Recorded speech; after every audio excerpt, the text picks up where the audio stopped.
What up, folks? Welcome back. We're gonna be doing some more building. Surprise, surprise. Come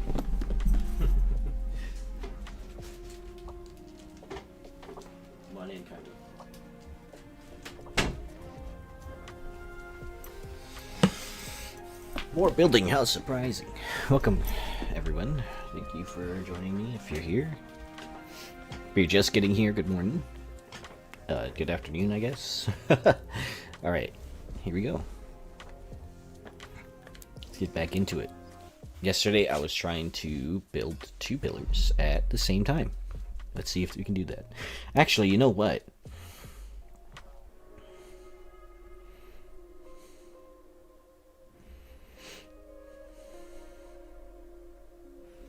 Didn't take my medication right yet. Dude.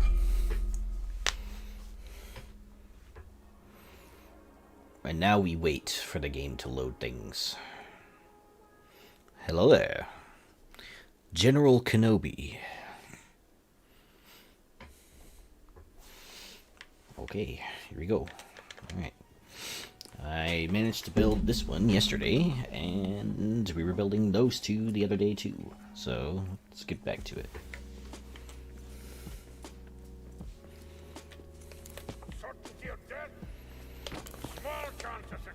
Hey, Xbeard, what's up? What are we waiting for?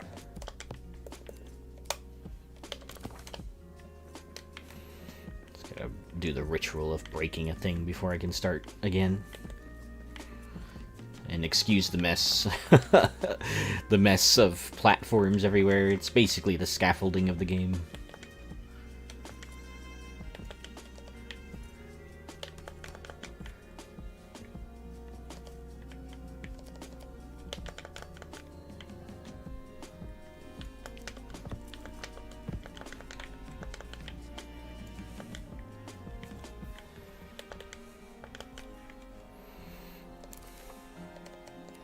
Last night I left with, after I got some more adamant and stuff from an expeditions, so we're just gonna continue building with that adamant that I gathered the other day.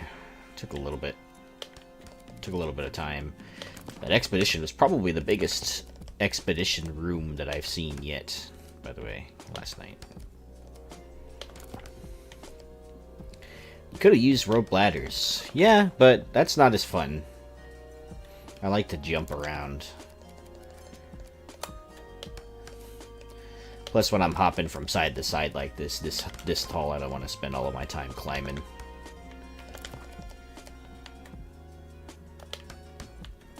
I will use the rope ladders, though, to get up, generally up to a location. But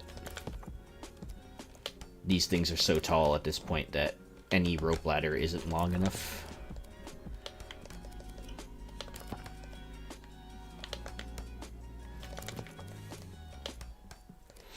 How are we feeling about the lo-fi today? Could leave it on for you.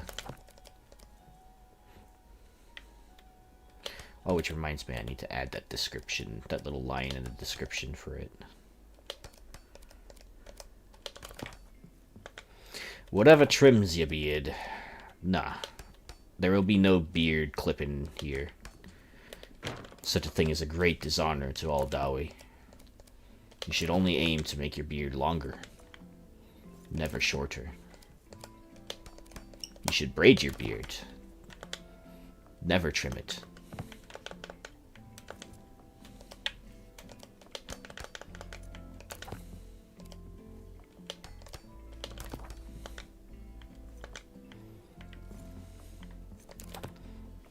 Currently reconfiguring Builder's Backpack. Epic World Save. Okay.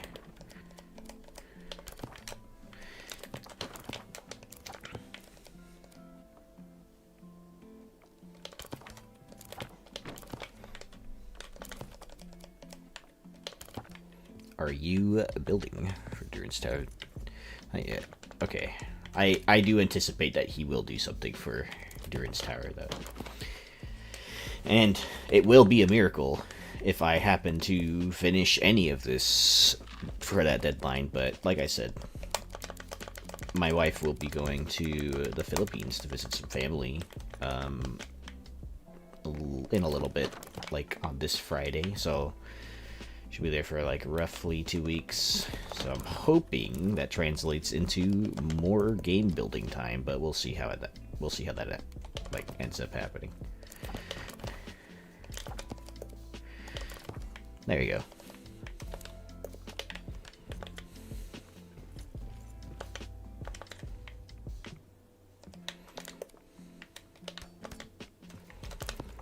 It might mean more streams for me too, by the way, but we'll see how that works out for me.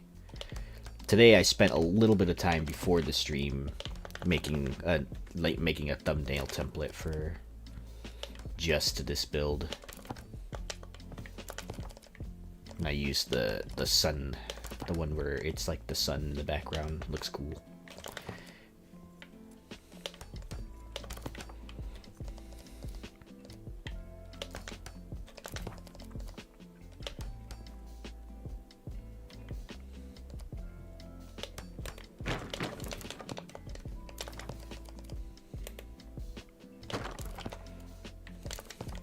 How are we all doing today, by the way?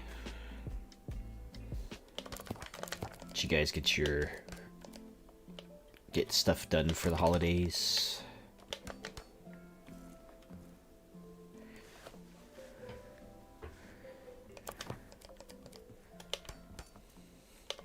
Sure way to get Davey to pump the brakes on a build project. Create a challenge that said build project would be perfect for. Lol. Yeah, exactly. The fact that I happen to be building a Durin's Tower project that they set like a soft deadline for is funny to me, because now I'm never going to get it finished. You set a deadline for me, I'll never get something finished. But if you don't set a deadline, I'll eventually do it. Don't know why I don't know why brain works that way, but can't complain really. Nice. All right.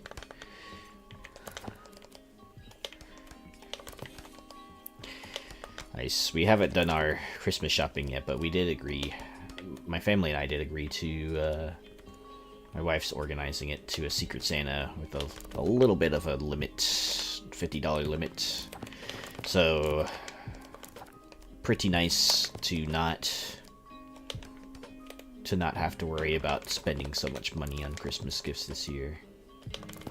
I'm planning to do another like a Friendsgiving type thing with like my IRL friend.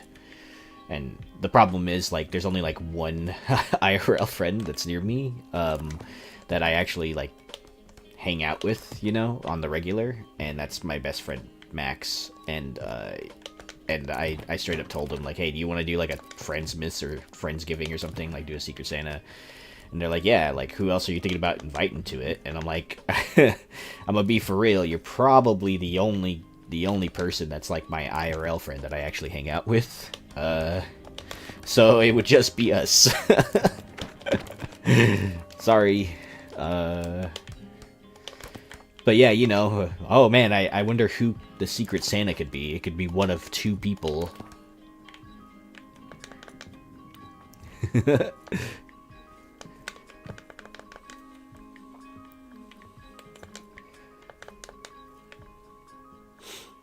Alright, let's hop in here really quick.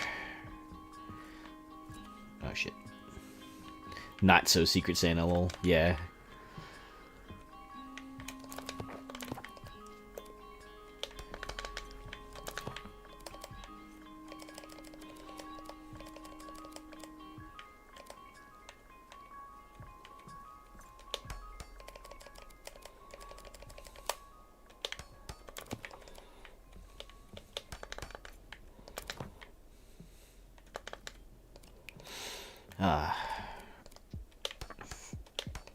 Today we're gonna be doing a little bit of stuff before the wife ends up leaving this Friday.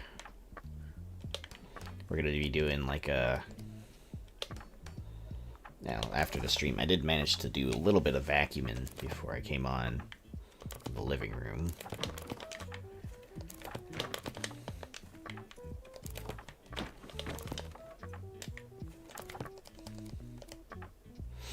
John Rhys Davies. Yes, great man. More building for the Great Pillars of Durin's, yeah.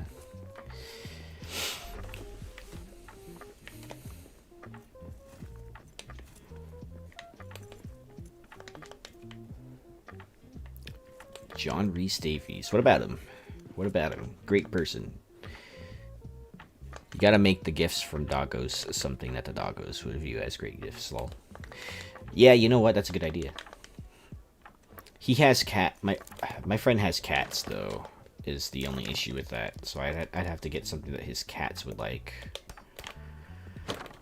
Guess it shouldn't be too hard. You can just get, like, catnip or something.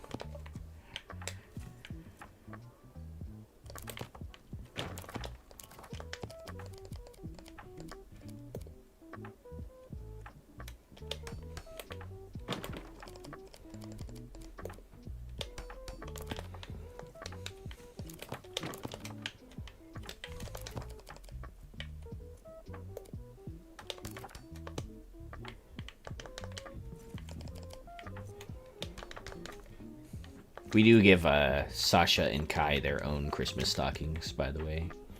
So there's one stocking that has a K on it, and one that has an S.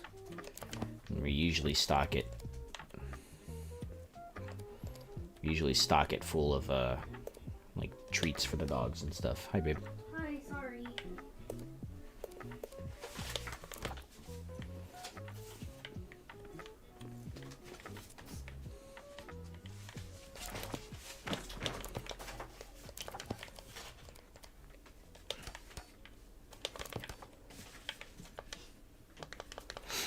I don't think I'd be able to make everything so similar as you. I have a bad time at making things symmetrical.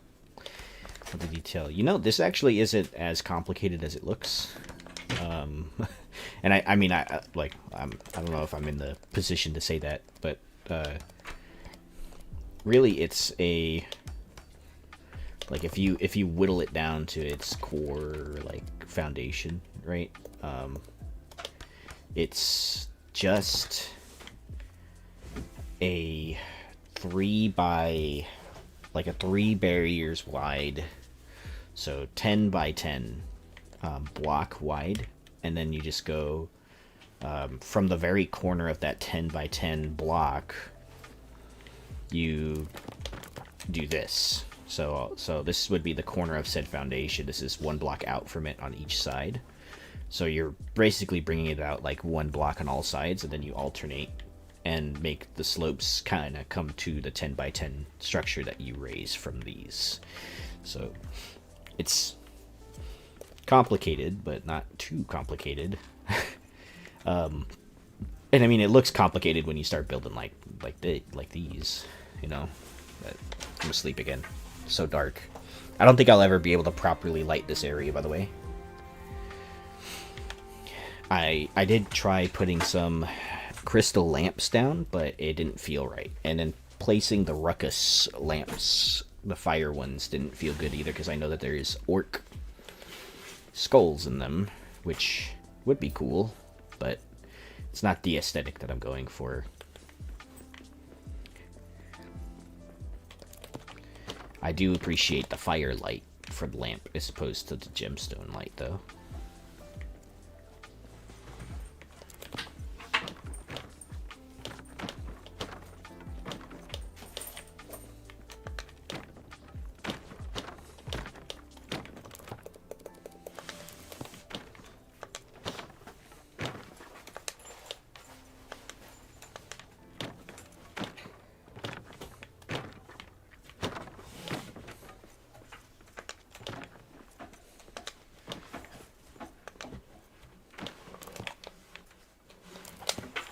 Could try doing red mountain braziers, drop them into the ground a tiny bit. Oh, you know what? I still haven't gotten the crimson braziers, so you're right. I should probably work on getting those, huh? Are they quite a bit brighter than these ones? Because if they are, I will be using them.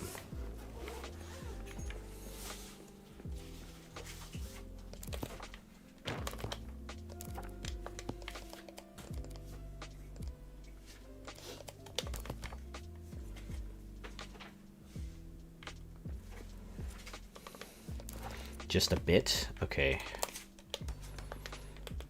Well, we'll look at the Red Mountain Trader in a little bit here, then. See what he's all about. I do have a bunch of stuff that I need to trade.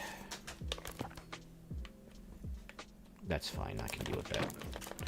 I can live with that. What are you doing, baby? Packing. Sorry. No, it's okay. I gotta get my Do you need help? No, I'm just looking through my documents. Okay.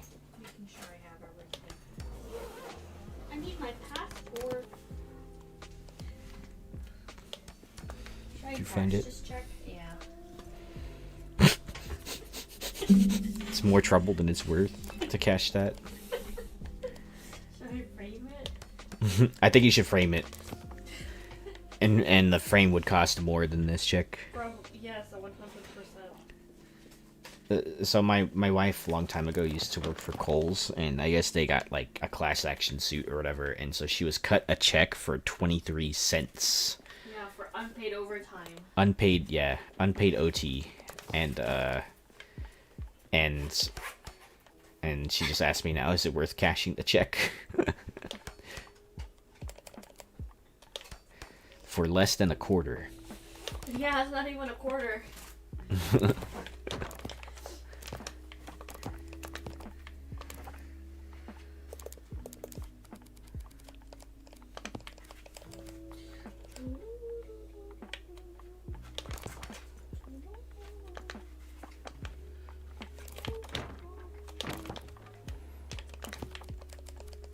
Oh.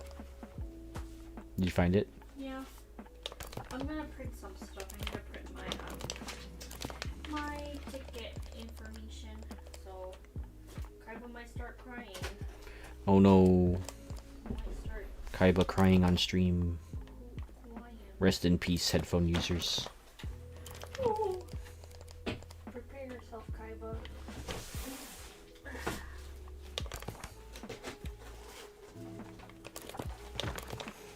I wish you could do custom braziers, then we could just do the Gondor beacon. Yeah, that would be cool. Like a proper bonfire would be cool, huh? Like a proper huge fire.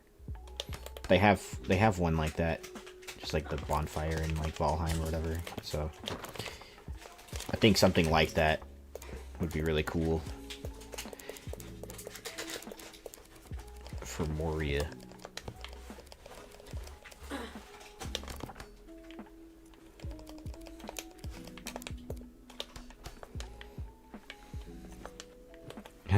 The beacons are lit. Gondor calls for aid. The dwarves won't answer. They might answer nowadays, but I don't know. When did men come to the aid of dwarves for retaking Khazad-dûm? They did not. Where were men when Khazad-dûm fell?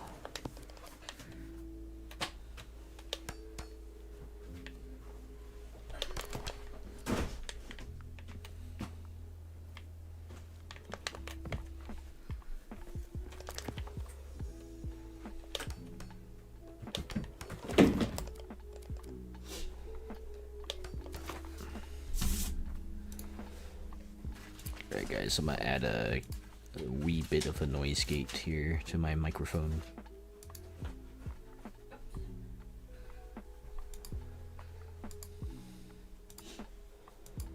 Let's see, noise gate. There. Okay, so that should help a wee bit while my wife is kind of doing things in the background. Because, like she said, she's gonna start printing some stuff from the printer, and then my dog may or may not bark. He doesn't like the sound of the printer. He hates the sound of, like, high-pitched things. He actually hates the sound of the little jingle that our, like, rice cooker makes. And he'll bark at the rice cookers from time to time.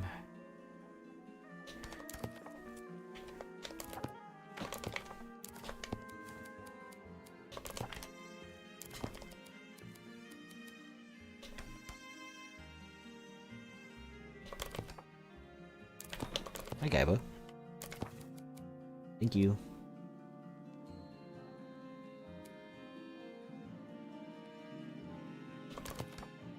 I have my med.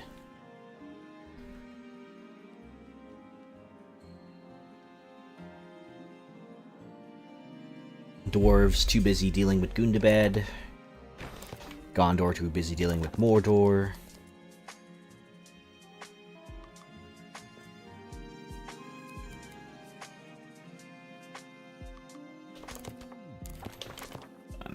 This is getting weird now. El's too busy dealing with Dol Guldur and Gundabad raids. Rohan too busy dealing with Isengard and Dunlendings. Free peoples never catch a break. That's true. Yeah.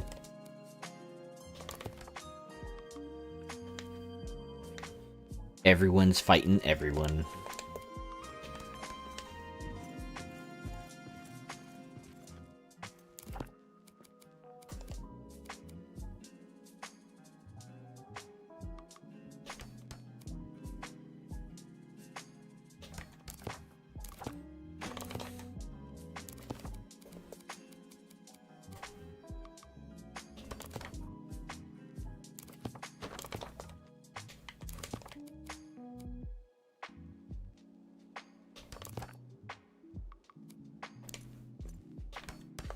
Oop.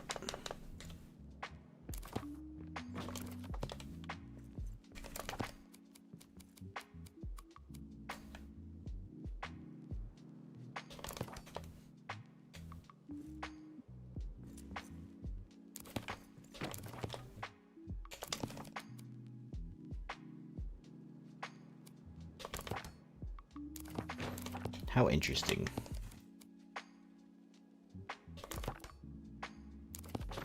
Your leg wants to go everywhere but. Guess that's okay. I did see the new trailer. I did see that they're adding Nagash, Lord of Death. And I also did see that the expansion came out for Tides of Torment. I am very excited to see those factions. And, you know, even though I won't be buying the expansion because I don't play as elves, or really, like, like, I really only play as, like, dwarves these days. Either Chaos Dwarves or, regular dwarves. We definitely don't play as High Elves very often. It will be fun to fight them now. I always like to fight the High Elves and reignite the 1,000-Year War. Or the War of the Beards.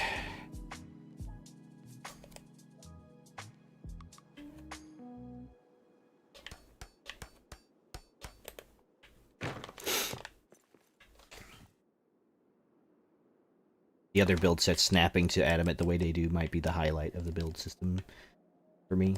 Yeah. Like, the highlight in a good way, or the highlight of the bad way?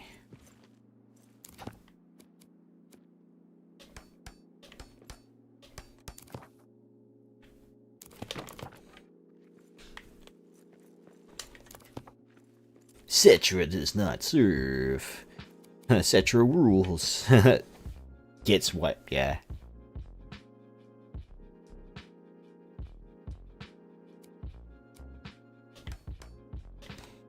It is funny though that like that whole scene in the cutscene where he, like, Nagash just like lifts him up and just like completely just obliterates him without even really trying.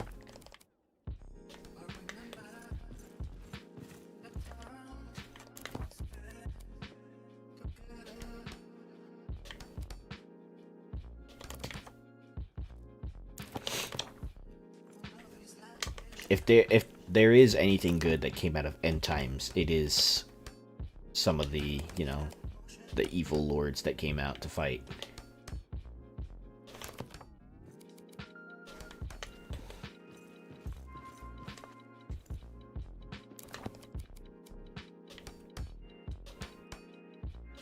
Yeah, true. He'd rather get destroyed than serve.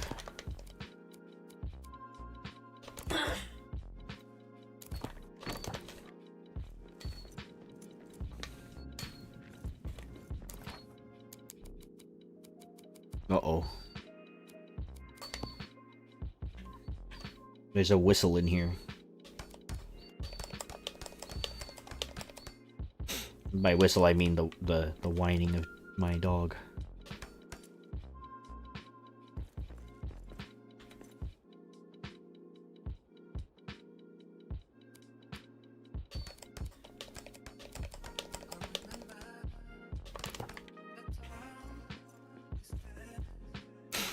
I think Vlad, etc. would get along since these are the only 2 plus sub vampire ghosts that refused. Yeah.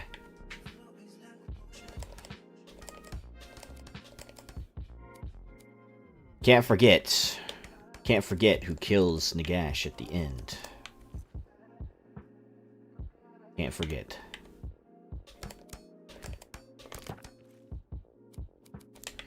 Sag whistle, yeah. He doesn't like the stoof. He doesn't like the sound of printer printing. Rock and stone, yeah! Hey, Sanders, what's up? Welcome, bro.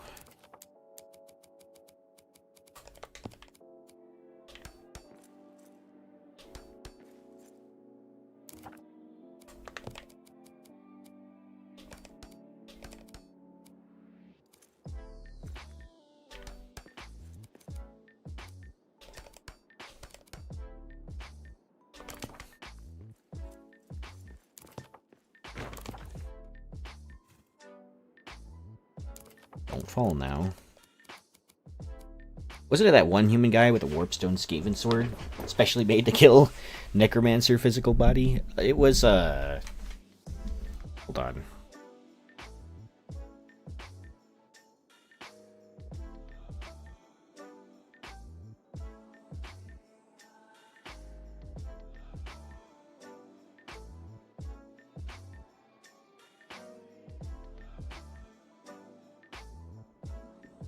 Archaon.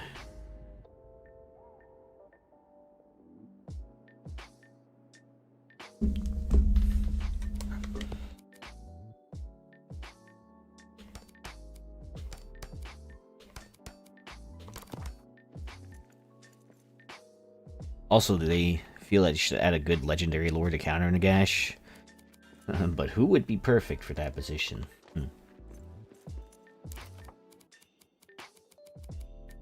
Well, it's clearly another dwarf character.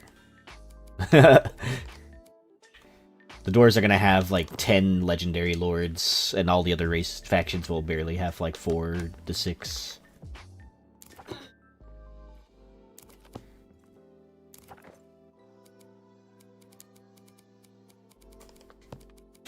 I'm actually surprised that Snorri Nosebiter isn't a hero character in Total War.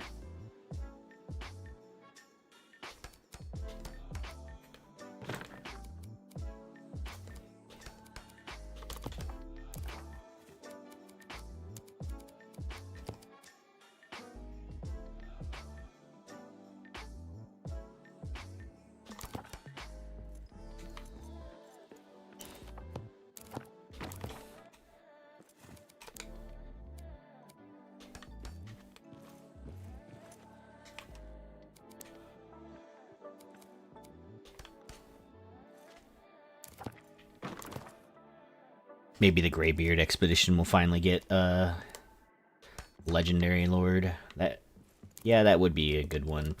I mean, like, what's that one mod that adds a bunch of them? Is it forget the name of the mod. Some mod that adds a bunch of legendary lords to the game, including the dwarves for all the minor factions. It adds playable minor factions too. You can play as the minor factions of the dwarves.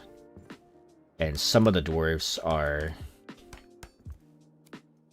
over there in the eastern portion of the world. I think that one's Firebeard's expedition. And then there's the Grey Mountains Prospectors or something. The dwarves of like the spine of Sotek dwarves, I think.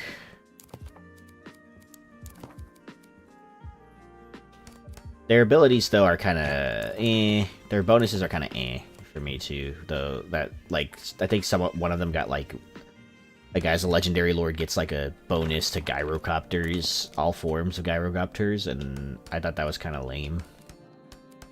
And I mean, like, I'm a gyrocopter. I'm a fan of gyrocopters, but I don't think that that's as useful as they think it is for a legendary lord.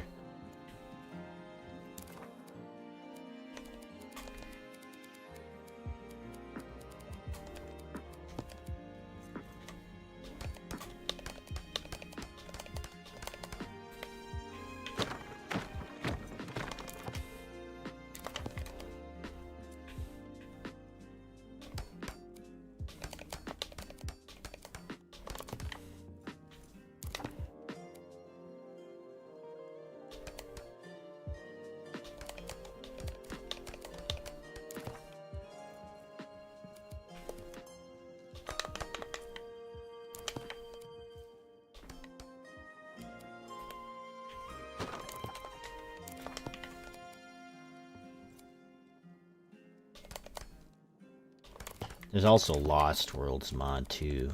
I play Total Warhammer with Radius usually, just because I like a lot of the units that they add to the game. It kind of balances out the roster a little bit for all of the factions. It gives the dwarves long axes, which are like the dwarf version of a spear unit, and they're not like too overpowered either, but they do give the dwarves basically any dwarves outside of like Ungrim Iron Fist an answer to anti-large of some degree, before, you know, getting slayers at like tier 4 basically. Tier 3, tier 4.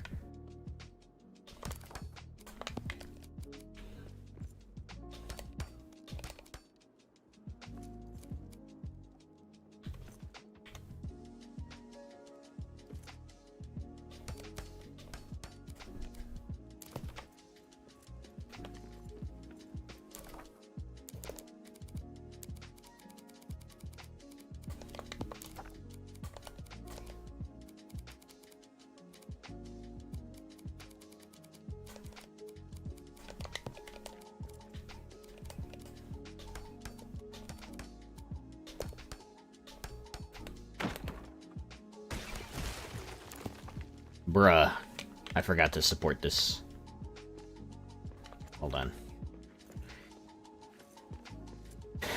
Dang it.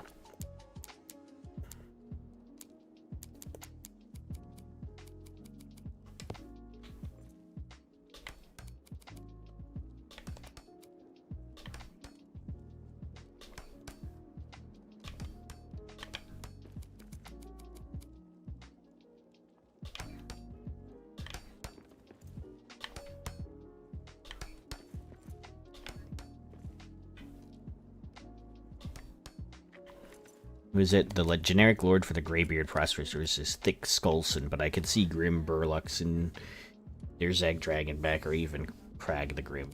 Great choices. I'm actually surprised that, who is it? The leader of Dragon Company doesn't have a campaign. But I guess it would kind of interfere with Ungrim's campaign just a touch. Dragon Company is in the lore as like I forget who the dwarf legendary lord for that was.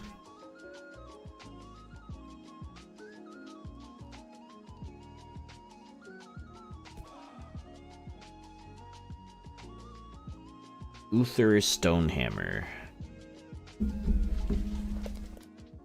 Uther Stonehammer. I know it was like a last name of Hammer, but I couldn't remember like what his first part of his name was.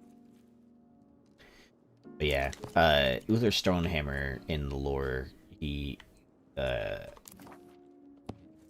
like Imperial dwarves basically, and he's like he tries to take back his hold, his ancestral hold of I think it's I forget.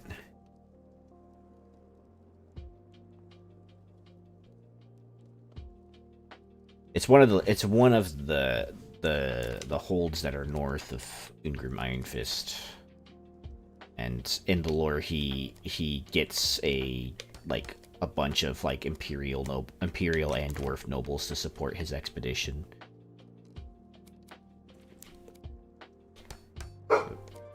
That's pretty good for sure. Yep, just waiting for it.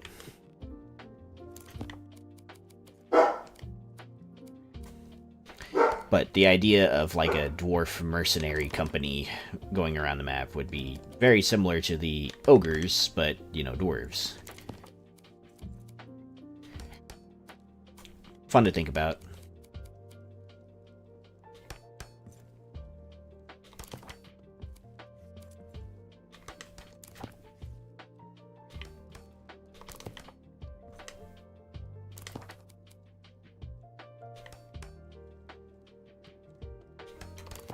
I'd love to take contracts as dwarves to, and then retake a hold or whatever.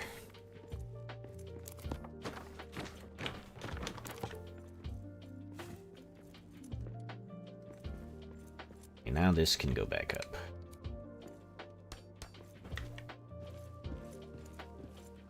Legendary heroes you'd want to see: Scraggy Thorexin, Godry Thunderbrand, and Bazrak Volgan.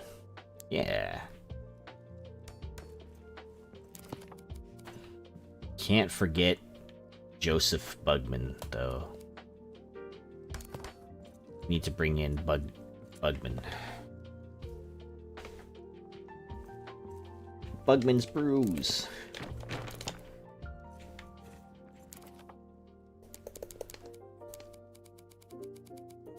Boy, is that Bugman's?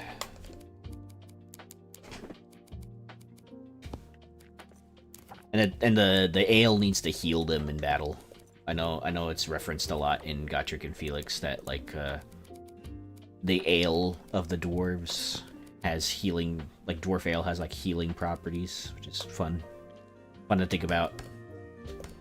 I know on tabletop they get like a massive morale boost if they have ale in the company, if you have like a ale keg or whatever in your company.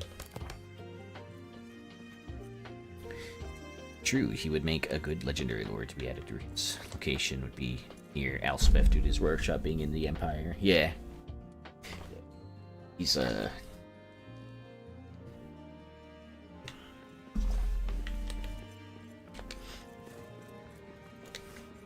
mean, I'm surprised that you can get Bugman's Rangers, but not buff Bugman himself. Hey, K-Lord, what's up? Working on the 5th pillar.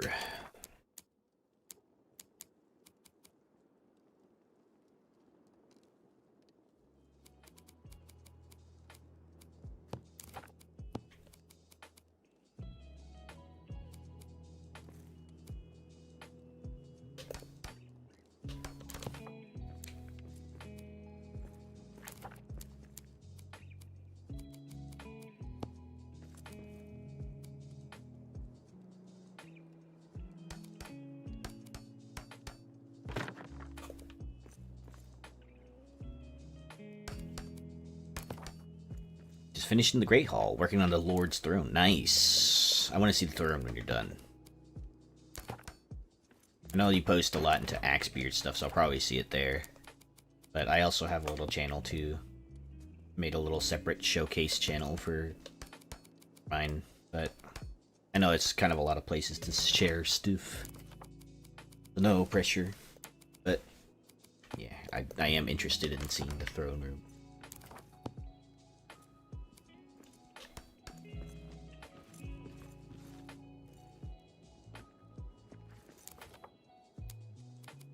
You know, I really want to see, I know he's dead in Gontrik and Felix lore, but, like, I really want to see Thangrim Firebeard from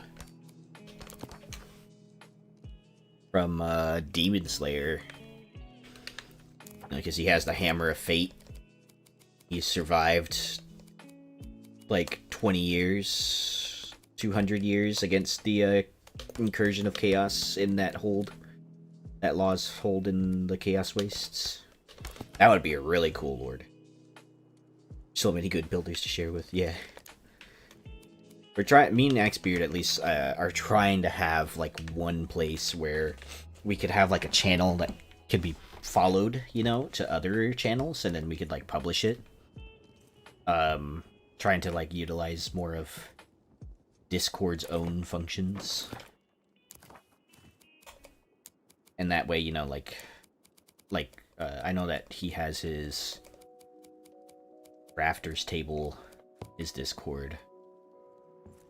But it would be something like that, just like a channel that you could follow, basically, in your own Discord. In our Discords. So that way we have like a unified, you know, like a place to post stuff. Be like a forum.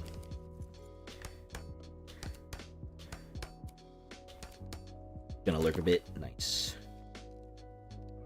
Can't timeshare brain between building 2 or 3 streams. And 2 or 3 streams. Yeah, no problem. Appreciate it. Glad you're here. I can smell the smoke. Oh no.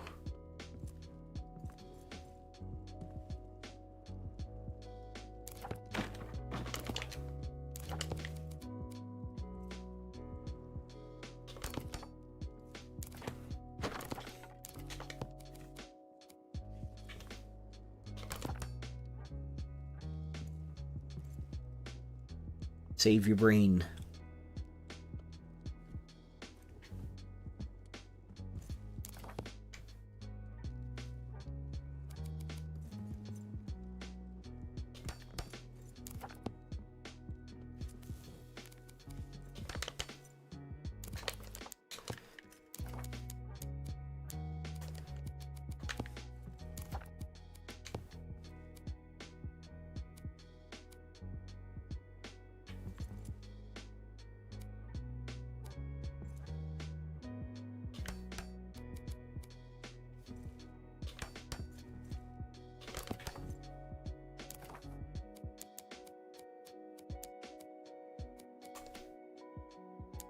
Boom, boom.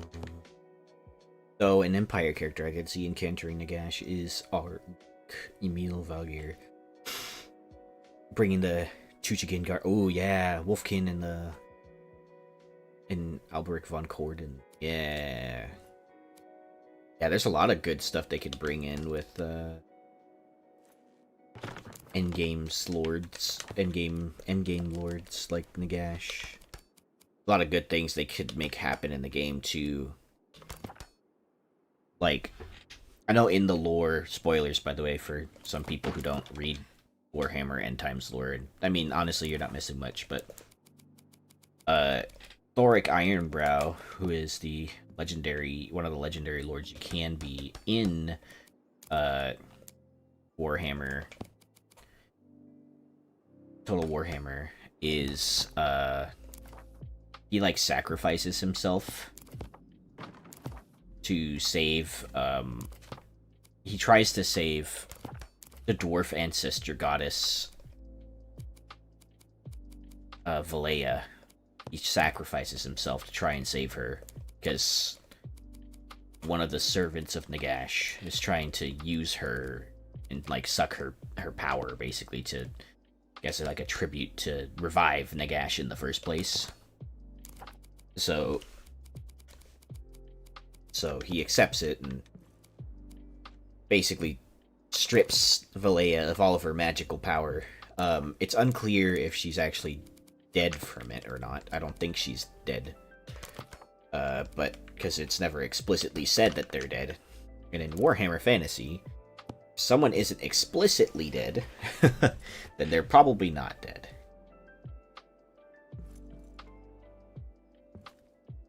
This needs to be up another block, I think.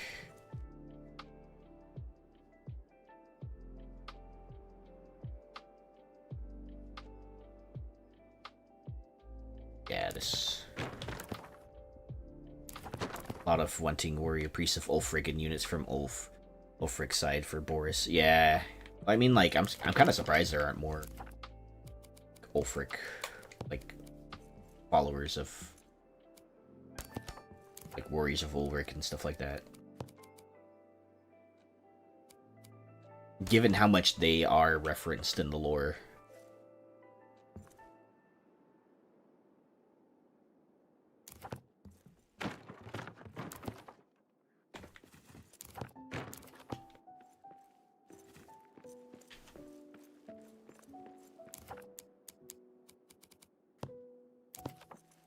Quick. Seems okay.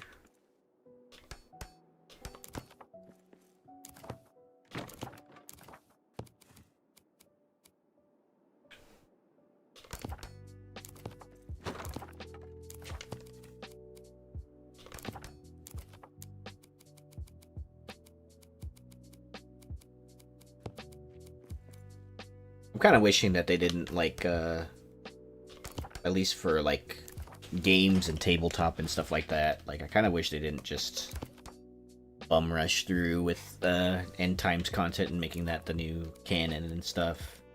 I kind of wish that they would have just either created the two alternate timelines, right? Like, they could have totally ran with end times being an alternative timeline, and then ran with the, the actual tabletop ending, which was Order winning over Chaos. And then just have those two timelines running concurrently, where, one where Order wins and one where Chaos wins, and then you have Age of Sigmar. They could totally still have Age of Sigmar if they want.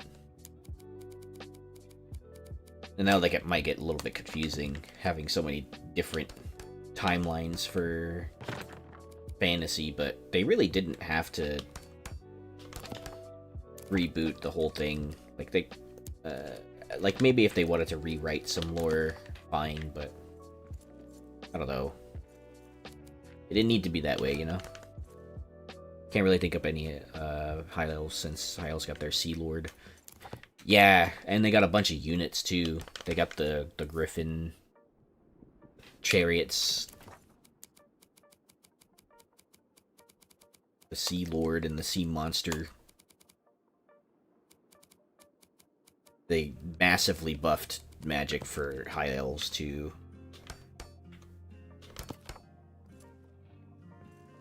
Said they massively buffed Teclis, supposedly.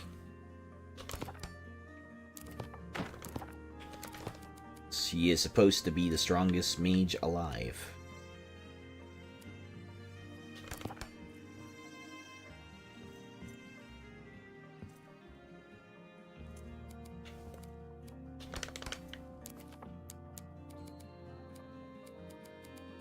Yeah. Skaven really only have, like, what, like, a couple of them? They have Clan Wars, Clan... I mean, there's a whole bunch of clans in lore. Ikit Claw comes to mind. Ikit Claw is the most used one because of, basically Skaven Nuke.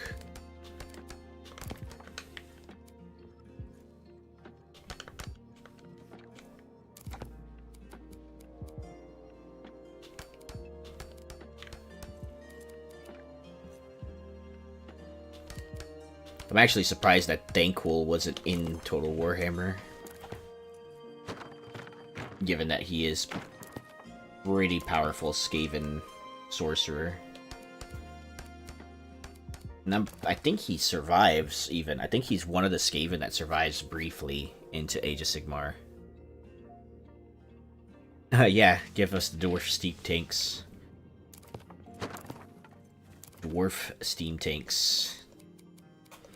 In fact, the humans don't even have Steam Tanks, do they?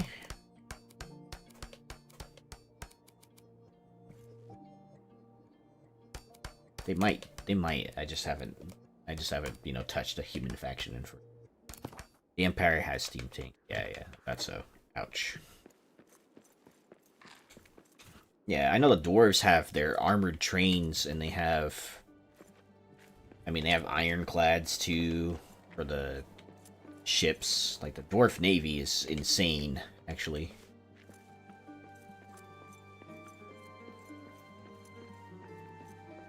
Dwarves basically have battleships. They have aircraft carriers in the ships in the water and stuff. Like their ships are massive.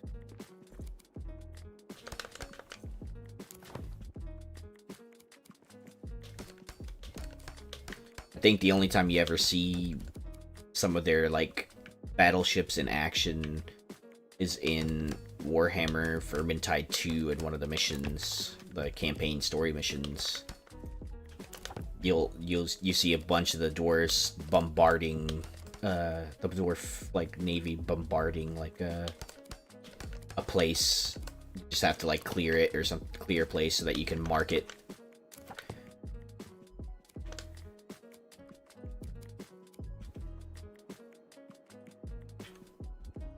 By the way, I don't know if it's still on sale, but Vermintide is... Last time I saw, Vermintide 2 was $2 on Steam.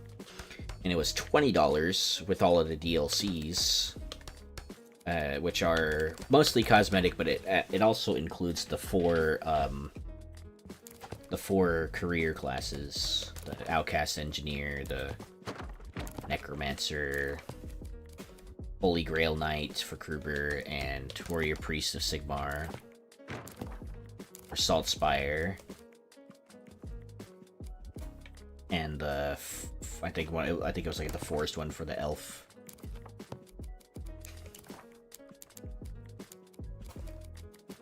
Vermintide 2 is such a good game, by the way. Very, like, both Vermintide and Darktide are actually decent, I would say.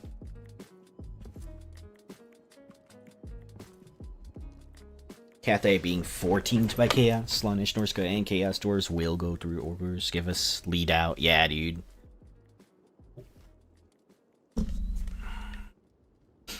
Cathay has been kind of slept on. Cathay has been slept on pretty hard. I am happy, though, that they are finally working on Norska, because Norska didn't really have anything. Like, their mechanics were kind of old, and they hadn't been touched since, like, the game came out. If I remember right, like, I'm kind of glad that Norska got a little bit of love. Norska is one of the other factions I enjoy playing from time to time. But, like, I always felt that, like, they were just... It was just too much for them. Like, they just couldn't, you know... They had the raid constantly, and their units kind of fell off at the middle to late game, so you're just like, alright, well... Mammoths only. Spam mammoths. That's basically what you do.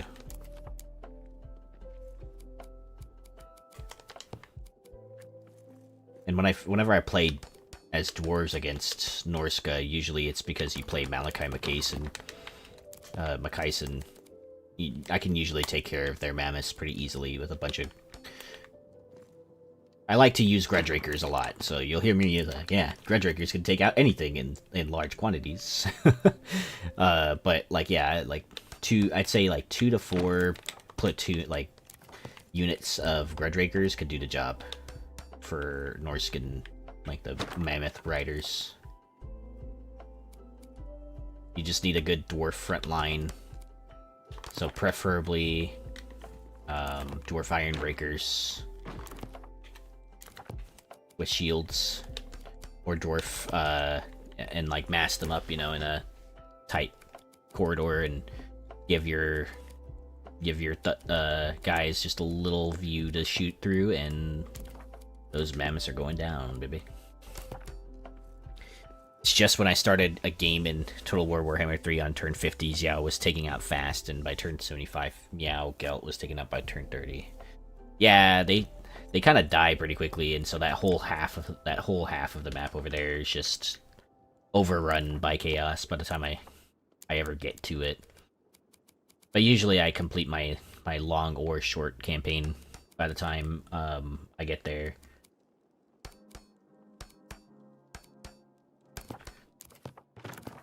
So I usually, I don't know, sometimes it's not even worth going over there as any other faction. But, like, you know, it's cool because, like, alright, well, once you control the whole area, you just, you know, chill for a little bit and sit behind the wall.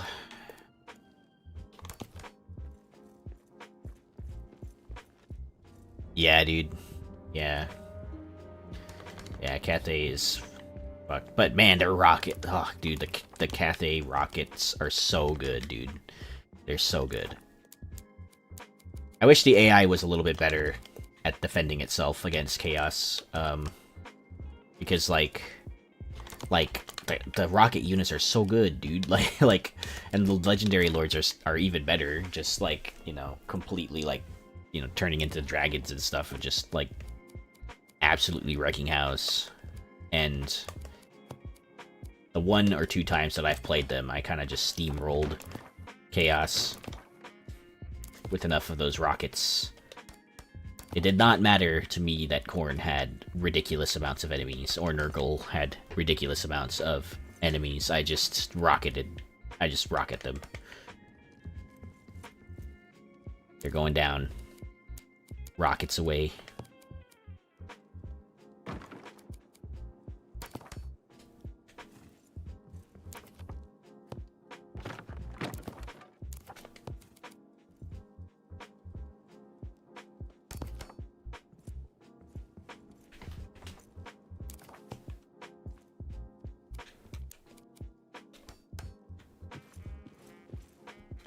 In fact, I think the one of the other enjoyable units too are the Imperial horseback riders with the grenade launchers.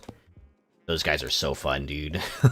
they just wreck everything. But yeah, Bretonnia could use some love, huh? Especially to the it should get a rework to the honor system.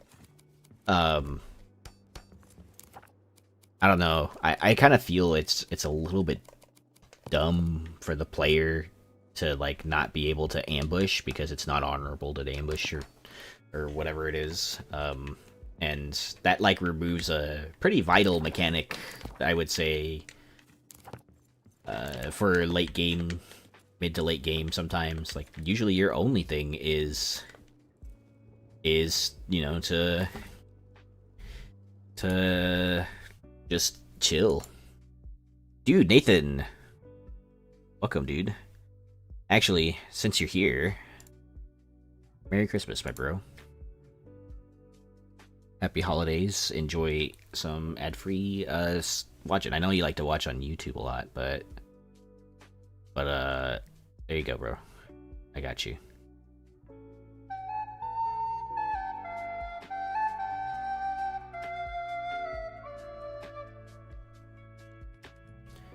Bretonnia is French in a sense, yeah.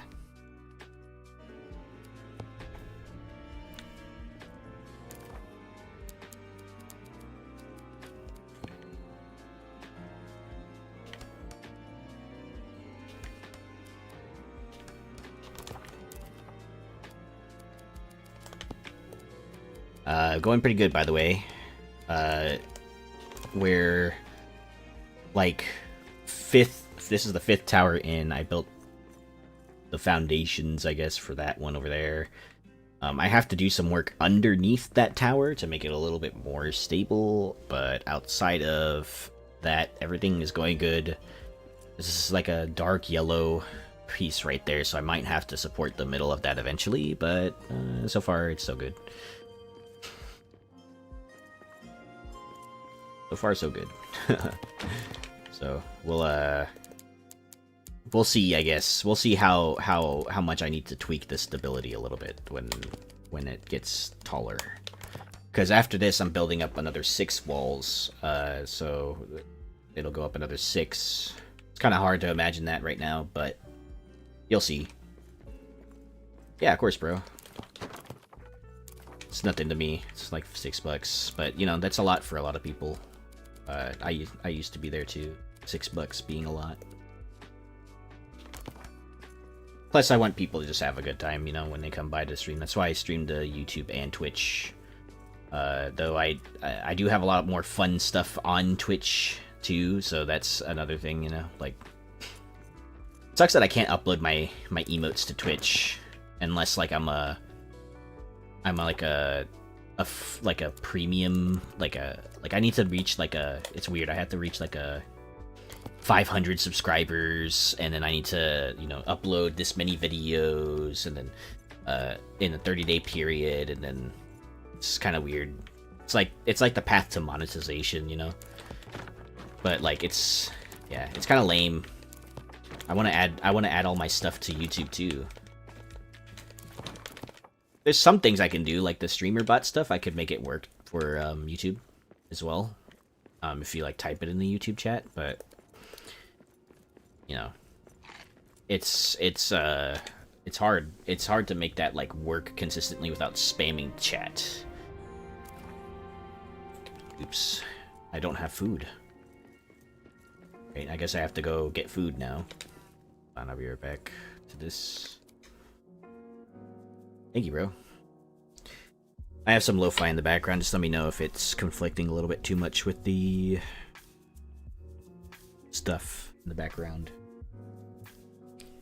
Half the game's music still on too, so.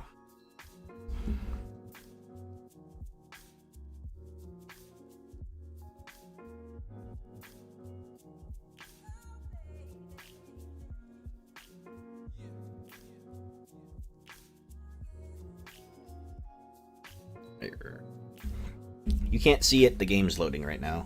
Maybe I should like start moving my logos around just a little bit. I did try moving like my logo from to the top left corner and keeping little Davy right there, but it kind of looks strange that he's just there with no nothing in there. Gotta wait a second, hold on. Hey, thanks for the sub. Oh, thanks for the gifted sub, bro. Nathan, really appreciate that, bro.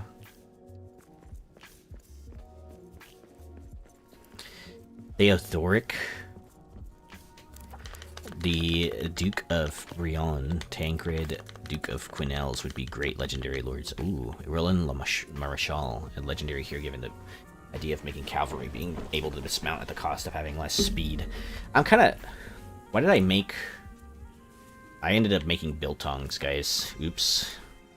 Lol. Alright, well...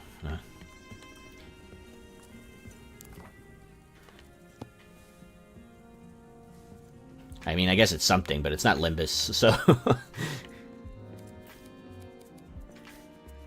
Thank you, bro. I appreciate that. Well, Axe, you don't have to subscribe with your Prime. So, good news there. Gave to Axebeard. Did you do a random one and it gave it to Axebeard? That's funny.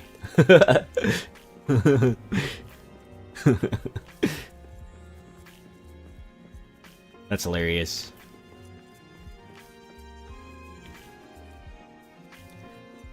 That would be a great boost to... Yeah, dude, like... In Radius, Total War mod, they have the Imperial... The right guard. They have the dismounted version that you can train, but they're like a different... They're like a different unit entirely. So you can train Reichsguard that are dismounted already, and they move slower and they're tanky as heck, but they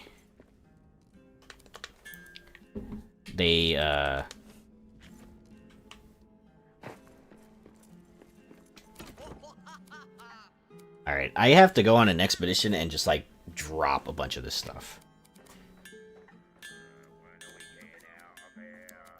Look at all the paddles that they made, guys. I don't know why they're, like, making paddles, but they decided to make paddles. I don't understand. Apparently Twitch won't let me put spaces between my words. What? That's weird, dude. What the hell?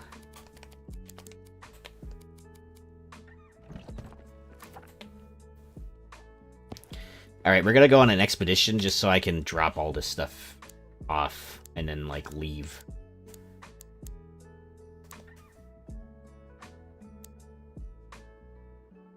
Try closing and reopening Twitch, Nathan. Hopefully that fixes it.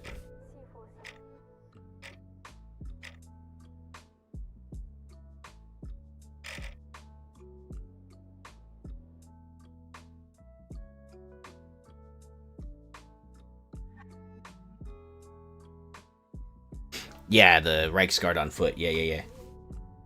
Yeah, they added a... Radius did that. Radius Total War mod. Fill your lungs and let's get cracking.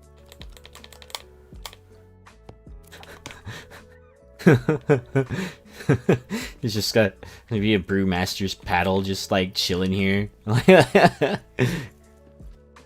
Hey, side note, like, expeditions is the perfect way to get rid of things now, since it just deletes the world after.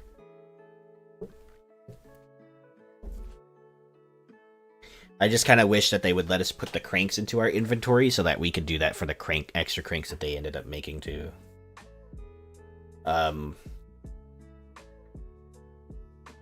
It is a lot more, like, so because it's not on the actual Reichsguard, it is kind of a useless foot unit, but, like, you know, having the option is cool. Having the option is cool, you know, for, like, RP reasons. There's a lot more that is added in Radius Total War mod 2, like, more units, especially for the dwarves.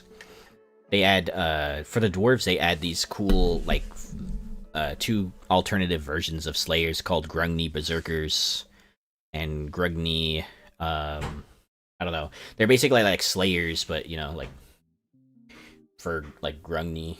And, like, they got the dual axes and dual hammers. They're pretty fucking dope.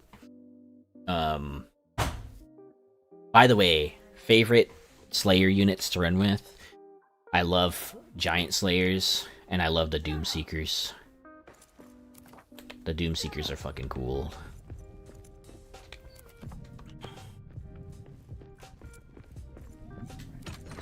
I love their little AoE. Okay, so let's do a wee bit of trading. Oh, sorry, you said, useful foot unit. Yes, sorry, I thought you said useless. My bad. Oops. Yes, Reichsguard on foot are cool. Alright, what do you want, dude? I want the Crimson Brazier. Hello. Mithril ornaments, prestige armor, and prestige weapons. Okay. What about you? Oh, all of them are here, almost. Decorative ironwork, red barrel, okay. Let's see. Oh, good. You want crystal lamps? I have a lot, my dude. A lot. I'm almost to the White Tree replica. Though I do feel per region there could be more units you can only recruit in that region, like Halfling Scouts or Averlander Mountain Guard. Oh yeah. Oh yeah. This guy wants bronze coins. I don't really need anything from the Gundabad Quartermaster anymore, because I got the Expeditioner's armor. So... leather. A guard's helm is cool, but... it would make the Empire more unique. I feel like the Empire is missing a lot of its uniqueness, by the way. Let's make a deal. Ornate tableware. Okay, interesting. Carpenter's kits. Hey, they fixed it. Natural fibers. Let's come to an agreement.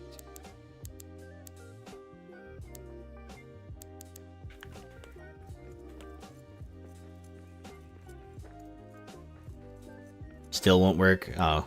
That's weird, Nathan. I'm sorry. I wonder if it's like a phone thing.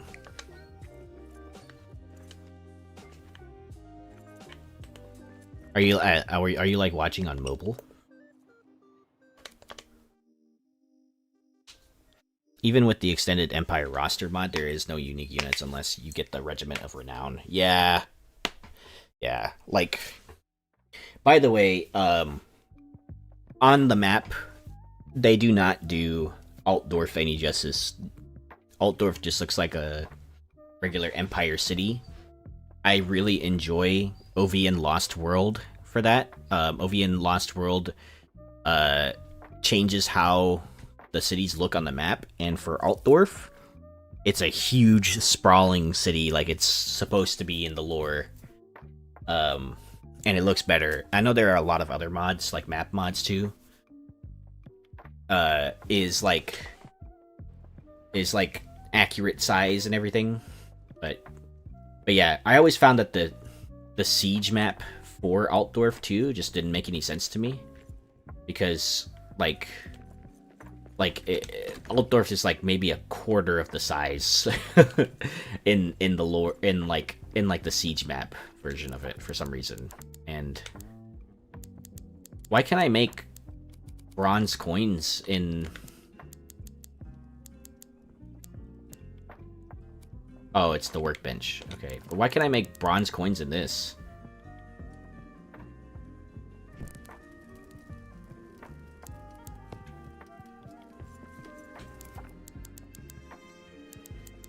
Okay, let's see. Let's make some... Okay, you only need copper for that? Well, let's make more arrowheads first. You can make arrowheads. Yeah, it is 3. It's basically like... It's huge, you know? And they don't really do it justice. You could make dwarven toys. Do you have iron? You don't. I think I took out all this stuff because they kept making cranks.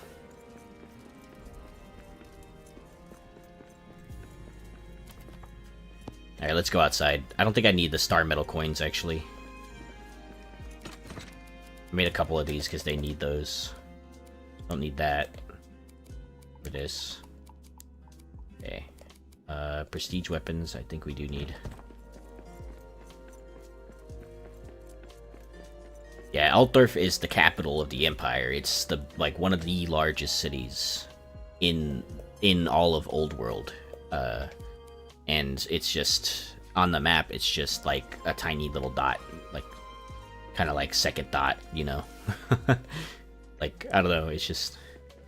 Though I could argue Middenheim, or however you spell it, could use its own legendary lord that can recruit Dwarf Elf. Yeah, that would be cool. Okay. I'll need 200 more, so what, I need mithril ornaments. This is a blacksmith good. Okay. What about you? Perhaps we can trade. I do have some arrowheads to give you. What are you looking? Don't get mad at me, bro. I'm giving you stuff. What the hell? I'm here to inspect the riches of your mountain. Well, it's a good thing I had a bunch of these. What are you willing? Dude, I can get the white tree. Let's go. Let's go. This is gonna look so good. Ah, hell yeah. Dude, I can get, wait, you can get one more? Okay, what does the white tree take?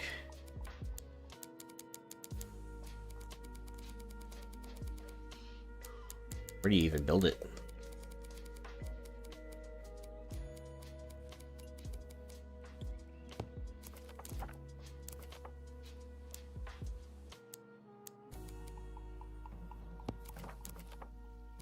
Did I pass it?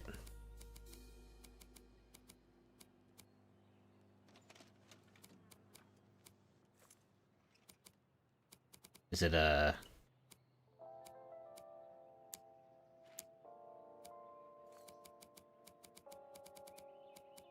wood thing? Granite thing? No. Not a coastal marble thing. About furnishings. Let's check furnishings. Tree... There it is. You need elvenwood and silver. Actually, that's very, very easy to make. Only thing is they would have to be careful what legendary lord they put in charge of Middenheim, because Karl Franz does hate one of them. Don't remember which. Yeah. Right, huh? I do enjoy how Karl Franz's campaign is basically just like subjugate everyone into the same empire. Let's make a deal. Dude, 99 natural fiber for only 7 reputation is kind of a terrible deal. Don't think Axe has noticed yet. Yeah. It's okay. He will eventually. I think he's lurking too. That's part of the other reason too. Sometimes us, you know, when we're all streaming or something like that, we'll like lurk on each other's streams and not actually like pay attention, you know. So.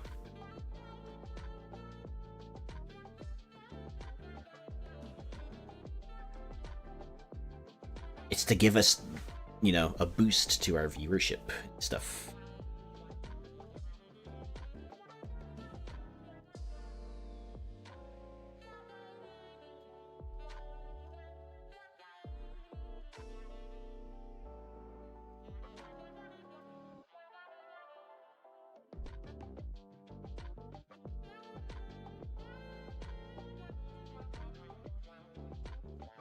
He's always busy.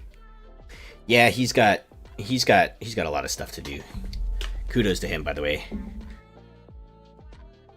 Kudos to him. He's doing a whole lot of stuff by, you know, with missing an arm and a leg, you know. Can you guys load in a little bit faster? You. Okay, dudes. Let's see. What do you need? Gonna take a second to load for this to load, isn't it? The no spaces is annoying me. Sorry, Nathan. I don't know what's going on.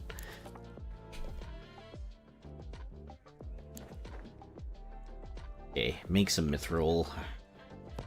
You definitely have enough of it. You have enough coal. Okay. Let's pick up some of this stuff.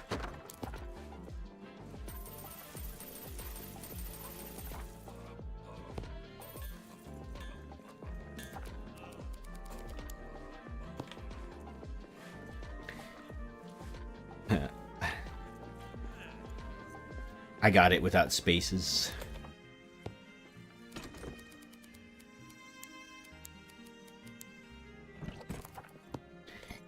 Okay, blacksmith, you're gonna... How much mithril do we have? Oh, you did make some mithril ornaments. Sweet, thank you. Let's have you make some of that stuff. It takes you 20 mithril ingots to make just one? Alright. They're making arrowheads. Lol, anytime.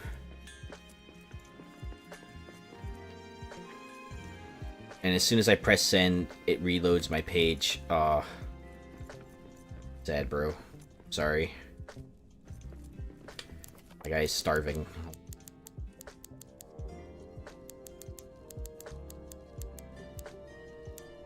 Cabbage.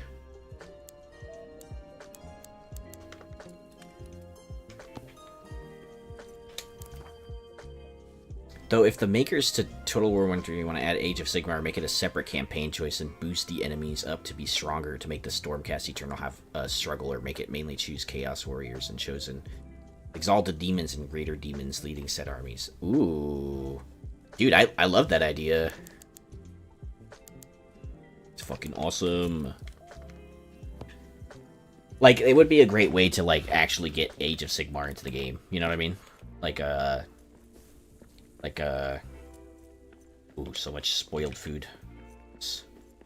I wonder where that stuff is going, then. Okay, it's going to the bazaar. Lol, lol, lol, lol. You awoke Durin. Bravo. I did. And now he's gone. I don't know where he went, but he's gone. Hey, wait a minute. I left a bunch of Lembus in the Drunken Goat. Hold on, let me go grab it.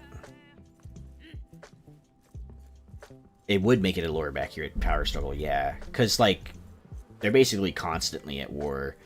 And it would be cool too to add like a whole set of new heroes and stuff like that, new legendary lords. Because if I remember right, I haven't read the new Gotrek novels. It's not Gotrek and Felix anymore.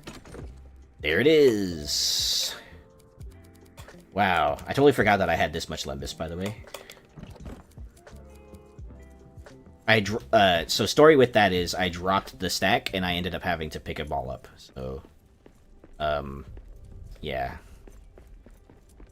'Tis unfortunate, but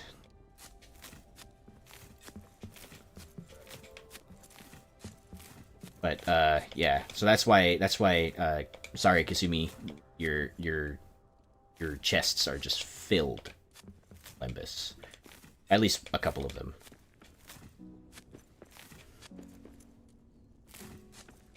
A side note though, I do really enjoy like the cool factor of all of the models that are coming out for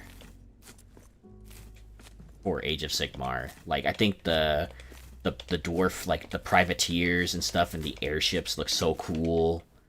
Like even the men factions like has ridiculously cool like units and stuff.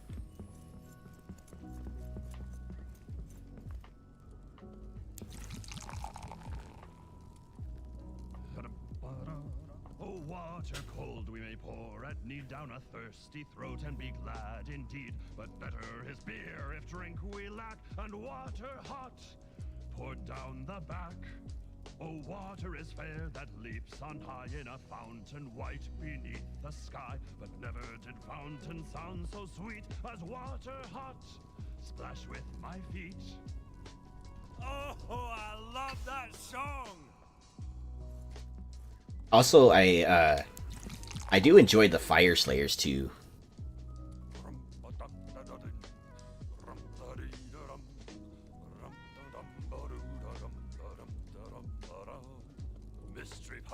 Fire Slayers are just as cool as regular Slayers. But Alpha must have used his axe to pick the recipe. Stones instead of berries. Alpha bakes robust. Alpha dusted soil atop to brown the crackly crust. Narzun, Bunud, a blunder and a fumble. Narzun, Bunud, got gravel in his brain. His skull is full of pebbles and rocks and bricks and grass and grain. Narzun, Bunud, you rubble-headed fool. Everyone's going up to the bazaar. That's cool. Actually, that's the most dwarves I've seen up there. Hold on, I want to go up there now. Shoot, how do I get up there fast? It's over here.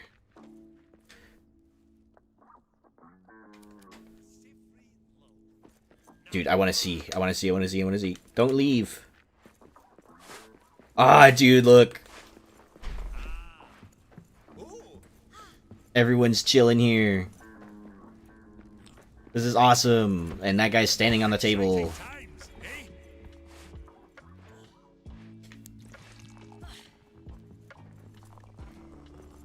Oh, keep that tune going.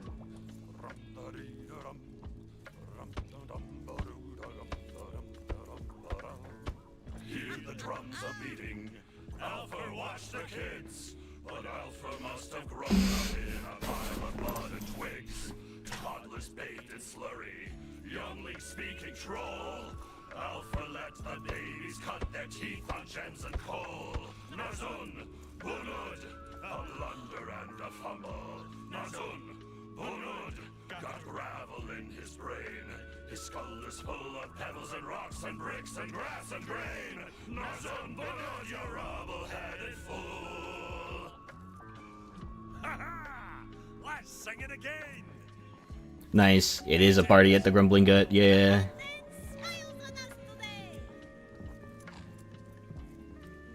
They're all kind of stuck on each other over here, though, unfortunately. But, oh well. Wonder... Should I just remove this part of it?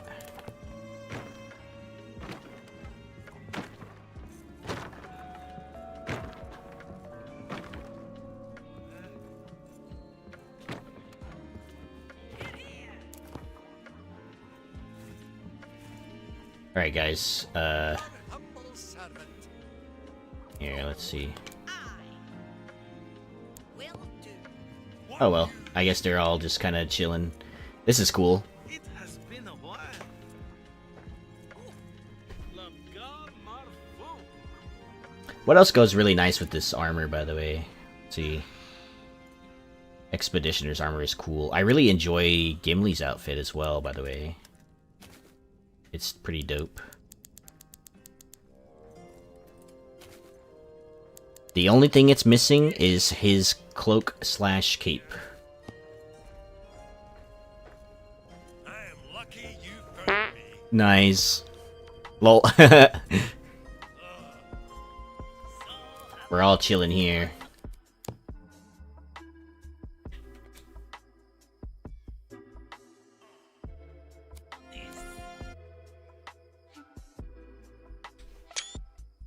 Oh my god, look. I look so like sparkly. I'm like glowing. I put like moisturizer on or something.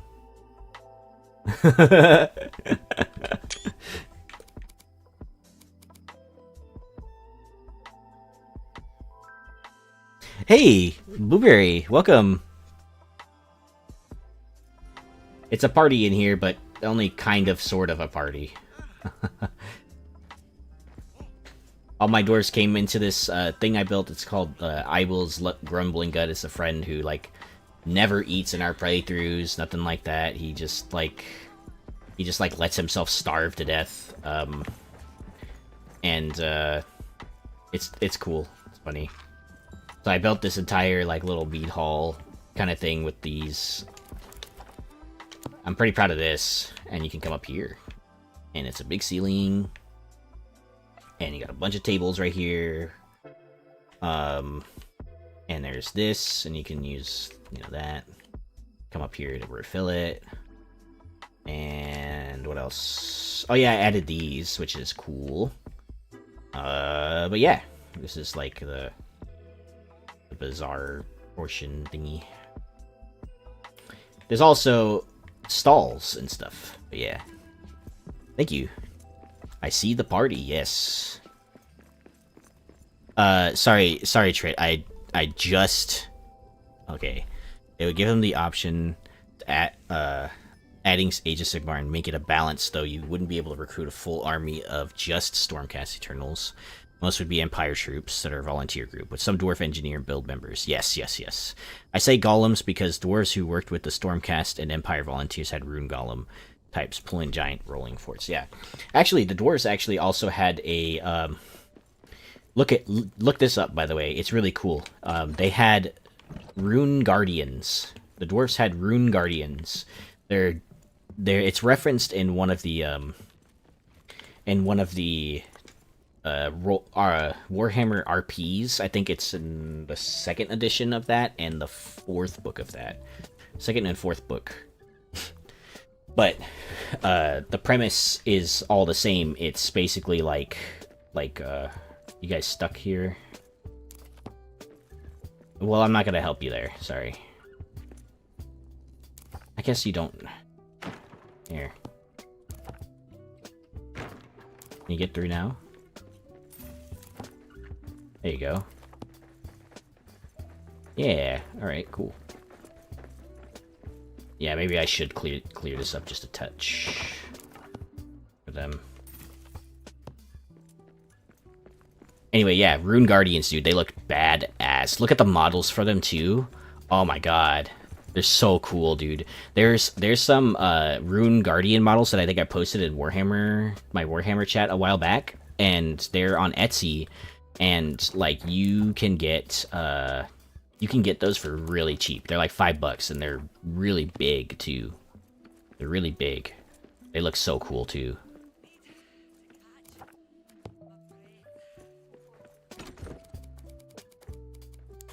Rune Guardians look like the stone-covered and moss warriors that are variant types such as Slayer, Runesmith, and Warrior. Yeah, like they look cool.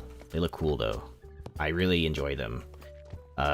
They look cool in a lot of like completed armies, you know.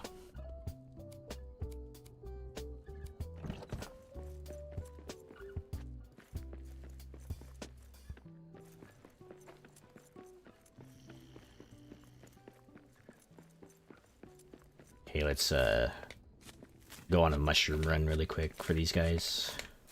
What happened to my cook, by the way? I feel like I haven't seen my cook in forever.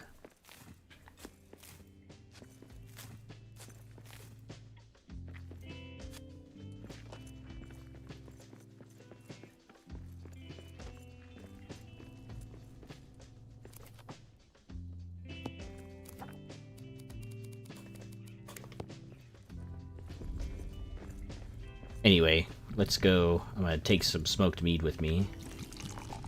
And I'm gonna take some cider, why not? And what's this? Oh, nothing. You're a builder. Who's my brewmaster? You're the builder. You're the guard. You're a builder. I'm gonna try and make my brewmaster do stuff again.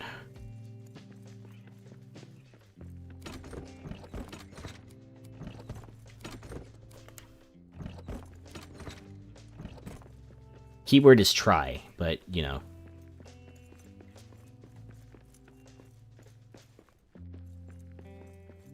Where is he? You? Yes, it is you. Got it. What about you?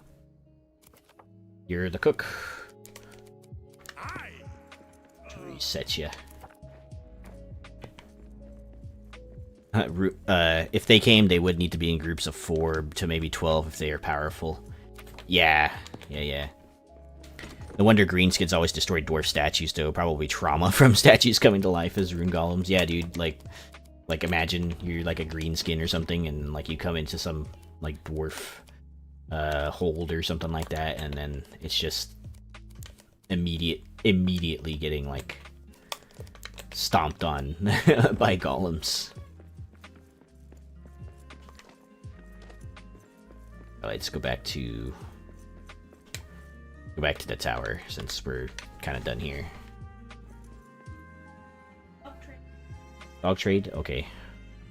Give dogs, please.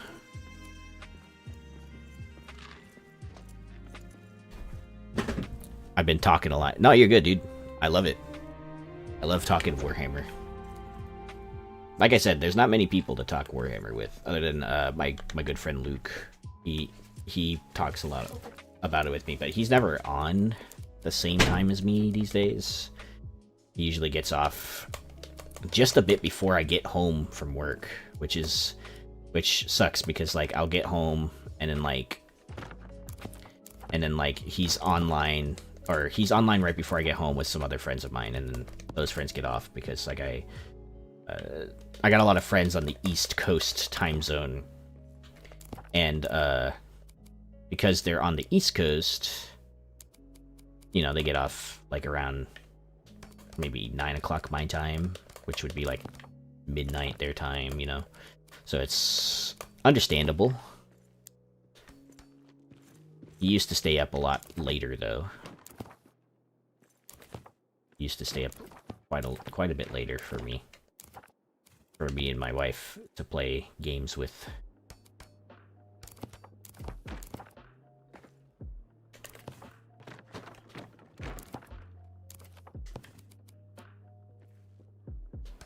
In fact, I haven't been able to try the Helldivers update.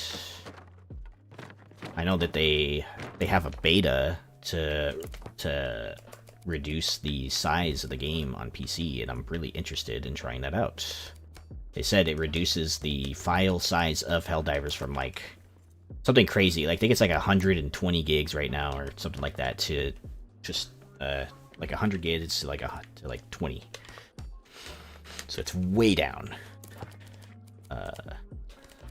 Way down.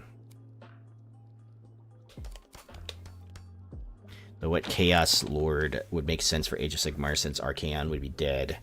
They could add a lot more of the Chaos Dwarves. They could add Talg, the first Demon Smith. He's in it. And he has a really big dragon mount. They just came out with a model for him, by the way. It was in preview. Now you can order it, but it's like it's $200. It's $200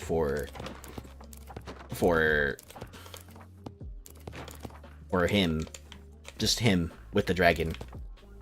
It's a big model though, but still, you know, like 200 and I think it's like $250 for that. And I deeply contemplated, and I was like, you know what? I kind of do want some Hellsmiths of Hashut, but like I don't want to spend an arm and a leg for it, you know? Like, damn. I want to support Games Workshop, but goddamn, man, like, come on, like, I want to support you guys because you keep making cool Warhammer stuff, but at the same time, I don't want to, you know, $250. That's quite the downsize.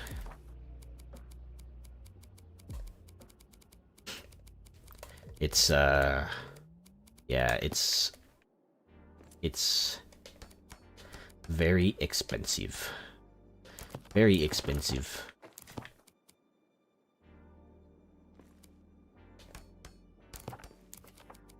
$250 USD. For that one miniature.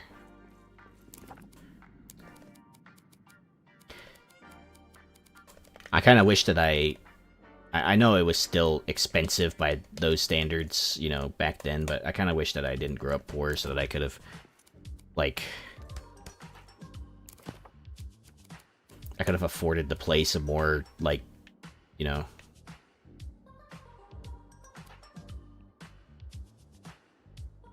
Warhammer tabletop. I know that they were still expensive by that standards, but at least you could get more minis for like way cheaper, you know. Like, you used to be able to get a whole box set for like $50. Arm and a leg? Well, I can't afford that. I think you already paid an arm and a leg, X. I don't think you can. I don't think you can do that anymore.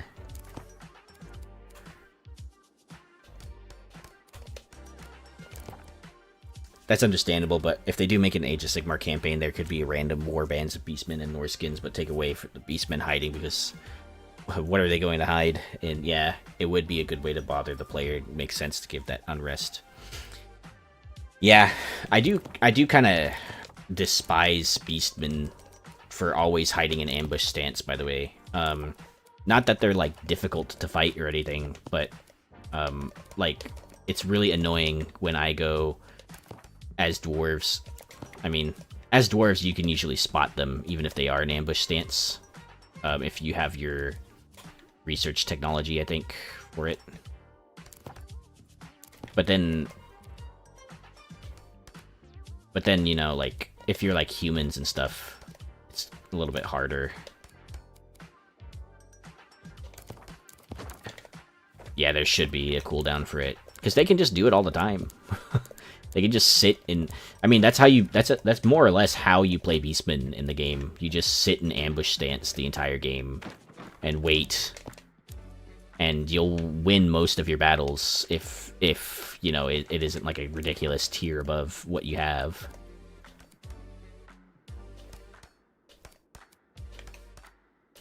You'll win unless it's dwarves unless it's with any amount of, like, gunpowder units, and you probably might even still win, actually.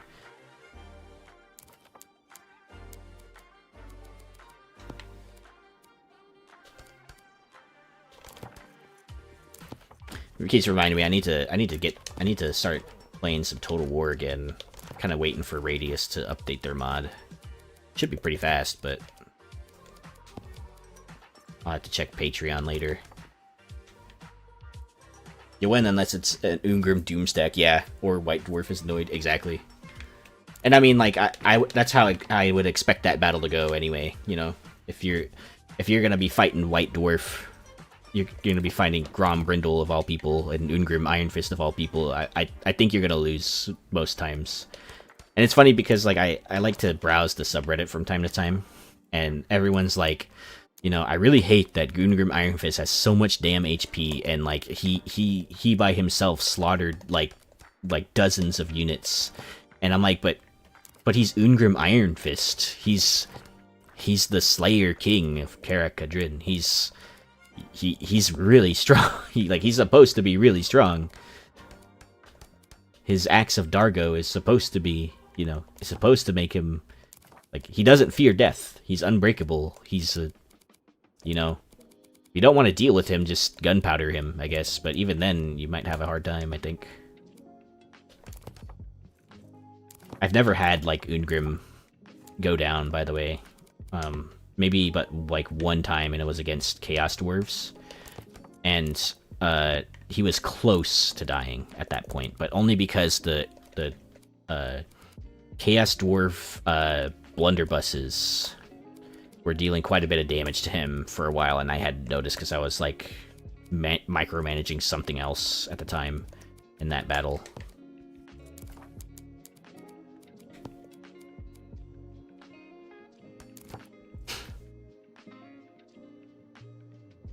Yeah, Ungrim Iron Fist is a myth. That health he has, he earned it from what his lore is. Yeah, dude, like, like, I don't know, like, I get it, like, I guess I kind of understand, like, both sides of the issue. It's like, well, from a gameplay standpoint, it makes no sense, but from a lore standpoint, it does. He's a legendary lord. He shouldn't be easy to take down. And side note, by the way, I feel that Thoric Ironbrow, by comparison, is very easily taken down. And I struggle to keep him alive a lot. His Anvil of Doom is amazing, but I don't know why, I just can't keep him alive. Like, if I'm fighting against Lizardmen, I cannot keep him alive to save my life. If he's fighting Skaven, it's harder for him specifically to stay alive. It's no problem for the rest of my units, but for whatever reason, Thoric just needs to be, like, well outside the combat. He just needs to, chill out or whatever. Like, I try to have, like, Ironbreakers guarding him, usually. Runesmith unit, yeah. Not a hero, not a lord, yeah.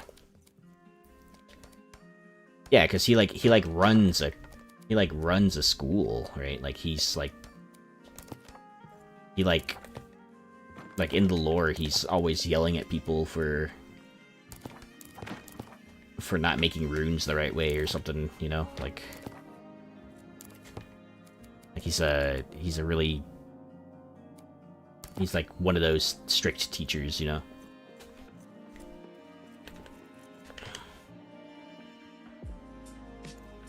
You could give him rune golems, yeah. Give him rune guardians.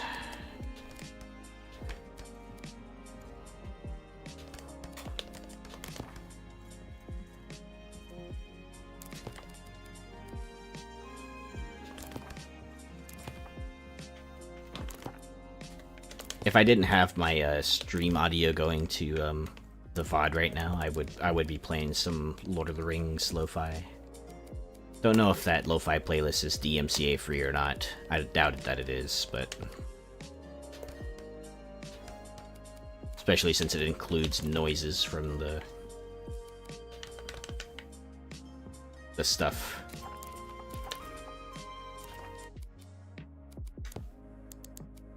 Here, let's turn this down. In fact, I'll just...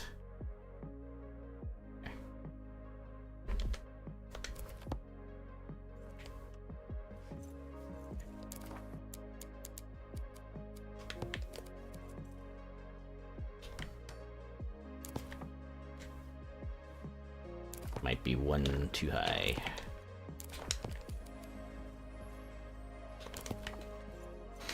That looks good.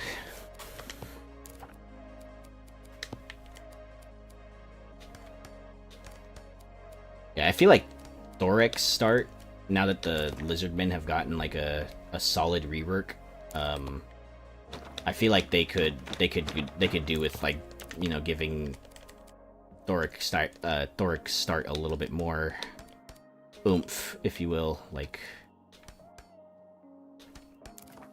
he has effectively until he gets Slayers. If you're playing vanilla, he effectively has no answer for lizardmen units until he takes that one hold where he could get one of the dinosaurs as like a unit that he can use, the Collar of Raton or something like that. And once you craft that, you can get the unit to recruit. But just that one unit alone isn't enough to turn the tide of anything. If you're fighting lizardmen, you basically like against lizardmen, like you're mostly gonna be defending structures. I mean, that's like all dwarf gameplay, I feel like, but like open field battle against lizardmen is just not ideal early game for Ungrim. Though that would introduce a new recourse if there were rune troops like terracotta soldiers. But dwarf and golems, the rune storm giants, it could cost the winds of magic or a new building. Yeah, or like, I don't know, just make it a regiment of renown. That way you can only have like 3 of them, you know, in any given army.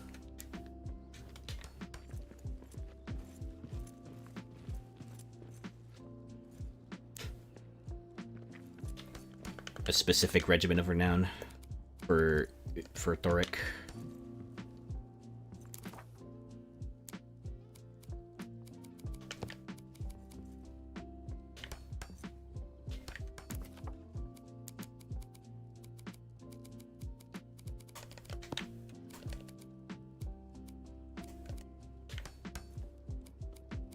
Have you played Vampire Coast at all, Trit?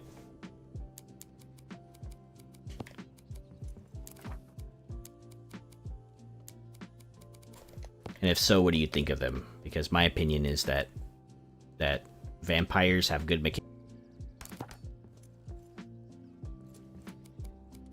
Yeah. That's mostly how I feel about it. Though I kind of feel like with the navy, like, I don't know. There's only so many factions that would have a navy, conceivably, in the lore. I mean, of course, the Empire would. Empire Man would, the dwarves would. Trying to think who else could have navies, like the Vampire Coast will have it, of course, but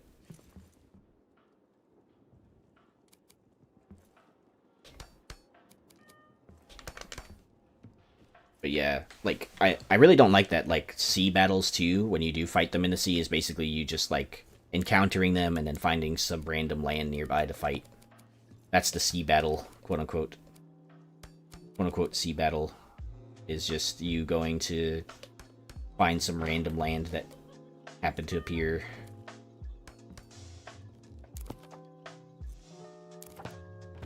Out of nowhere.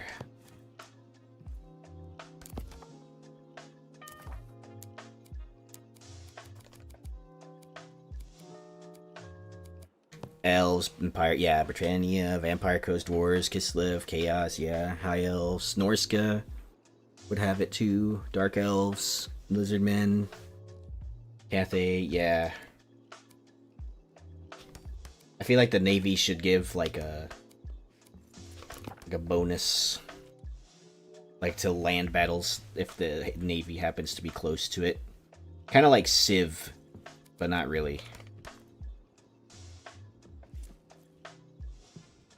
You could have like your little battleships close by.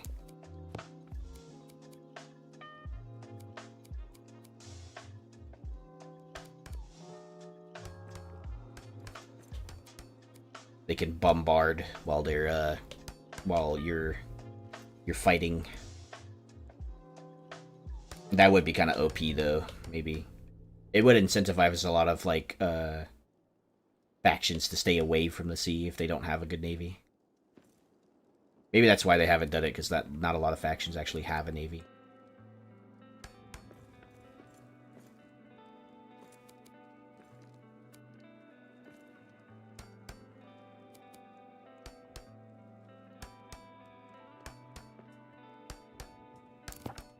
But to be fair, a lot of factions don't have aerial units either, and they still do those.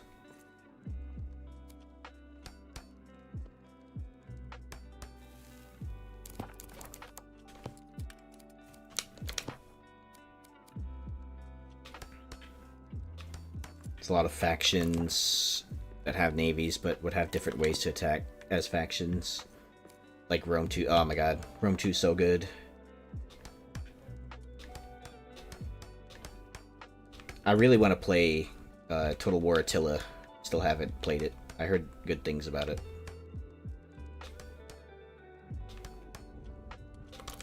And I heard that they added dynasties to Total War Pharaoh or something like that.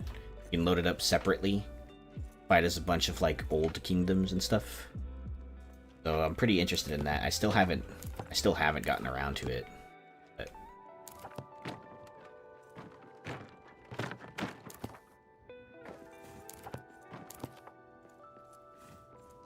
I really want to.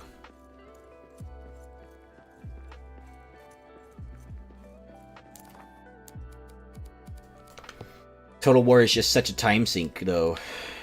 Such a time sink. Like, I'll be like, oh yeah, you know, I'm just gonna do this one battle. And then, like... just one more battle, guys. And then, like, next thing I know, it's... You know, it's midnight, and then, like, it's 3 a.m. the next time after just one more battle.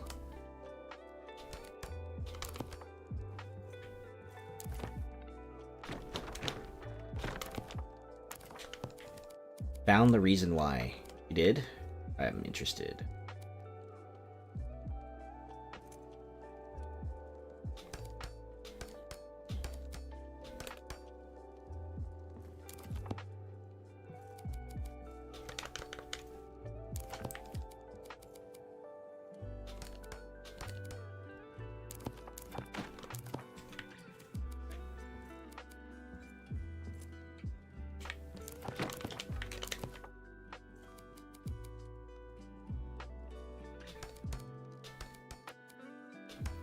Total Warhammer doesn't have naval battles primarily because the developers decided to focus resources on land battles, as naval combat has been a divisive, technically challenging feature in previous titles. That's true. One of my friends said that naval battles were kind of garbage sometimes.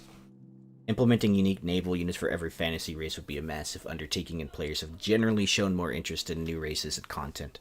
The game's maps and mechanics are also less suited to naval warfare compared to previous historical Total War games, which originally featured more robust stuff. Yeah, robust naval systems.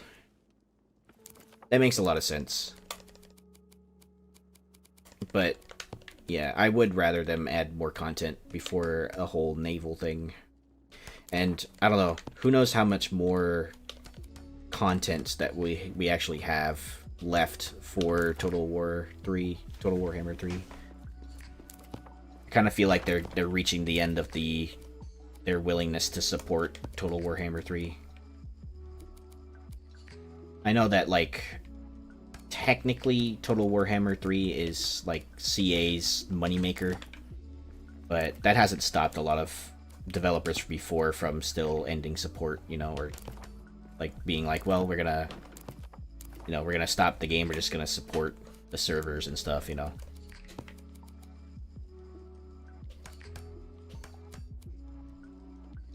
Total War Medieval 3 is confirmed. I saw that today too. I'm actually really happy about that. Medieval 2 is good. That means we can get a better version of the Lord of the Rings mod for Total War Medieval 3. If you know about the mod.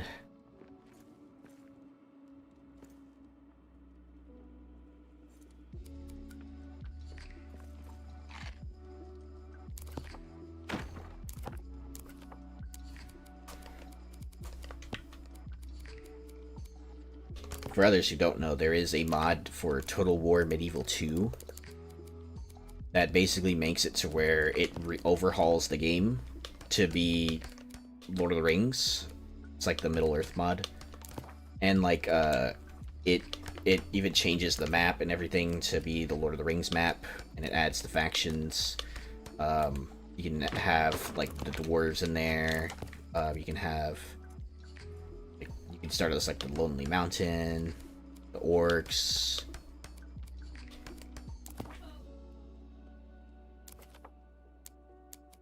It's a pretty freaking cool mod. Does cause the game to crash quite a lot, but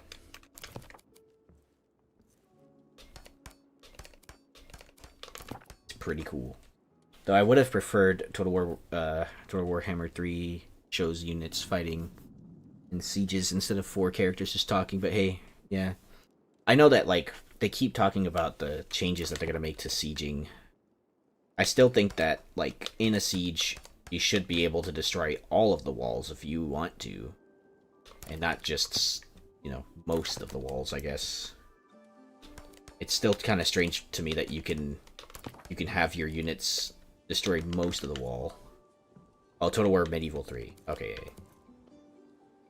Total War Medieval 3. Okay. I know they're making changes to sieges in Warhammer 3.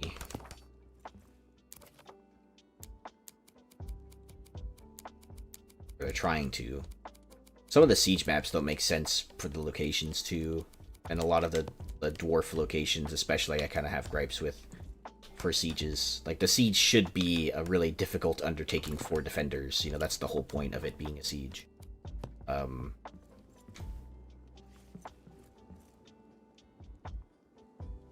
Yeah.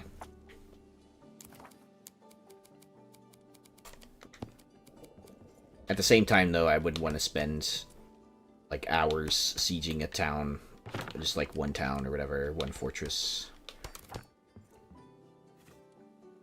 Butt ladders, yeah. I don't know if they're getting rid of butt ladders, but, like... I do think it's funny that they just pull the ladder out of their butt and just put it up and just start going, you know? It's funny.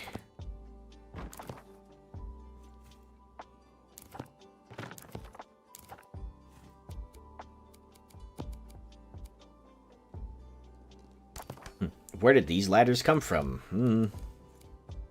Magical bag of holding, I guess.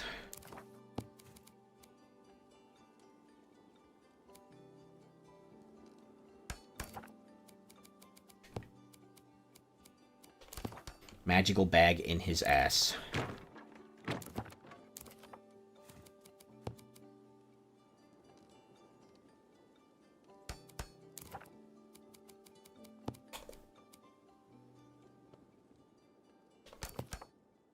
Gosh darn it.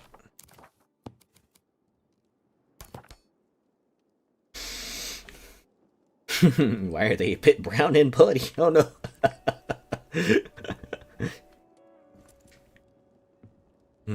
I wouldn't touch those if I were you, sir. Alright, let's go to sleep. I'm kind of tired of working in the dark here.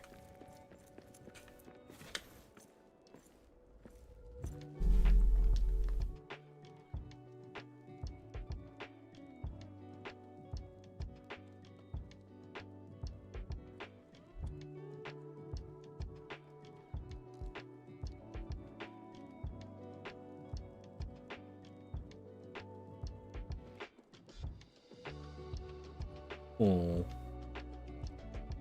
Ooby. Nurglings would never care. The more chances to spread disease, the better. In fact, they might even start doing it themselves.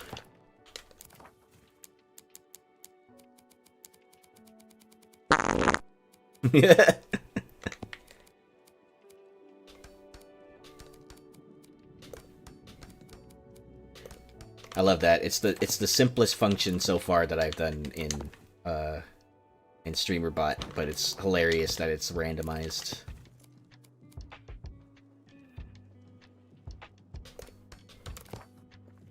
Even cool too. What's even cooler about StreamerBot too is that you can do weighted randomization. So if I wanted to make a certain type of fart weighted more often in a random action, then I could do that. Like, it would happen more often than the others. So you could get, like, rare sounds, or in this case, rare farts.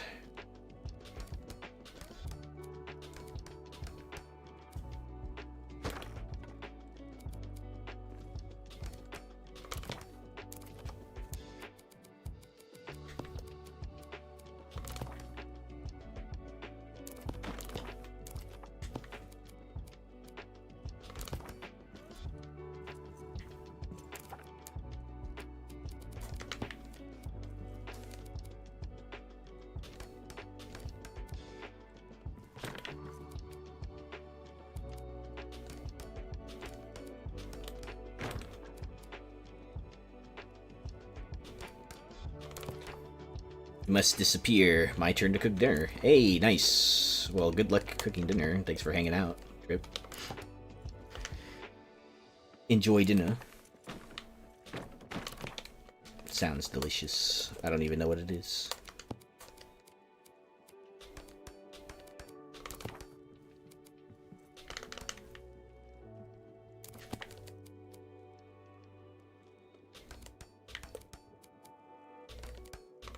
The concept of food is very delicious to me at the moment.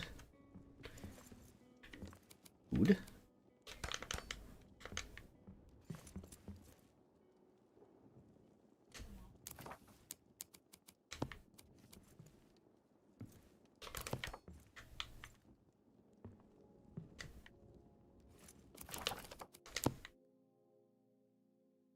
Yes, good.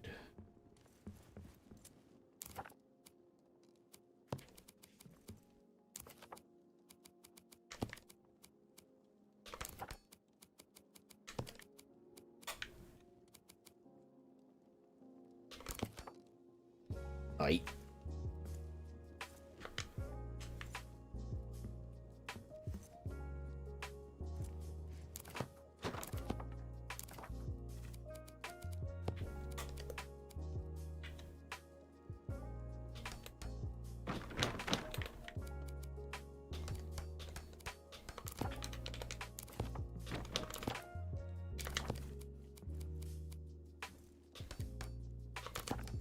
The things must be in alignment. I will not allow them to not be.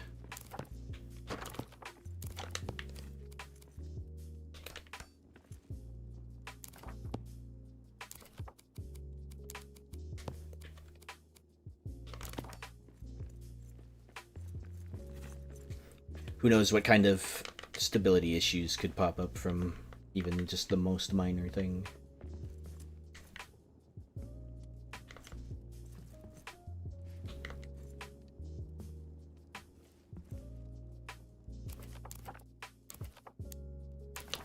Let's wear a different hat while we're building.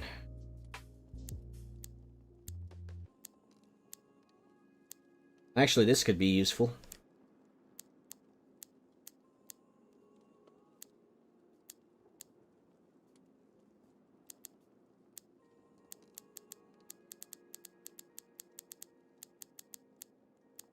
What happened to all my sandbox stuff?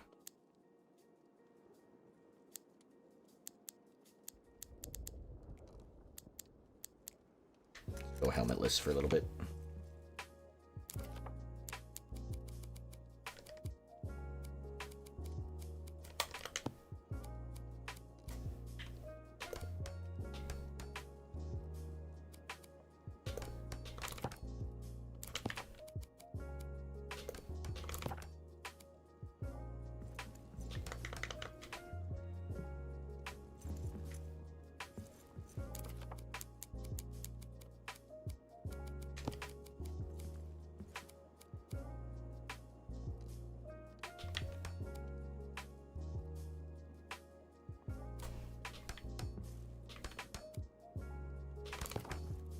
Okay.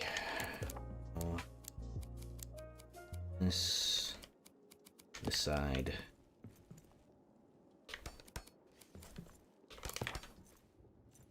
There is a new challenge, by the way. Durin's Chower Challenge in the RTM official Discord, which is funny because I was building this for a little bit before that happened. Still don't know if I will get this done or not in time. Or, I don't know. The deadline is January 5th. There's plenty of time, but I don't know how much progress I'm going to be making per day on this. So, like, a prospect of trying to push this build for the whole month is a little bit daunting for me. I don't want to rush it either, because even though I do have a lot of this planned out on paper, I really don't want to, you know, like, you know, rush through it, because there's a lot of tweaks that I usually have to make to, you know, make a build work in the game versus, you know, the conceptual thing on paper. And it's always like that, you know. Nothing's ever perfect when you want to build it in a game when you draw it out first. There's limitations to the game's, you know, engine, the ways that you can place things, the actual amount of space available, all that. So I don't want to make any promises that I can finish it in time. However, I will be trying.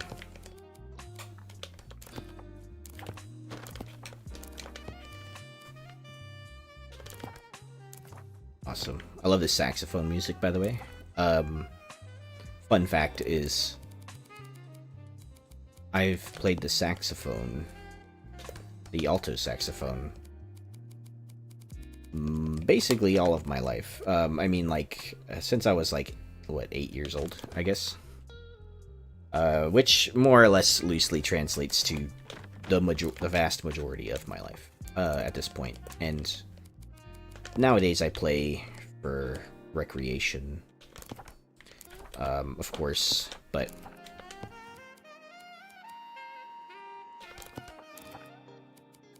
I was in band all of my life. Jazz band, concert band, marching band.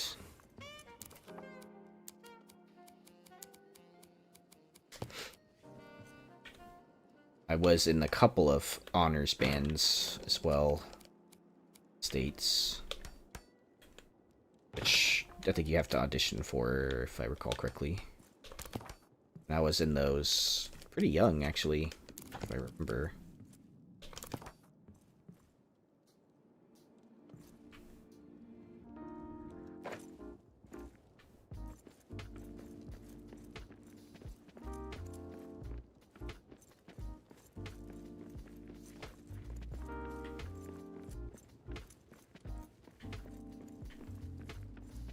Looking good.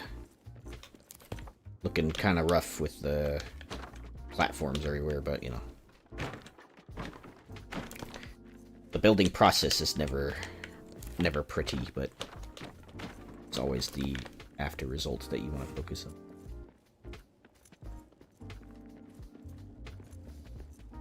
Been okay for the most part. I do need more coal, or more amber, so that I can place more of those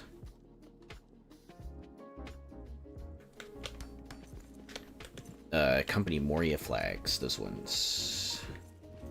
If we can get the Crimson Brazier too, that would be nice, but it's not required for the build.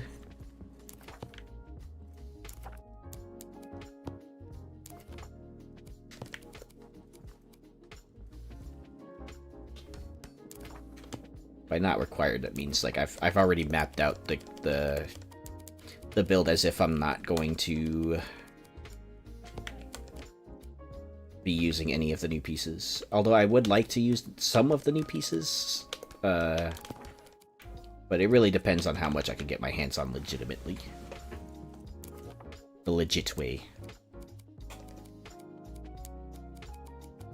The legit way.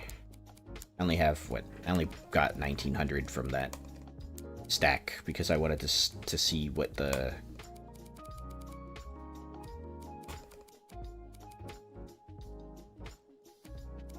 what it all looked like. Go. I'm not going to start on this inner part of it. I'm not even going to bother connecting these, because once I start building the central structure in the middle here, it will effectively change everything. And in fact, like, it might even change the facing of 2 of these columns, because I want to make it to where, you know, someone could walk up to the second floor from at least 2 of those columns, so that you don't have to go into the main structure to go up a level if you want. I want to make it to where you can go to any of at least 2 columns, you know. And then...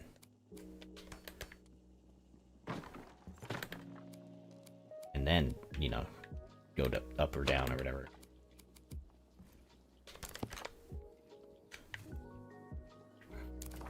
This one needs to be realigned again. Hold on. Oop.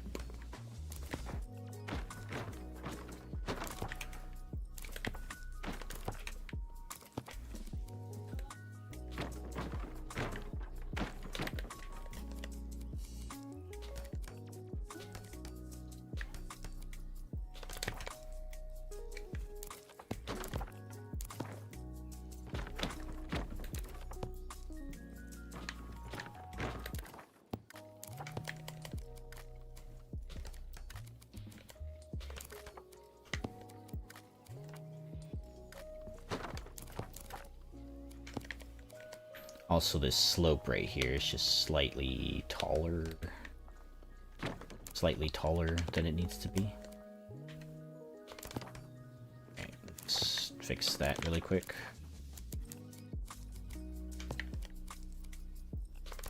There. Okay, now we can go back up with the, with this whole thing. Mm-hmm. Mm-hmm.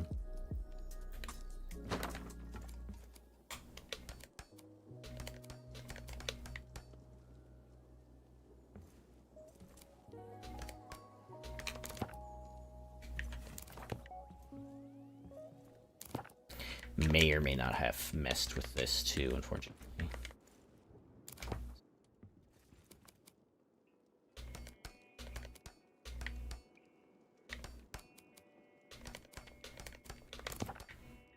Alrighty. Not bad. I would consider that mostly complete. Let me know how we're doing on timed messages, by the way. I know that, like, I have a couple of them. They need to be at even wider intervals. Let me know. I have them, like, around an hour or so. They'll post. Means it'll post maybe a maximum of 4 times, I think.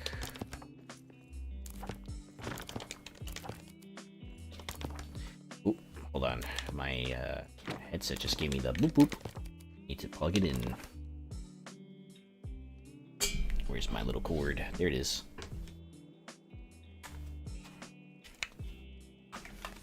I am plugged in.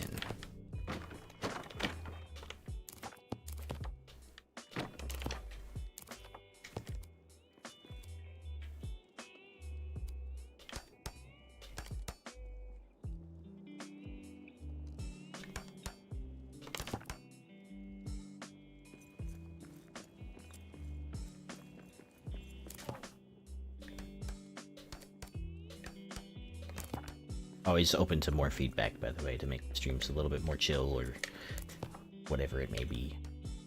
Always trying to make them more fun, too. But I think my overall vibe is chill. At least I like to think so. Sometimes it can be a little bit chaotic in here, but, you know, not terribly often. Oops, I didn't mean to do that. Nice. That was a wet one. You might want to check your pants.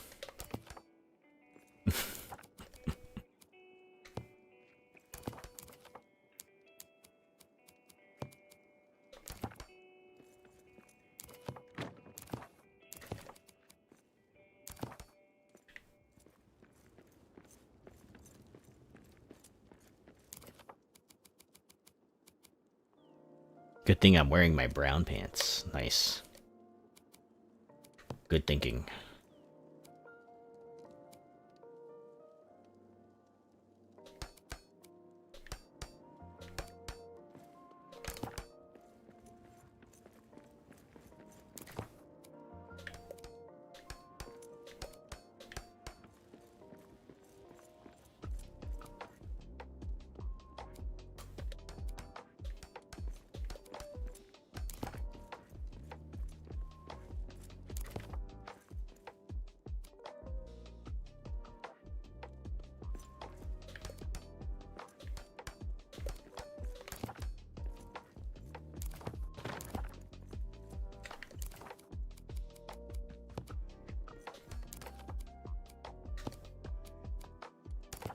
Just a reminder, folks, for everyone that's here on Twitchies, I am running a clips contest. It is running until the 10th, through the 10th of this month. I will be doing some judging of some clips after the 10th to help me make a Twitch channel trailer. And the winner will get like the best overall clip, get like a $15 Redbubble gift card, and all of the winners that are, including the overall winner, will get $10 Steam gift card. And if I'm unable to give you a Steam gift card for whatever reason, I will gladly Venmo you or PayPal you or whatever it is $10 USD. So if for whatever reason you happen to live in a different country or something like that, and I'm unable to give you the code for a gift card in the US or something, you know.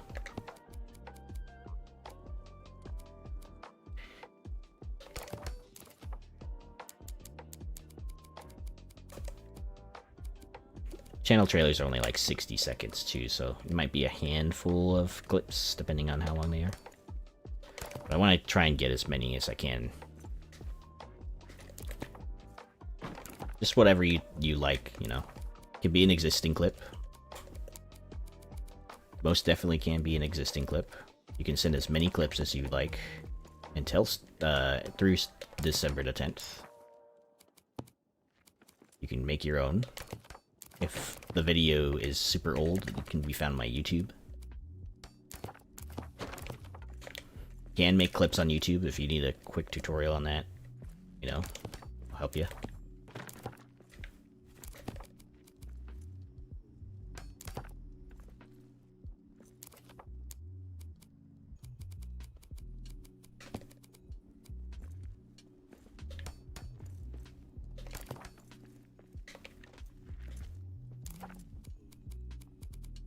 Just something that'll help, you know, like, help me with, like, giving the vibe for my channel, you know, accurate vibe of my channel, or something like that.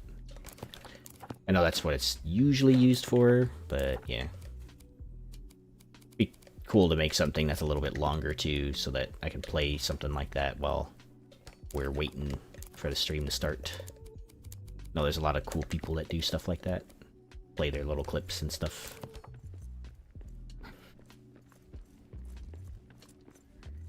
Okay, we are in business here. Okay, this one will be Durin the First, so this will be a pretty difficult placement. Hold on, might have to move these a little bit forward, accommodate this statue.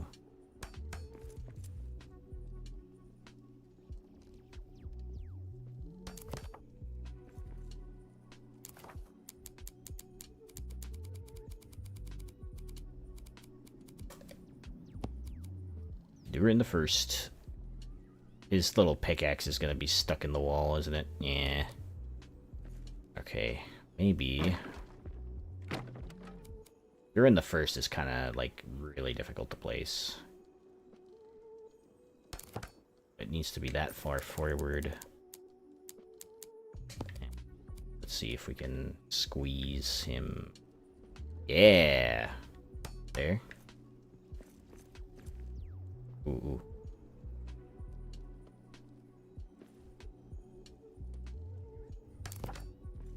There you go. We can still see him in all of his glory. Outer facing the walls will get the memorial.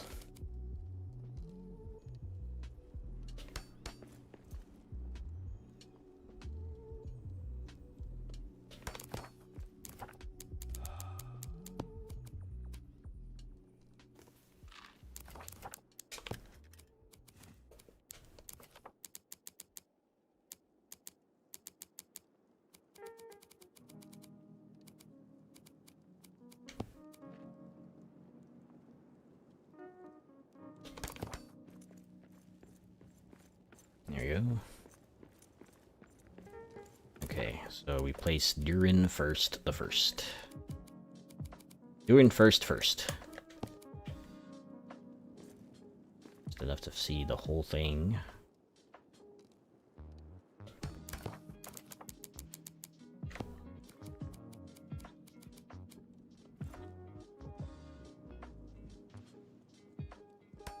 Great. I need more resin. Hold on. I'll be right back. Actually, I should sleep, huh? Okay. Sleep first and then go over there.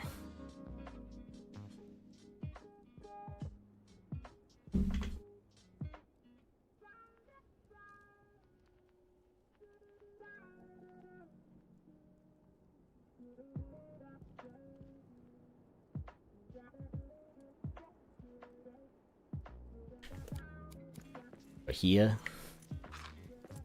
Let's go to Mess Hall. I think I have some resin. I'm not sure though.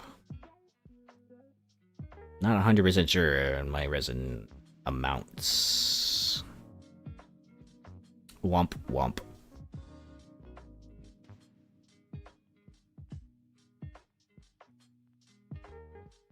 I might actually even be low on resin, if I recall correctly.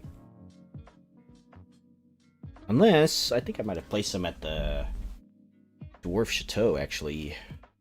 I was placing a lot of braziers, wasn't I?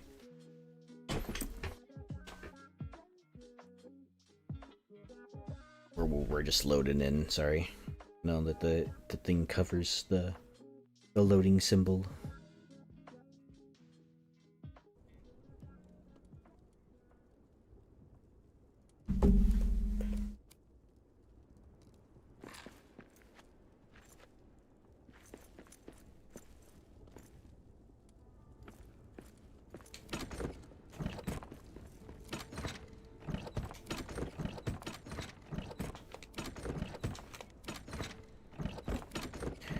Oh, you know what?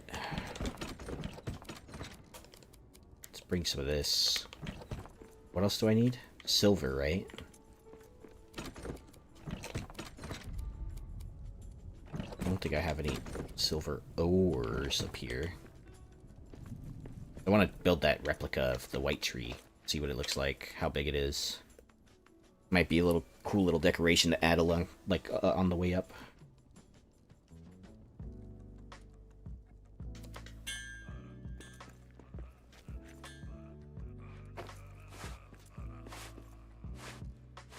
What up? It's been a while. Making some ornaments. Cool. What news? Cool. Still only have one set of ornaments there.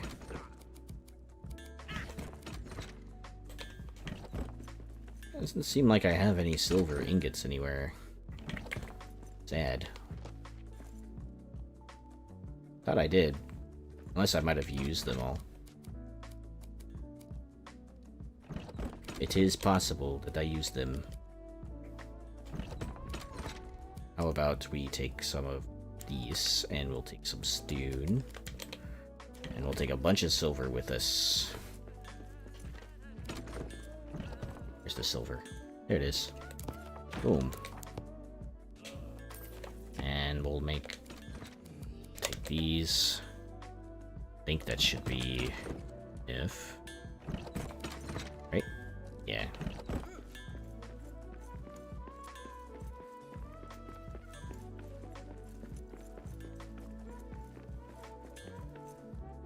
Something to do while I'm doing stuff. Smelt a bunch of stuff. By the way, this is how I generally get a bunch of like one ingot.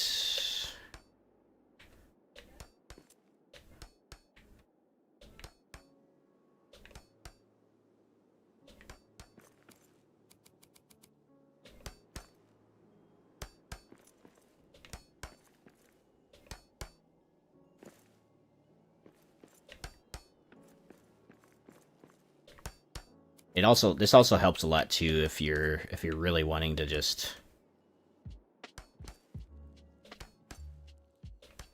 like hike up the stuff with the traders. I must have had silver ingots up here because I still have silver ore up here.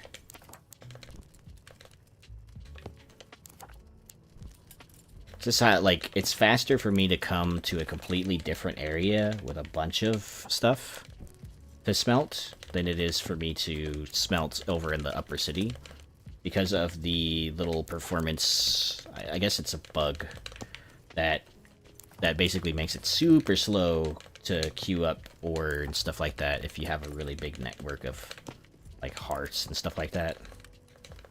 I'd rather just make a completely new area and smelt all my things there in large quantity. And then, you know, sooner or later you'll have a bunch of the ingot that you need for many things, really. But whole world lags out when someone opens the forges. Lol. Yeah. Yeah, that's a bug that's been in the game for a minute, actually.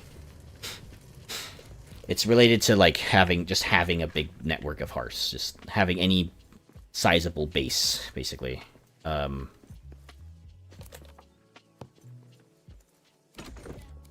So that's why. If you're wondering why that happens, that's why that happens.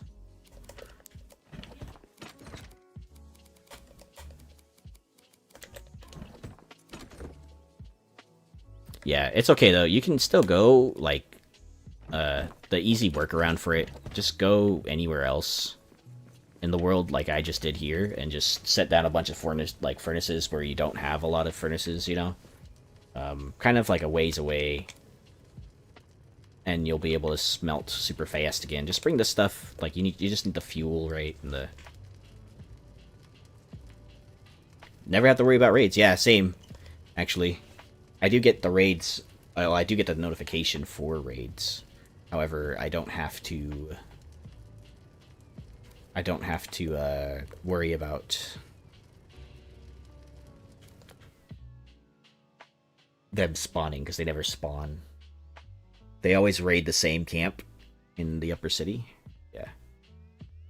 Yeah. It's cool. It's great, isn't it? You just chill. Whenever I get raided in the upper city, I'm like, eh. But if it's anywhere else, I get a little bit concerned. I'm like, I don't know. This is Dwarf Chateau. I haven't finished it yet. It's very not finished. But the whole premise was to make like a dwarf cathedral type situation, I guess. Oh, hey, there's granite here. Wow.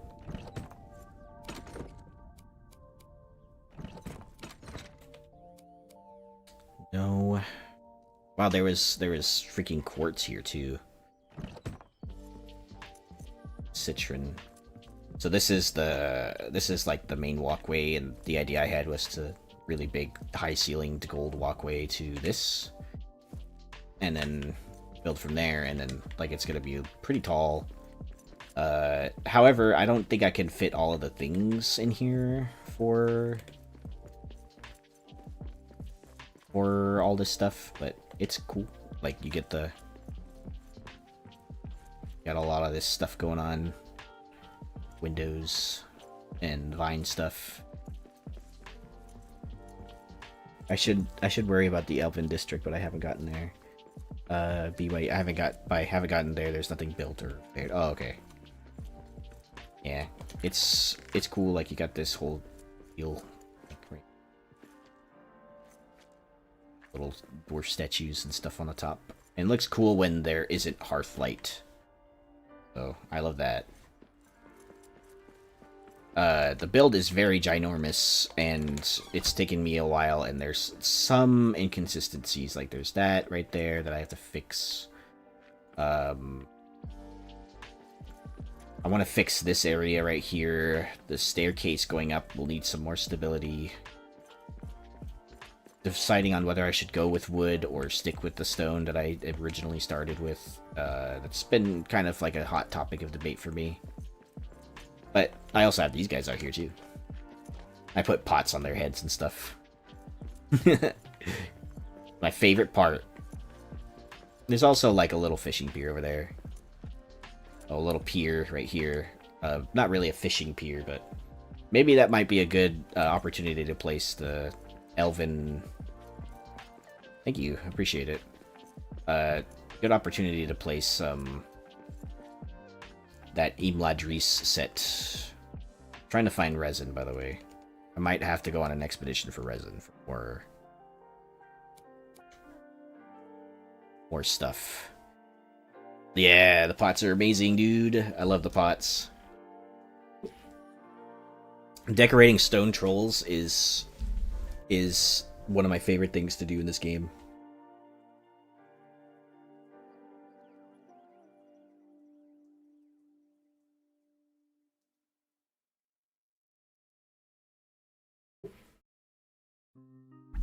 So we might have to go on an expedition for resin, I guess. Not too difficult to do. We'll get some granite too on the way, I guess. Surprised that I ran out of resin, of all things. I guess it's not too inconceivable.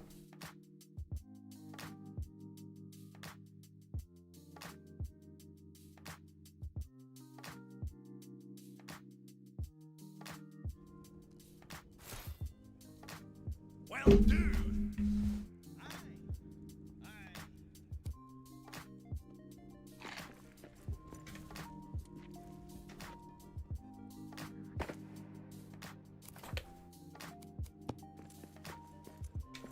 Is there any resin expeditions right now?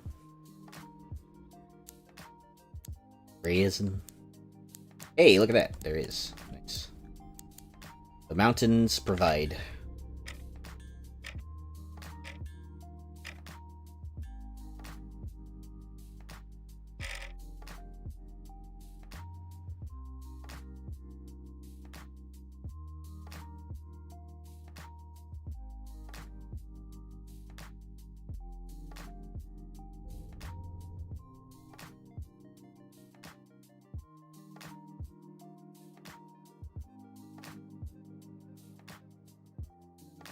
Ooh.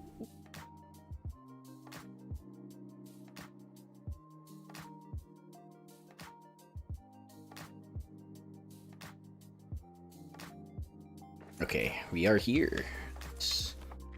I feel like them lighting the fire is a new thing, but I could be wrong.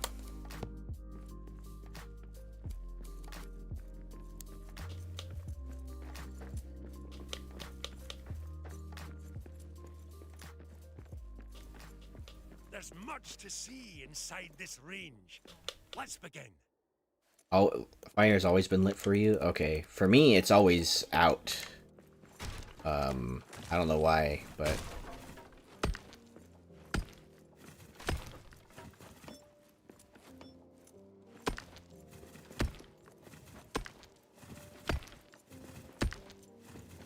Some of the fires outside in the Dimbril Dale, too, aren't lit for me, and it's really dark, whenever I pass through that area.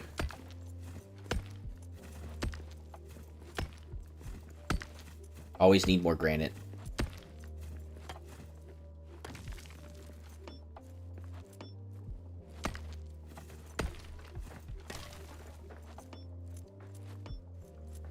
Great.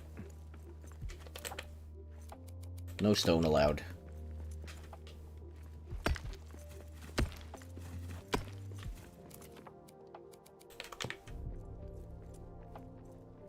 Yeah.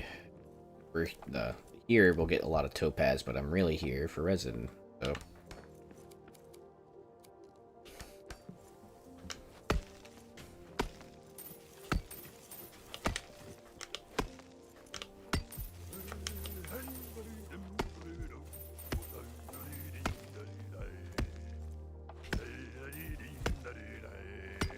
A day of toil by pig and soil, or over ore till days end.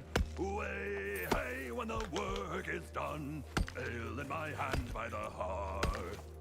Ah, a song for a mining heart.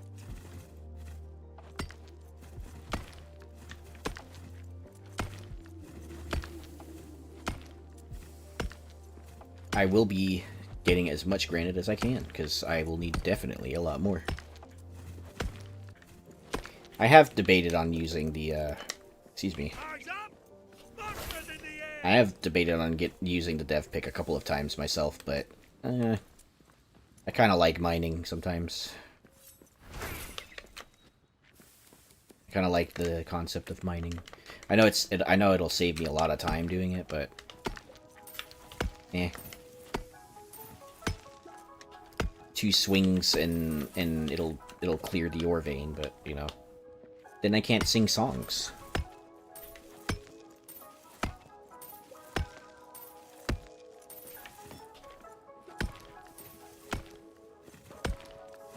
That's the best part of mining.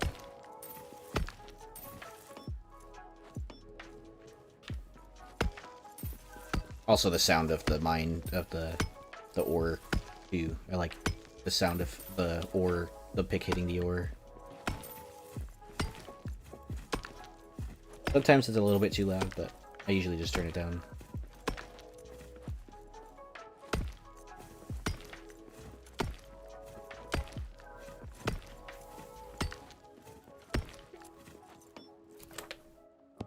Not bad, we already got a couple of stacks.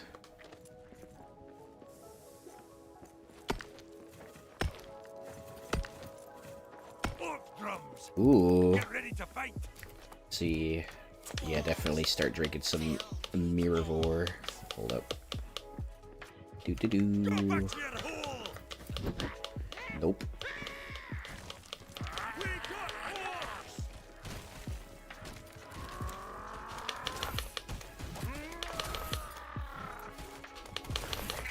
Perfect.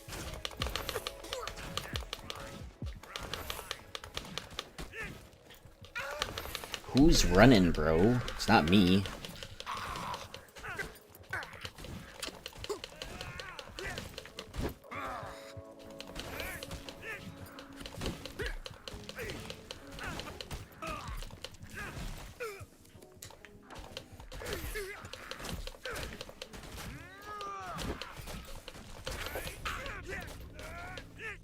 Knock this one dead.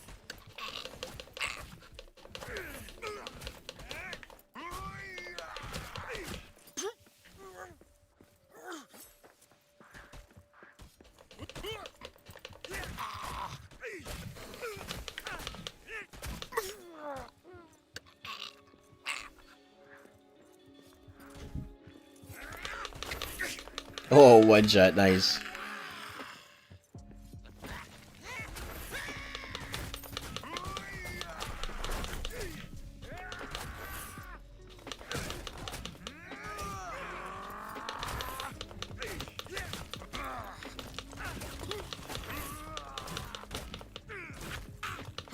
Hey, Sleepy. Thank you for the lurk. That's all you got.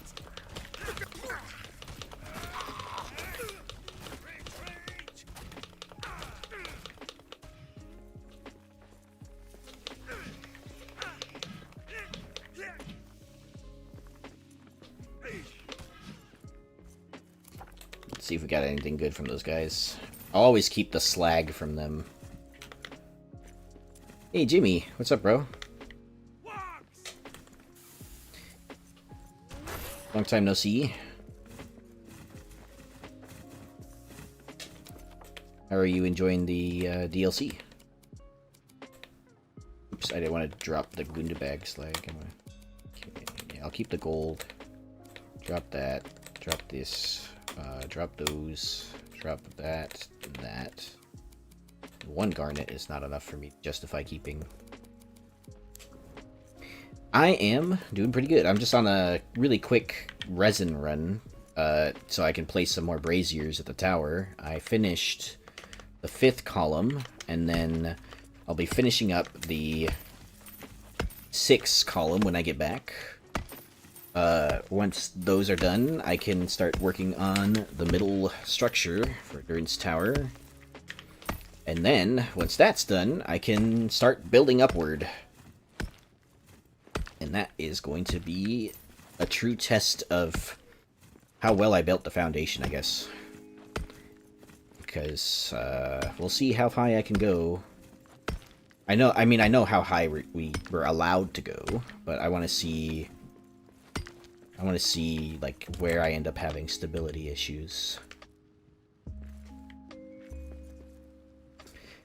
After this expedition, I'll head back there.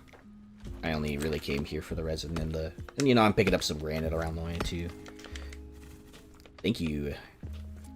Yours turned out pretty cool too. I really enjoyed what you did with the top of it. I saw that you started building vertically.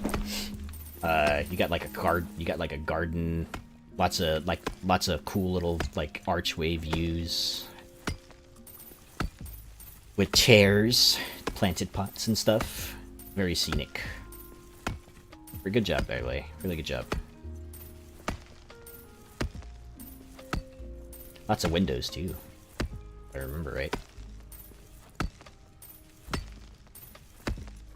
I'm hoping I can get the Durin's Tower done in time for the Durin's Tower challenge. It's very optimistic thinking, but I think the fortune is on my side because I tried.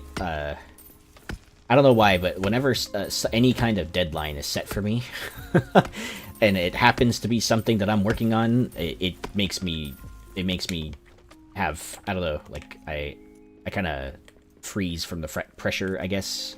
But since I already did start it, it's a lot of, you know, just okay, cool. Well, now I just have to finish what I'm already doing, as opposed to completely start something new, you know? Yeah, bro.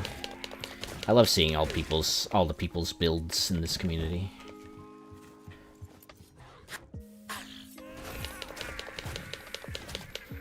Takes me forever to put out even one build. I feel like everyone gets to put out some stuff that's insanely fast. I do be wishing that I was retired sometimes, but also I don't know what I would be wishing for in that case. Oops. Topaz, come on now. Do not insult me.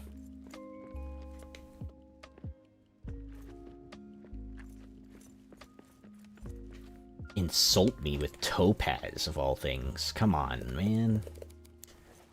Topaz? I do need it eventually, but it's not what I'm here for.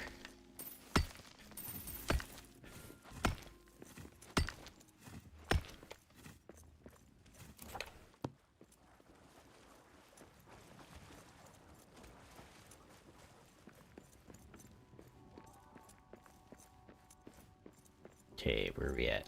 Oh, nice. Pretty big resin vein right there.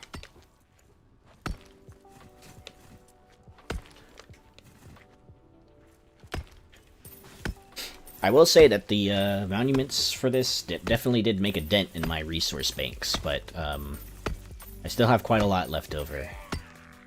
There are like really small things here and there that I have to get. Just gems, usually. Gems that I don't really think about on the day-to-day. I think this might even fill up my backpack pretty considerably.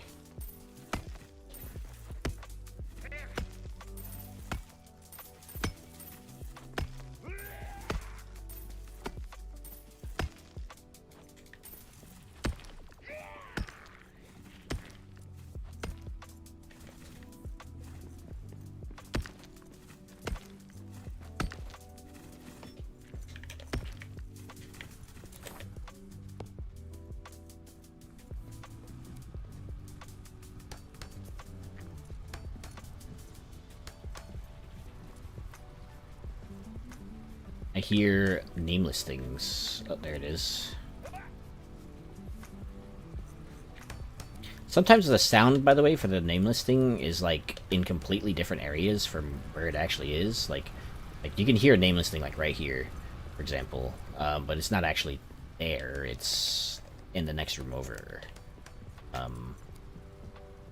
Oh, also there's no waterfall right here. Oops. Whoa, I almost fell. Not sure if this is intentional or not, but looks kind of funky without the waterfall. But I'm assuming it's not a bug. Take a screenshot of that really quick. I have a riven. Hey, Selma. What's up? How are you doing today? Thank you for coming by, swinging the stream. Just, Now swing her strong and wail minus some her resin. song. Pour over o'er till day's end. Way, hey, when the throat runs dry. Ale in my hand by the hearth. Ale in my hand by the hearth. Ha ha! Now dig! You haven't missed much, Selma. I came onto this expedition because I need resin to place some more braziers. And I am in the meantime also picking up a little bit more granite. I managed to complete the 5th column, going to work on the last one, which will require me to do a little bit more work on the bottom portion of it. To stabilize it a little bit more, because it kind of hangs over the edge, just a touch. Eyes are killing. Oh, man. They dry? You have eye drops nearby?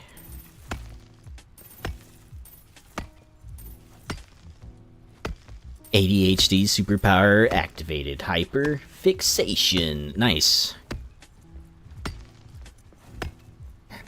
It is both a gift and a curse, actually. Hyper focus is amazing when it's something that you need to do, but when it's not a thing that you need to do, it's really not that great. Did I one time go down into a really hyper-focused rabbit hole of random things that I don't really need to know about? Yes, but, you know, I also learned cool things in the process. Random facts that I'll never use in my life. Wow, look at him. Oh, hey, it's that guy. It's like in the water.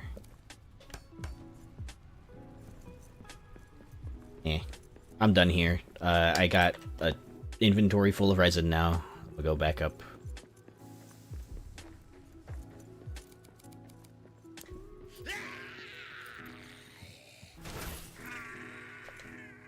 That was close.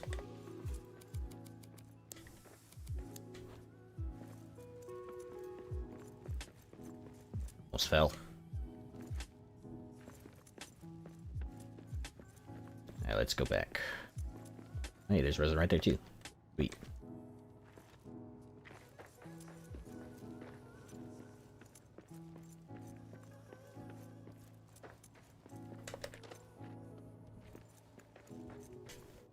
Return! Not getting a pumice with every node feels cruel. Yeah. Yeah. Like, and then, like, I don't know if they intended you to trade for it with the Red Mountain Trader, but if that's the case, then it's really not a good trade. I feel like a lot of the trades aren't good for how much resources that you sacrifice for it.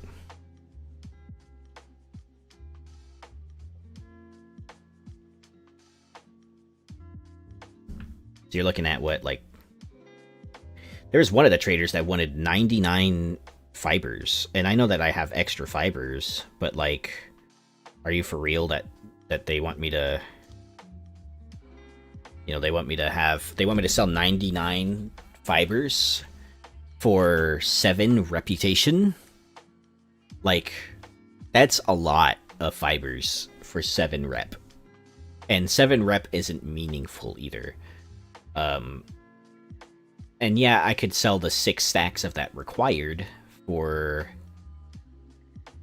like, you know, I guess the maximum amount, but you're telling me I'm gonna give 400 fibers for, what, 40-something rep? It doesn't make any sense to me. It's just... Sorry. It's a very bad trade. Very, very bad trade. Why the fuck does the Shire Trader want cabbages and potatoes? I mean, Samwise McGee, dude.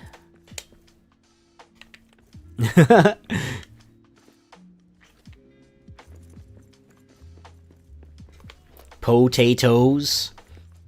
Boil them, mash them, stick them in a stew.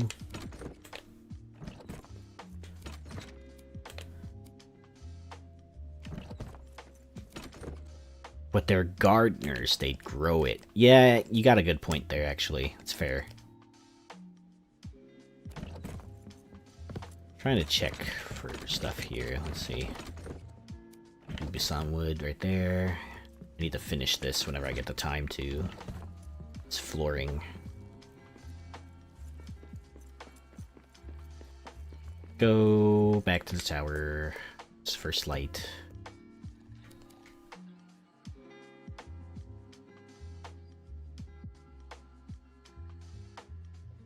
It's probably just something that they added into the game where, you know, like I won't say like maybe, I don't know. I feel like they were just adding things into the game. They came up with like a set of like trading goods that are unique that we could craft, and then they came up with several that aren't, you know. There you go. Alright.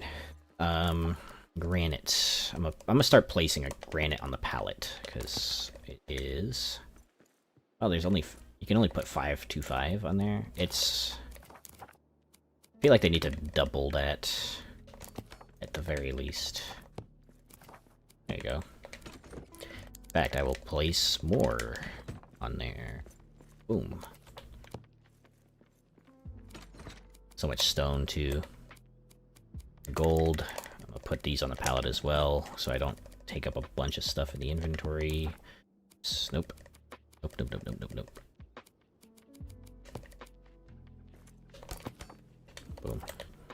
650 is not bad. Adamant. Okay. All this stuff can stay in the chest as far as I'm concerned. Wanted to get the stuff that was taking up a lot of space, in particular. Here are all the silver ingots ready to go.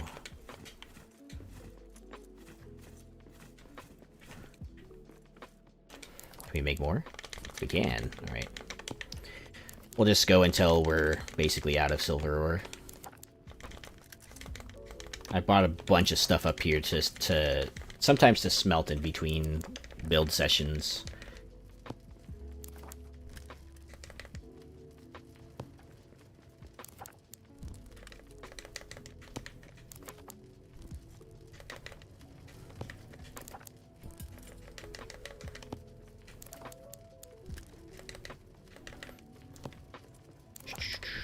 Oops, I didn't mean to make that. Oh well. Too late now. I'm committed to making a single copper ingot.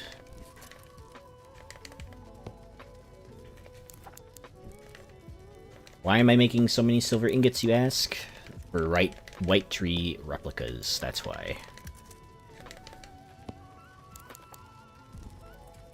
And that's it. Let's put all this stuff on a pallet. Silver. Oh, come on, man. Where's my mouse right now? Okay, that makes sense. I feel like there should be a way to, like, scroll through the categories in this, too. Like, in the build menu. Cool. 160. Now we can see what this thing looks like. How large it is, at least. There it is. Ooh. Very cool. Very, very cool. I like that. Very, it might work for this build, actually. Might very much work for this build. And it's very cheap, too, actually. It's very cheap. All things considering. I mean, like, what, two ingots? 2 ingots and 10 elvenwood is pretty cheap to build that.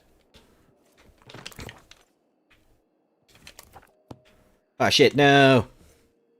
Wow, I didn't die? That's a first. I guess I'm gonna climb.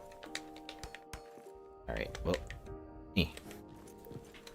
Thought for sure I was going to die. Well, at least I can go down here. I know I can go down here a little bit.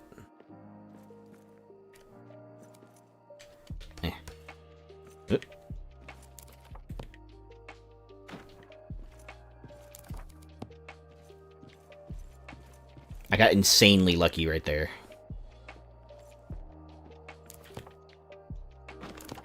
Also don't know how that happened, but oh well.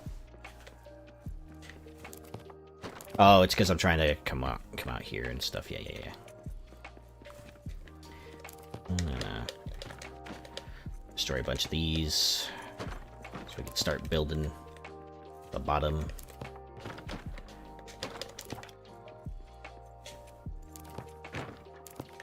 Okay. Bunch of columns right here to hold this up. It's giving decent stability. Hello. Okay. Pick up.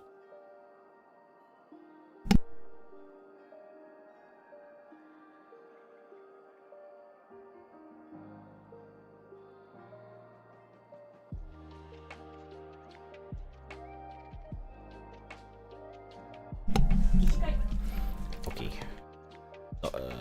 The wife is going to Walmart. Asked me if I was gonna eat anything. Asked me if I needed anything from Walmart.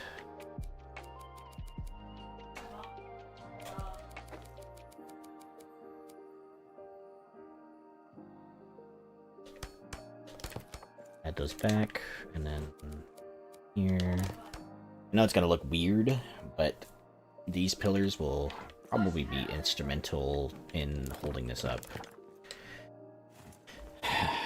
It's gonna be very difficult to make this work otherwise. Rusty stairs. Let's say you.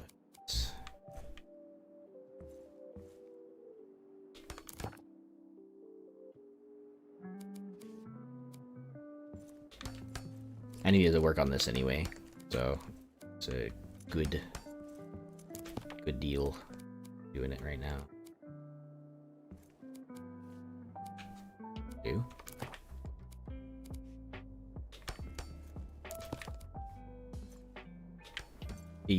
All right. There.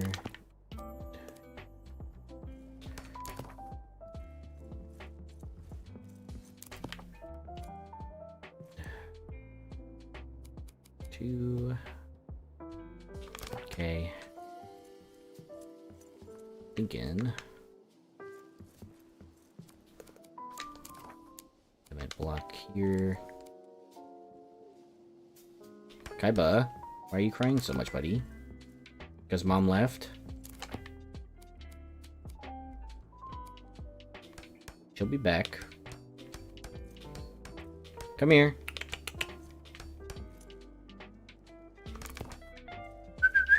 Come on. Kaiba, come. He's crying because the wife left, so he's wondering if she's coming back.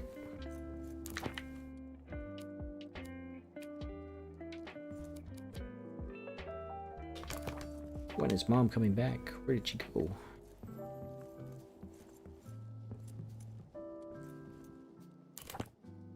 Maybe I can destroy this and just do, oh shit, stair stuff.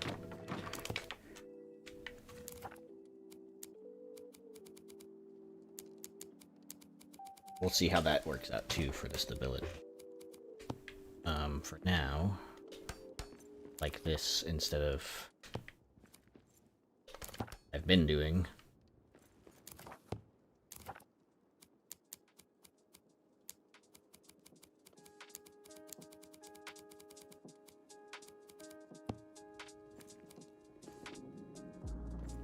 So it's one here and over there.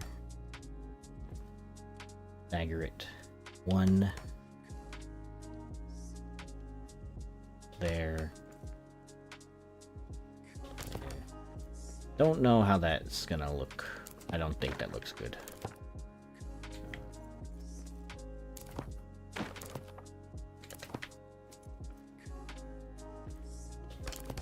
Okay, so something like that looks good.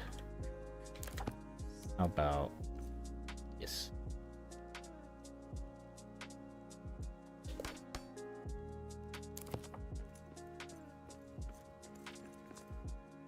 I could see this working if I did something like this.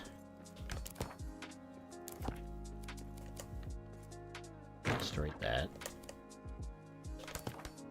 That.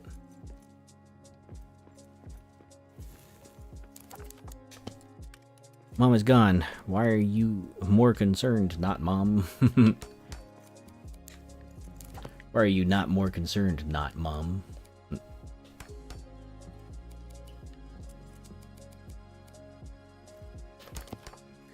He's a sweet boy. He just wants to know where Mom is. He'll be waiting by the door, too. Whenever we go somewhere, he'll be waiting. Waiting by the door. Forever. When we check, we have like these ring cameras too, and we have them like a couple of them posted up. But the main thing that we do is we have one in like the kitchen / living room area, and we can see, like we can see what the dogs are doing in the living room. And so, usually he's laying right there next to the door. Like, practically in the door. So, he's just waiting. He's waiting around for Mom. Waiting around for Mom and Dad.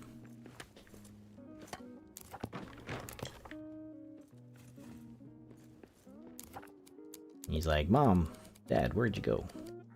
Hello?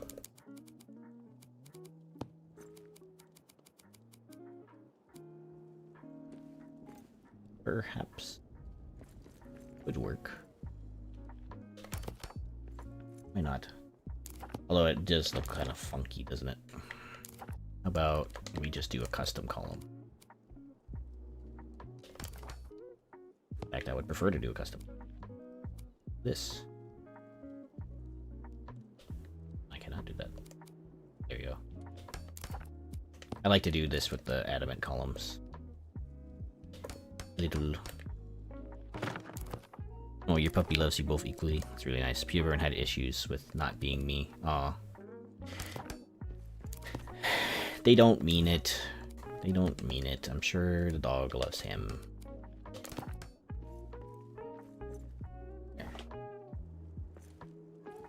Okay. Now what else? This. Stairs, I guess. To go into the side of the mountain.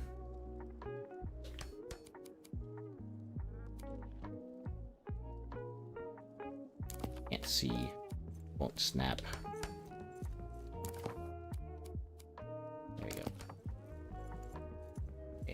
So that, destroy that. That looks a whole lot better than what I did before.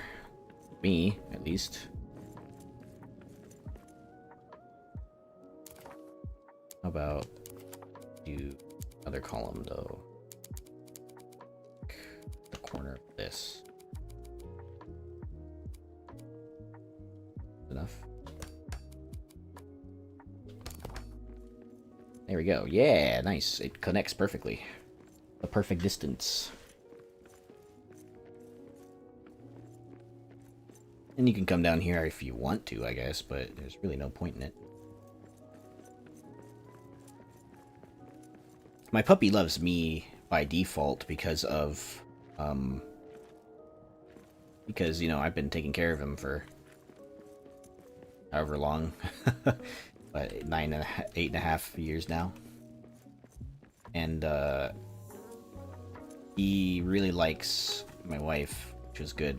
I had issues in the past. I had actually the opposite issue that you had, Barry, where I had my dog really not like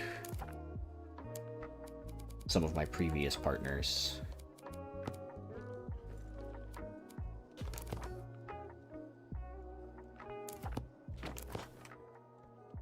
But maybe he was telling me something. In fact, did not work out.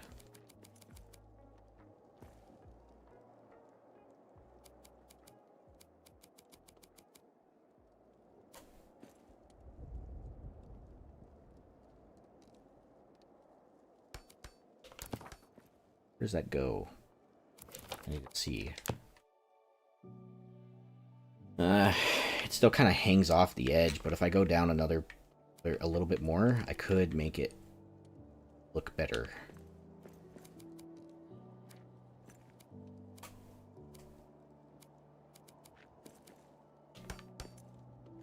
Aw. Sadly, our Malamute passed last December, but she's still very vivid. Aw, I'm sorry. Poor puppy. Hope they're waiting for you. Rainbow Bridge. Be even lower than this.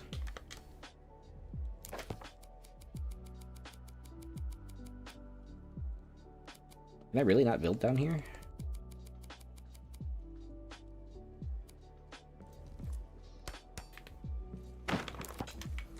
Let's go down just a touch further. See if it'll let me. I think this might be like the... Wonder why I can't. How far up do I have to be before it considers it? Yeah. You think the reason why the dog person ended up with the cat was because we got him, then Durin had vacation time, I worked. When we got the dog, I stopped working, he went to sea. Aw.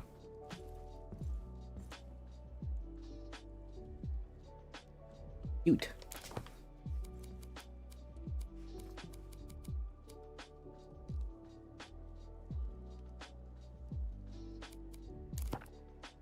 Well, this kind of throws a thorn in a lot of my plans, my dudes.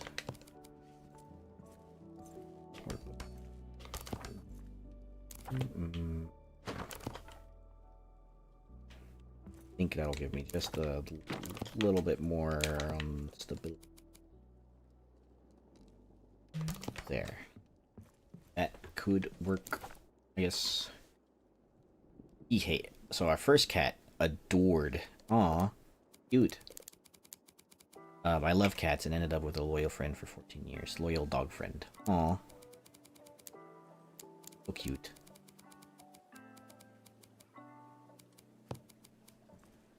Puppers.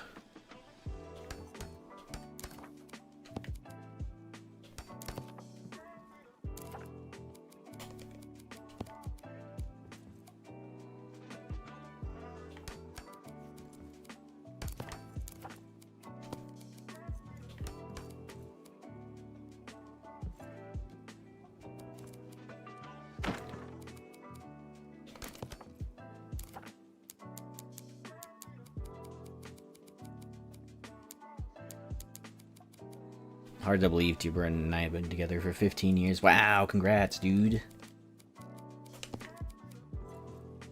Awesome. My wife and I have been together for 6 years.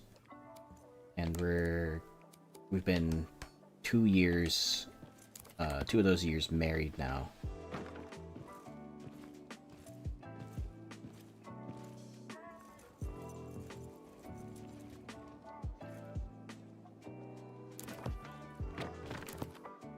Ah, I got it. Okay.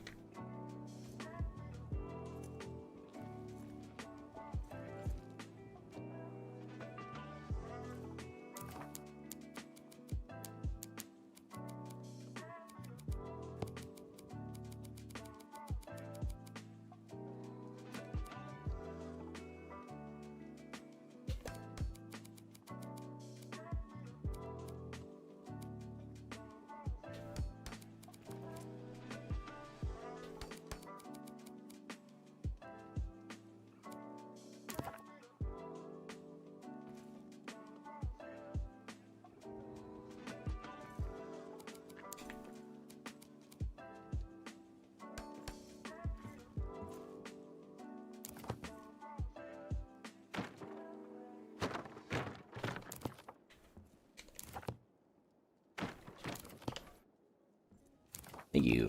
Yeah, we've been together for a while. It's cool. Wife's the only person that I feel safe with. Right, wife is the main reason, by the way, that I even got like a diagnosis for my ADHD, for my ASD. Main reason that any of that ever happened was because of my wife. Really grateful for her. She basically, like, it was funny because, like, we were talking about it recently.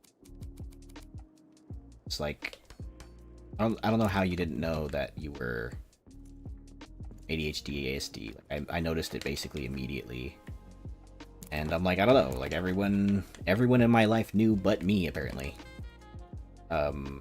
Because, you know, shit. Ooh, clutch. Let's go.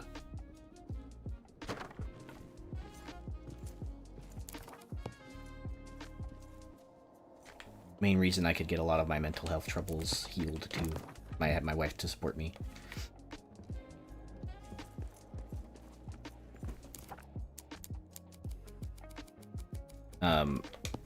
You know, my parents are great people now, but originally, when I was growing up, they didn't really, like, believe in, like, mental health, you know? So, it was kind of like a environment where, you know, doctors are being paid to give you diagnoses because they want money type environment, you know? But now they're great people. Now, both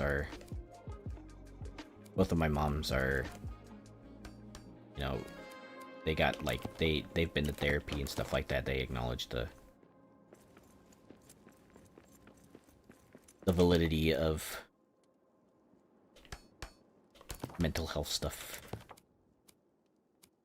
I didn't find out about my ASD until we were trying to get our daughter diagnosed, and they went, it's hereditary, made eye contact, which I promptly shifted away from, and took the test the doc gave me. Oops. Yeah. You know, like, the one thing that came out of my ASD diagnosis recently was a lot of people asking me, like, oh, so, like, what do you think, like, what do you think it's caused by? And I'm like, well, it's genetic, it's hereditary, it's something that you were just born with, bro. And they're like, you don't think it's caused by anything? And I'm like, no. Like, I mean, like, there are probably, like, causes, right? Like, genetic mutations and stuff like that, but there's not, like, it's not like, you know, Tylenol, Lamau. Yeah, you know, like, I'm kind of mad that was, like, a serious course of discussion a while back, because now it's just, like, you know, inevitably there's a lot of people that'll just cling on to that, and because they have people in administrative positions that are saying these things, they now feel like they have an authoritative credibility to their claim for stuff like that, and that's gonna that kind of irritated me for like 2 weeks or so.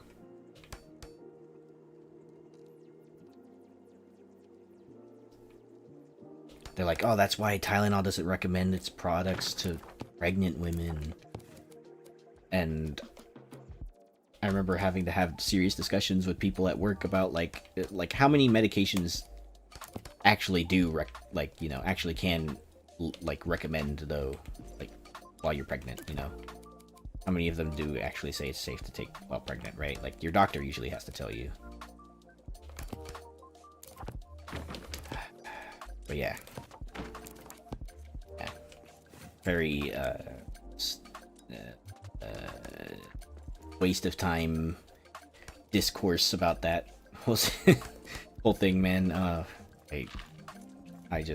would rather, honestly, at this point, I would just rather them believe in, I would just rather people just you know, I would rather go back to the old days of those where the anti-vaxxers are just not as loud as they are now. Thank you for the hugs. Appreciated.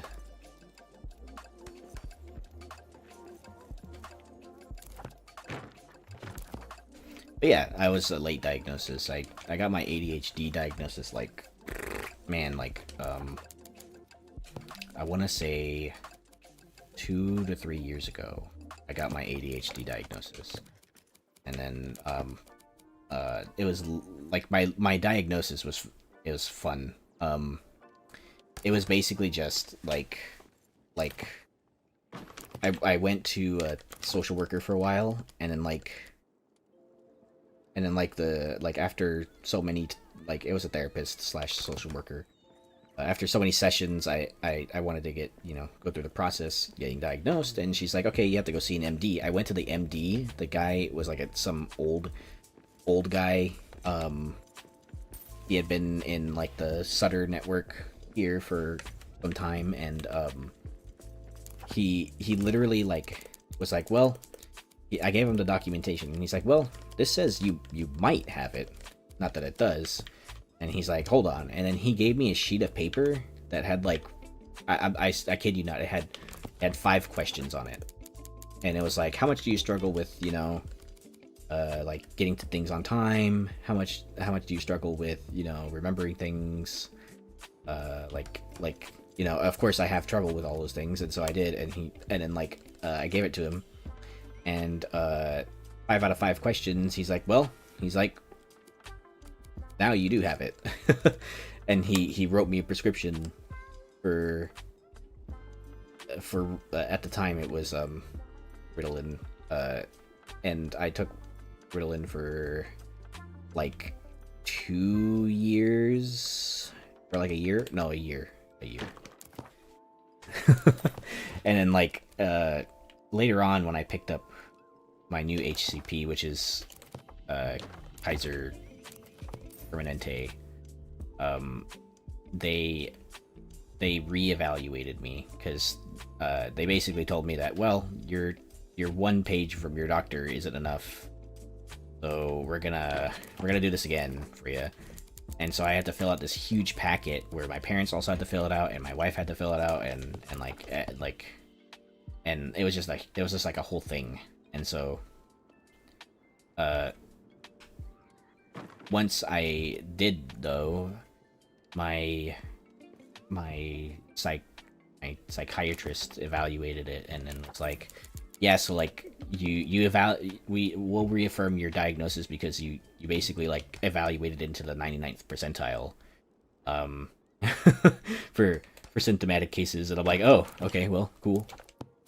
And I just got my ASD diagnosis very recently, actually. I went through that whole process because Kaiser refused to fund an evaluation because they believed it was unnecessary, even though I scored pretty high on like an AQ50, and because of that, I had to go out of network and also out of pocket for that whole thing, which was terrible. It was pretty expensive, but now I'm good. Yeah, like the people that I found at least let me pay like as I went, kind of thing. I told them, hey, like, I know this is expensive, but I'm not gonna be able to pay it like all at once. I could pay it, and every once in a while. They worked with me. It was cool. The person took the time to. The clinical psychologist took their time with me, and reviewed all my history, all my documentation, and everything. Talked to my mom. My other mom had voice surgery recently, so she couldn't speak to them, but did speak to my mom, number 1. By the way, if I ever say like mom 1 and mom 2, I mean like mom 2, like TOO.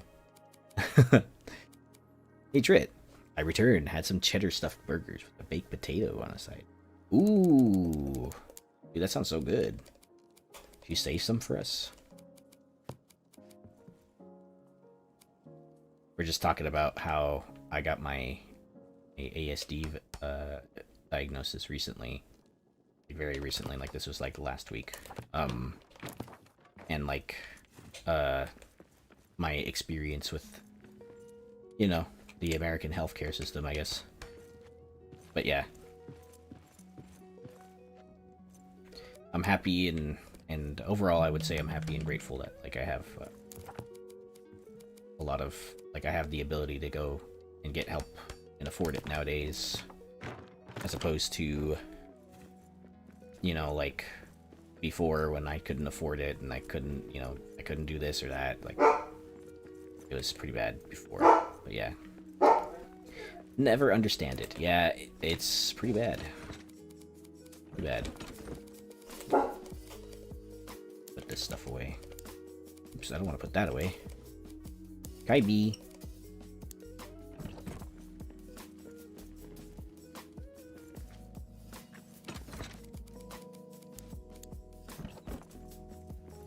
Have I gotten it? No. In fact, I totally forgot about it. I'm gonna be honest with you. I am making a shitload of silver though, so that because I built the White Tree of Gondor, and I like how it looks, and I believe that it's a very cheap recipe. Very cheap. 10 elvenwood and 10 elvenwood and like 2 silver. God dang it, I deposited the same thing twice. There you go. Okay, I'll sleep and then we'll go. Yes, we can. Do you want to see it? Maybe kind of spoilers for you. It's a replica, but yeah, you can build it. There's a Gondor trader. Actually, it might even look better in the sunlight. Hold on.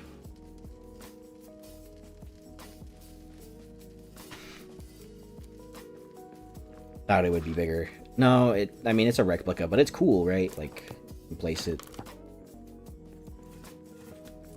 I like that you can build tiny replicas.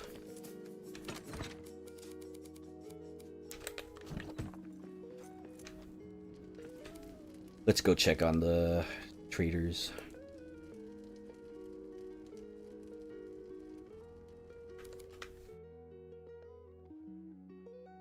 I got about another half hour before I gotta start helping the wife with some stuff before she leaves. Or whenever she gets back from Walmart, I guess, but yeah. She's gonna be leaving this Friday to the Philippines to see some family, and I'll be all by my lonesome with the dogs for 2 weeks, unfortunately. Womp womp.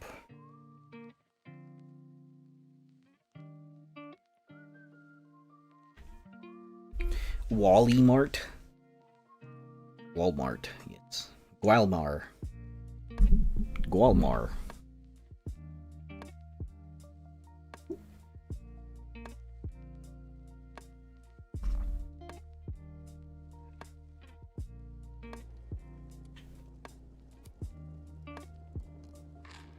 Alright, where are my NPCs at? They're not here at the moment, wherever they are.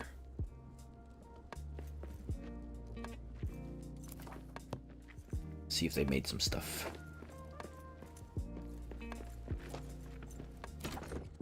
They made a bunch of spearheads and some mithril ornaments. Nice.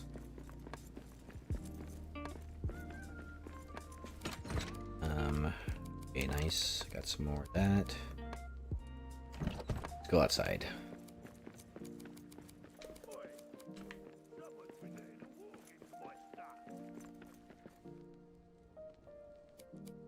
Hopefully the Red Mountains trader is still there, although I would not be surprised if he's not. Sad. Oh well. Hold on, the game's loading. I know. I'm in need of raw materials. Runic Heartstones. Wow, first time I got. Perhaps we can trade. Here's some of that. What are you looking for, friend? Mason's hat. Okay.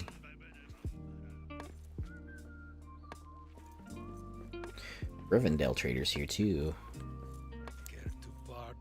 Moria's Still want best. bronze coins. Okay. I'm hoping to obtain Hey, some of crystal Moria's lamps. best I have a lot of that stuff. Imladris. hoping to obtain So you some give of me Moria's best 29 products. per, so almost 30. So 6, 9, 12, 3, 6, 9, 12. Minus 4, so 116. Find my prices agreeable. F1. Yeah, it's still not going to be enough for you, I'm hoping huh? to obtain some of Moria's best products. Ceremonial weapons.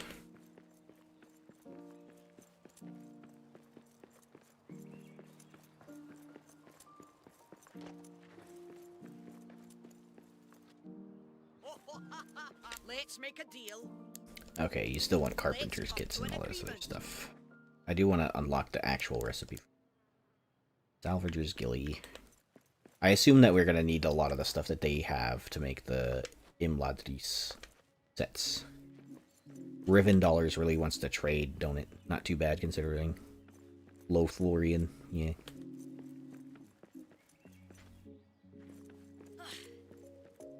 I'm in need of raw materials. Okay.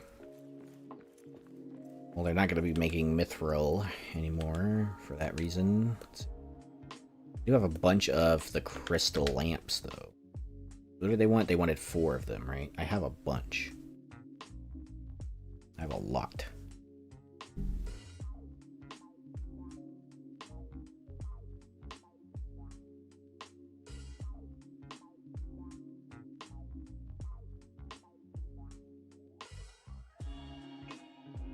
It's loading.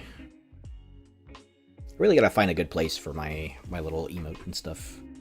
I do want to put it like up in the upper left corner, but I feel like I would have to move a lot of other things too. Plus, it looks weird when my little emote dude is just chilling. I could have shopped in store and it would have been faster. Yeah. Got it? Aye. All right, these guys are back again. I really need to buy the hats for them so that I can make my builders do something else.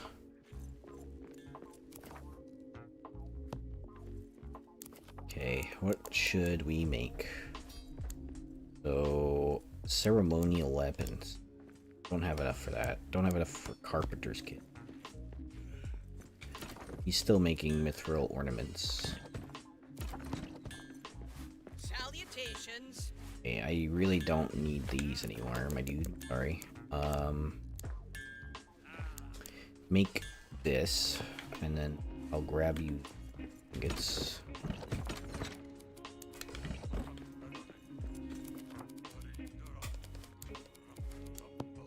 Go. Okay. I'll take 4. I have star metal coins. I don't have the gold and silver filigree. Yeah, I don't have any of that. The stuff that they actually want.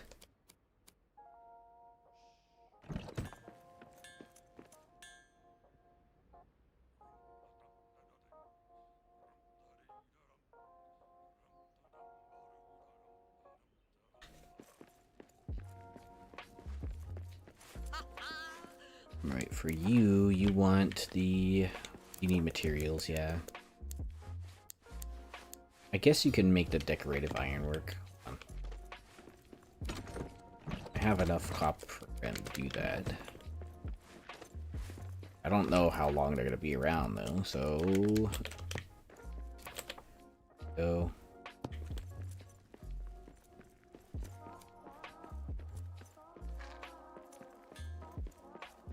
Oh, you thought your pickup was gonna be fast. Still waiting for my order. Oh man, that sucks, dude. No. I hate it. I hate it when like you pick up anyway, and like it's still slow.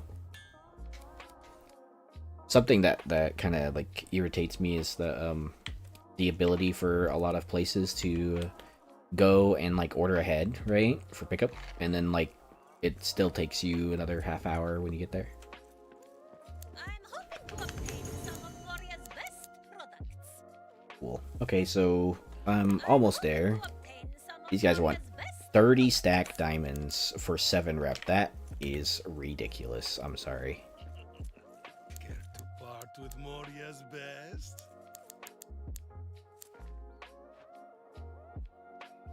I'll buy this from you since I don't have anything else. You.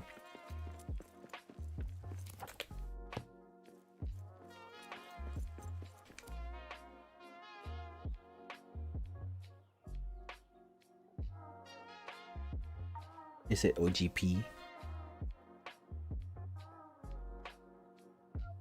It is Walmart though. I mean, like, sorry, Trey. You and my wife have the same text color. It almost confused me for a second there.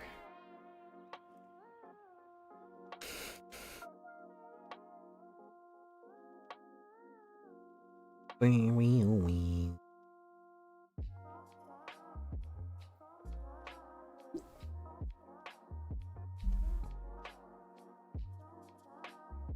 Walmart has the OGP. I used to work at Walmart under that. Ugh. I genuinely feel bad for like grocery store employees nowadays that do have the online order stuff, because I know that those grocery stores are still not gonna pay people more to do all that stuff, and it's just not great, you know?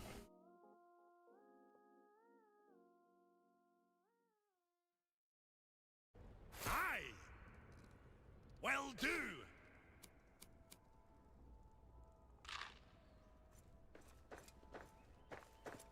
Hello! The mountain smiles on us today! Okay, let's put this stuff back. I thought I needed something, like some kind of resource.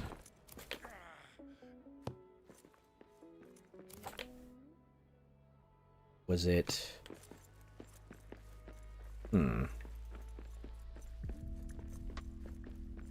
I'll figure it out when I get there. 2550 out of 3500 pride.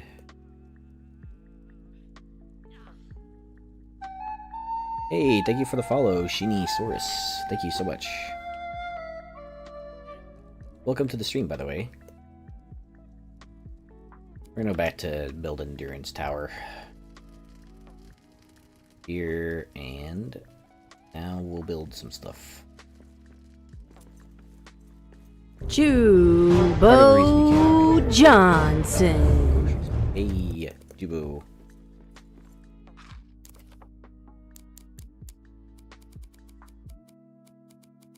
Not sure why I'm not hearing those anymore. I probably should change the setting again. Well, as long as you can hear them, then they're working as intended.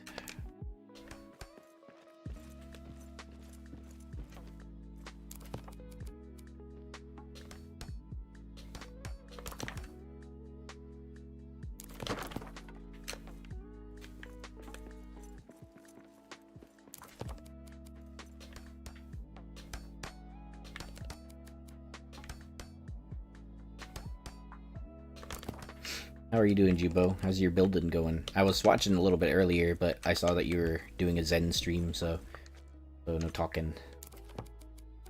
No paying attention to the chats.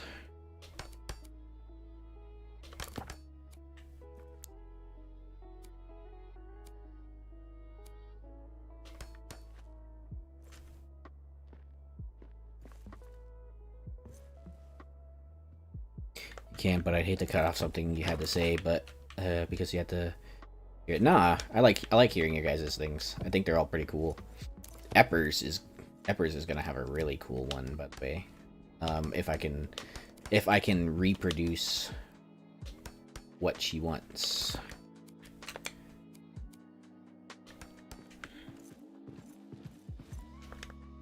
ASMR content for viewers while I get to zen out building. Nice. Glad that helps you.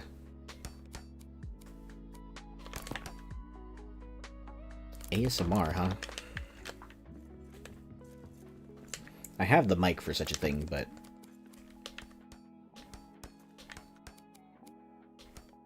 that kind of stream style, not sure if I could pull it off. Probably, if I talked in a really low voice.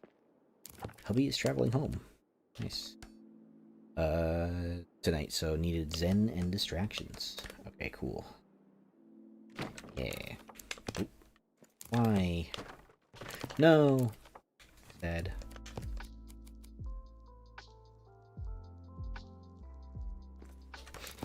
My wife is going to be traveling, ironically, to the Philippines to see some family, and that is happening at the end of the week. Why is it? I feel like it's just a little bit. There we go. Yeah, good. Yeah, this bottom part though is not good. Not sure ASMR is the right word. Just some game sounds and something to chill watching, but not in their face. Oh, so it's like a... No, it's like, yeah, like, it can still be ASMR. It could still be like an ambience thing. That would be like the closest thing that I think that could, I could describe it as. If you were doing low, super low voice, like quiet voice, you know, ASMR is like quiet stuff, like being quiet and like having things intentionally volume. That I see a lot of YouTube content creators that are like that. In fact, one such creator my wife watches, kind of like that's his whole thing, that he streams, like he releases his videos that are meant to be watched at nighttime, and like he streams games. I forget what his tag was. Yeah, safe travels. Yeah, she's been meaning to see some family for a while now, so fortunately I couldn't go because of the fact that I used a lot of PTO for our anniversary trip.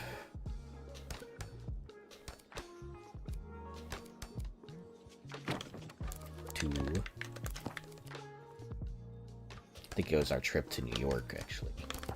Wrong. That was around her birthday. Or what we did on the anniversary.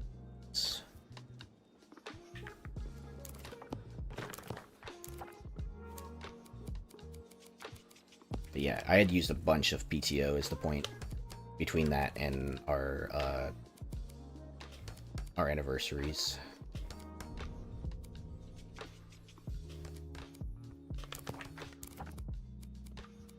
Oh, we went to Disneyland this year. Yeah, that's right. Yeah. We went to Disneyland this year for the anniversary. And we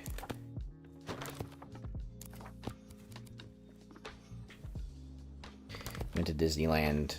I got my lightsaber there.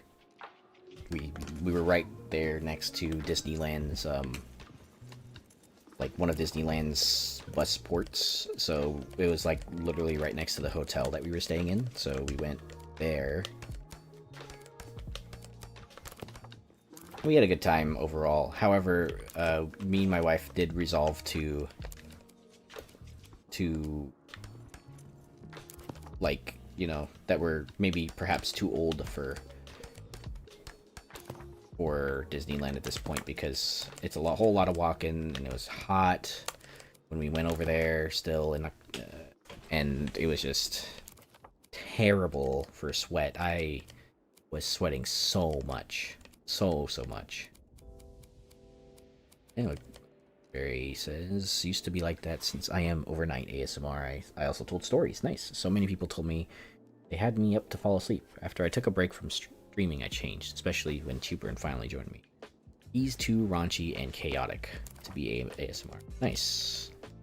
Well, I guess you can have chaotic ASMR if such a thing exists. I'm sure it does. I'm sure there are people into the chaos in the background.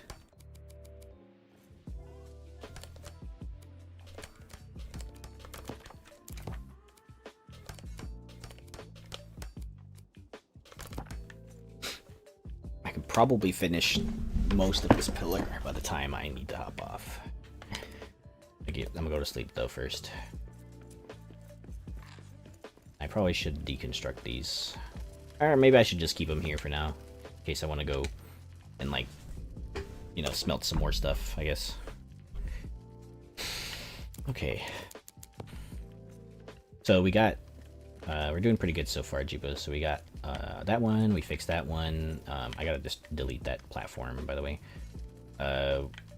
Right around here is where it starts to get dark, like slightly different tint of yellow, or orange, I would say.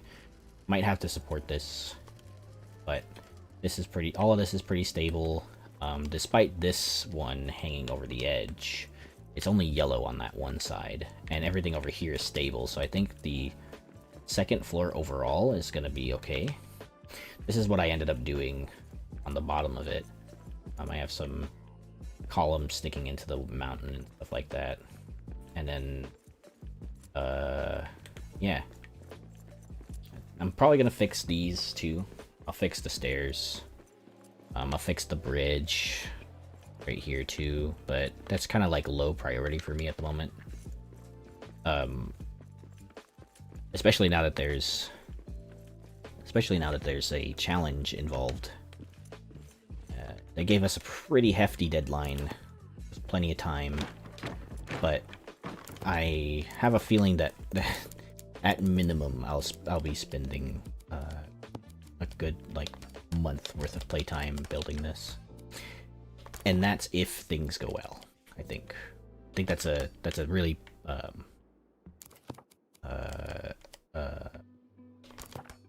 generous estimation. That assumes that everything goes right and that I don't change the design because I don't like it, or that I you know, various other things that I could potentially do to completely just change everything. So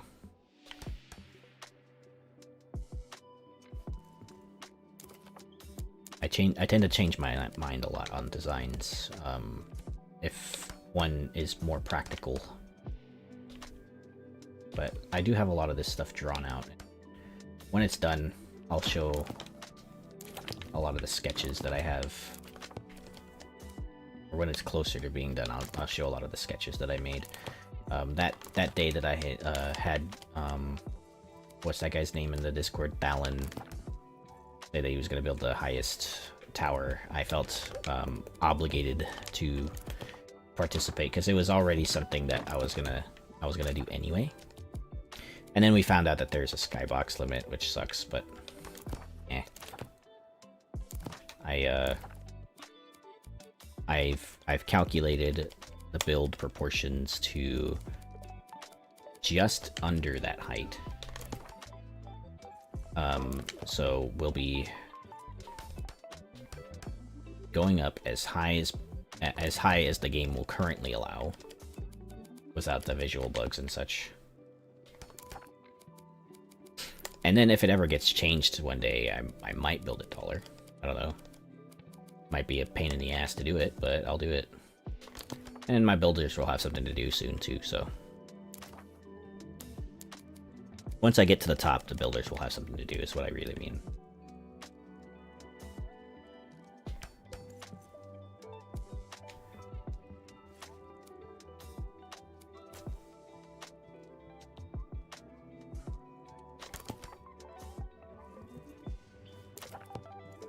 Okay, so the head is kind of cut off. Right? Yeah. Okay.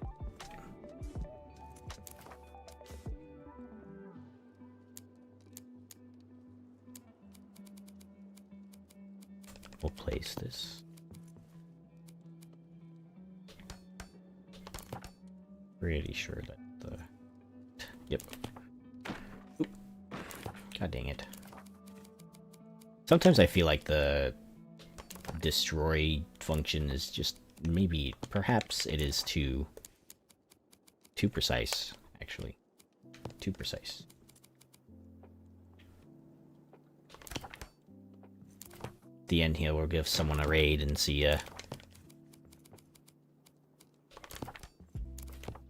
hilarious. I have the exact opposite reaction to challenges. I tend to be like, okay, whatever, dude, build the tallest, but mine will be decked out and sturdy and perfectly me. Yeah. I mean, like, I had told Axebeard beforehand that I was planning to make a tower build anyway. That I wanted to build as tall as possible, because when the devs showed us that we could build in Durin's tower area, I was like, I had asked John Paul if like, what's the highest that you can build, and he said, well, I didn't try to find the limit.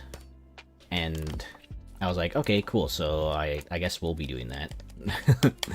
And well, we did find the limit. It's 8. I'm not really rushing though, you know. I'm gonna show it to him, and it'll probably be some time to, like, I think he's seen what I have so far, at least. But I'm not rushing. I'm not Russian. I'm Latino. I'm not Russian, I'm Latino.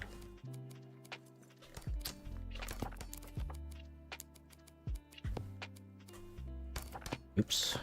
Not what I wanted to do. But yeah, no, the concept of the challenge though just made it more exciting for me. I'm like, well, I already had this design drawn up, and now I'm a little bit more motivated to do it. However, I will say that on the opposite end of that,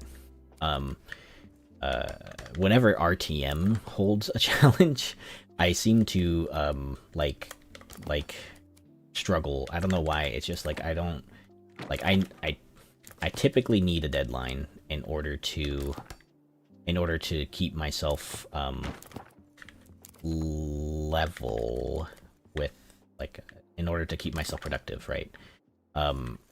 But when it comes to RTM ones, I'm usually like, yeah.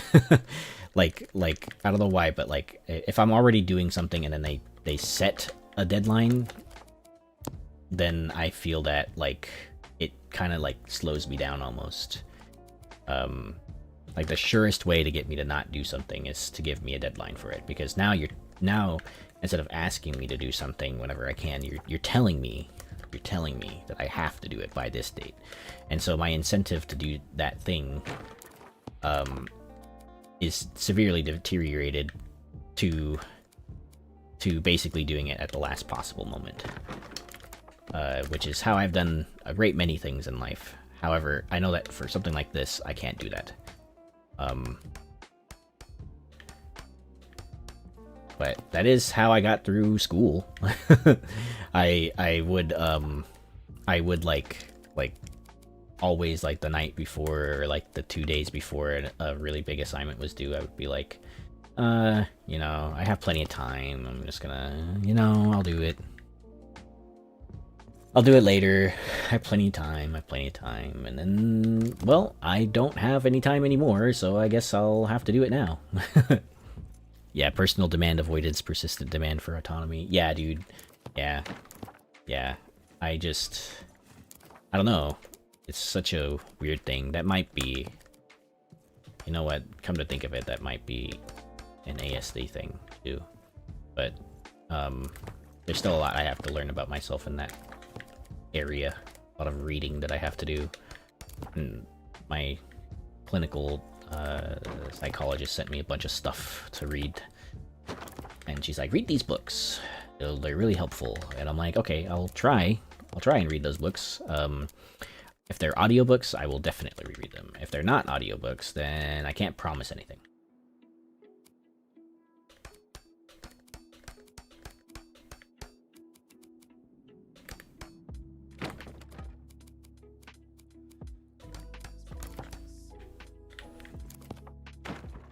Audiobooks has been the only way, dude, by the way, dude, that I've been able to like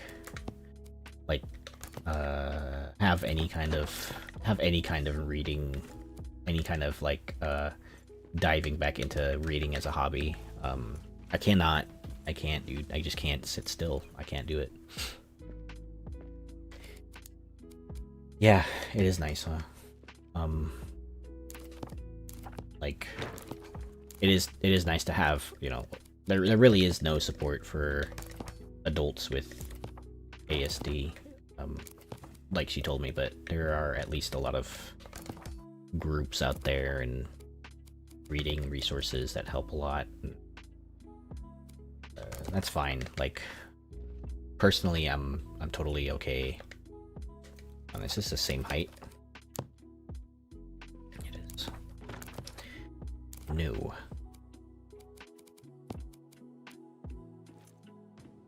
Personally, I'm okay navigating through it, like, on my own. Like, I can do the reading and stuff. It'll just take me a minute. I typically do a lot of reading on my lunch breaks at work and stuff. Or if it's my day off, it might be a 50-50 if I do or don't read. However, I will say that I read through basically like almost all of the Gotrek and Felix books, the Warhammer Fantasy books, in like 4 months, dude. I got through that so fast. And now I'm kind of in a place where I'm like, well, shit, now what do I read now? I don't want to finish these these last two books too fast, because if I do, then that means there's no more Gotrek and Felix to read for me. I could reread them, but eh. You know, like, for me, like, reading is like there are only very few books that I would read again. Or like the cool factor, or like the shock factor. But I feel like when books have like books have to be like incredibly good for me to read more than once. Only one book series, or actually 2 book series, is that I can remember off the top of my head right now that I read through more than once, and that was an old series called, well, old is relative, but a series called Ranger's Apprentice by a dude called John Flanagan, and it's like a medieval fantasy type thing where like these people can get professions, and like this kid can't fit in anywhere, and he ends up becoming a ranger, which is like the king's secret like service spy rangers, and they can do bow combat really fast, and it's kind of like Lord of the Rings-esque, I guess. But yeah, I could read several hundred pages of a good fiction book, but reading to retain things, a paragraph, and my brain starts scrambling. Yeah, I'll retain cool things like you know, like the Gotrek and Felix books. I'll retain all of that information because, you know, I like to read the story and know what happens, but I can't retain. I find that I have to read something more than once if it's something that I have to read. Required reading was kind of dumb for that reason, and for me in school, I didn't really enjoy many of the books that we had to read. I did enjoy the standard ones. I did enjoy To Kill a Mockingbird. I did enjoy The Great Gatsby. I did enjoy a lot of for my AP class, a lot of the Henry David Thoreau stuff I enjoyed when I understood the metaphors. However, I found myself kind of constantly like Googling, like, what does this mean? Or what does that mean? Like, what did he mean by this? What did he mean by that? And there's a lot of unclear writing for that, but it was good. It was good writing. Henry David Thoreau is kind of one set of books I didn't like as much growing up was the Mark Twain ones. And I know I might get some heat for that, but like the premise of the stories were good, and generally I liked the messaging. However, I struggled to relate to any of the characters, you know, because I'm not from there, not from those places. And I mean, like, I guess I'm not from most places that I read about, but like, you know, it was just a little bit more difficult than normal for me. for those, because it was written in like a using a lot of slang that I don't understand. I bet you if I gave it a read again, I'd probably like it nowadays, but god dang it, dude. Why do you keep putting... So, whoever was the lad that told me, why don't you just use rope ladders? That's why. That's why I don't use rope ladders as often, because it keeps kicking me back to, like, the ladder, even though I was, like, you know, climbing up. That's why. That's why I don't like using the rope ladder.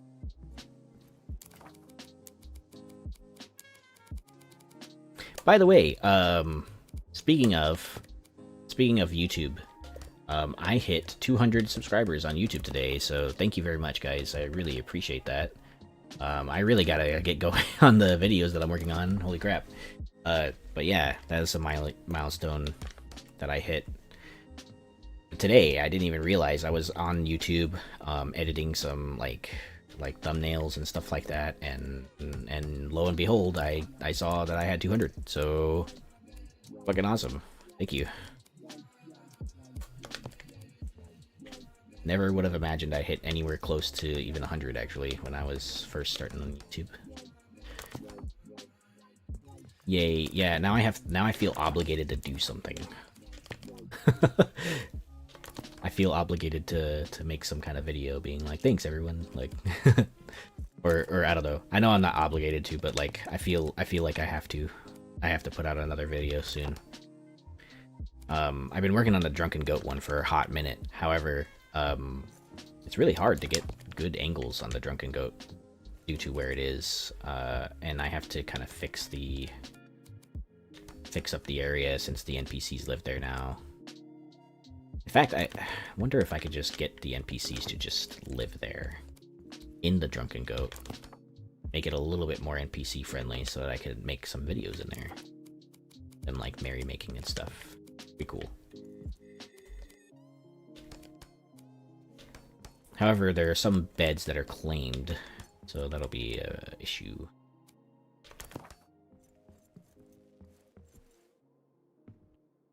I get it, I don't honestly remember reading it. I know I must have, but I don't feel anyone has to read anything they don't really enjoy. Yeah. Yeah, like...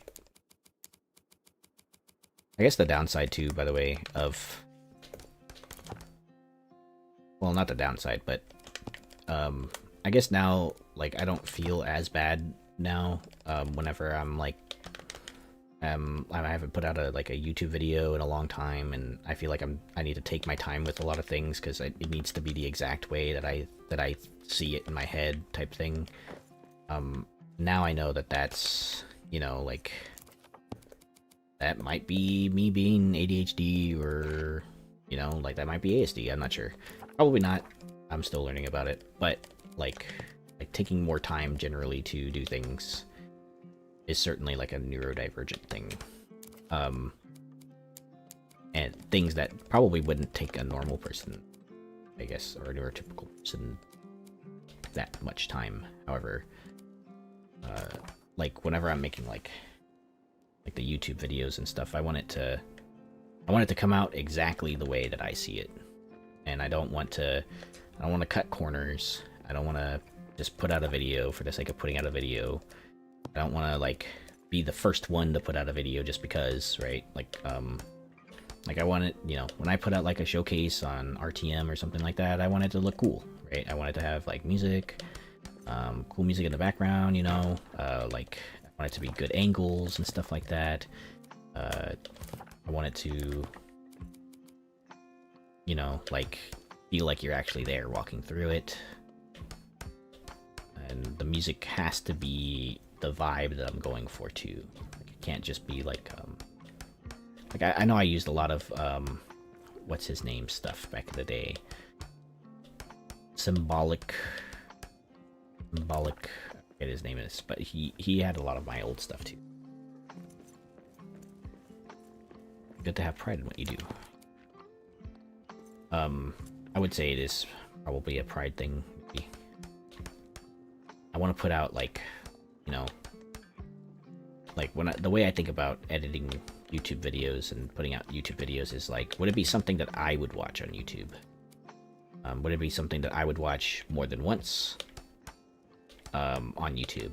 You know, for the wow factor or something, or like the you know the catchiness or something like that. I would rather it be like I go based off of that basically. Like would this be a video that I would watch constantly? Would this be a video that I would you know, like be proud, or like if it were a friend's video, would I be proud of my friend for doing that? And yeah, like would my friends like it too? Is something I do consider. Yay, look, got like most of the second story done. I can run almost all the way around it. Absolutely, we are processing so much and usually learning while we are processing. Yeah, I do feel like I have to learn new things every single time that I'm like editing something. And, like, how do I do this in DaVinci is like my top Google like starting thing. I go on Google. I'm like, how do I do this in DaVinci? How do I keyframe? How do I crossfade audios? I had to do that for the Upper City video. I had to crossfade all of the Durin songs into each other so that they all flowed one after another.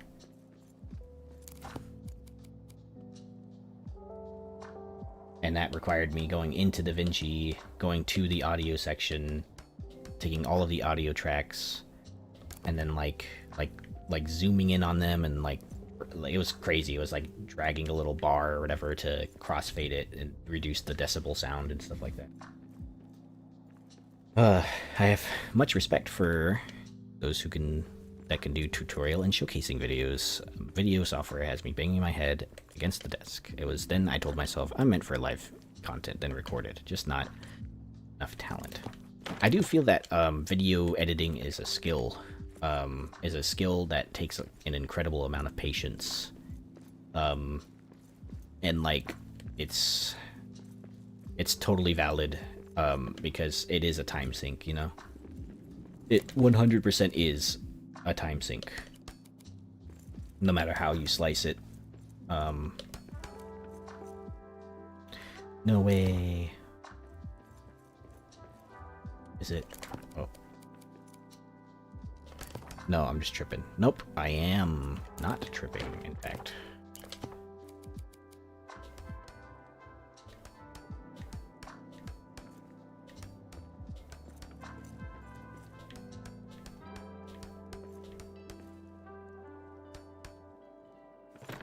That. Ooh. That.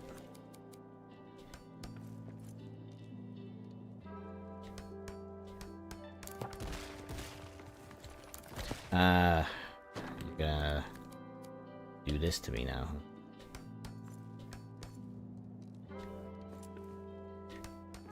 Hello.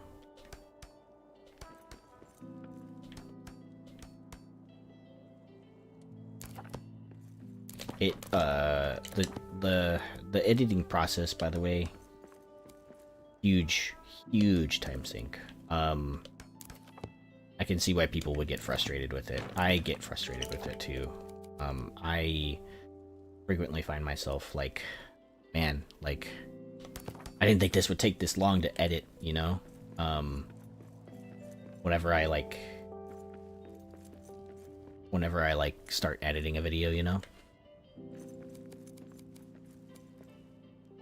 So it's like that Upper City video that I shared a while back, Blueberry, actually took me, well, it took me the 7 to 8 plus months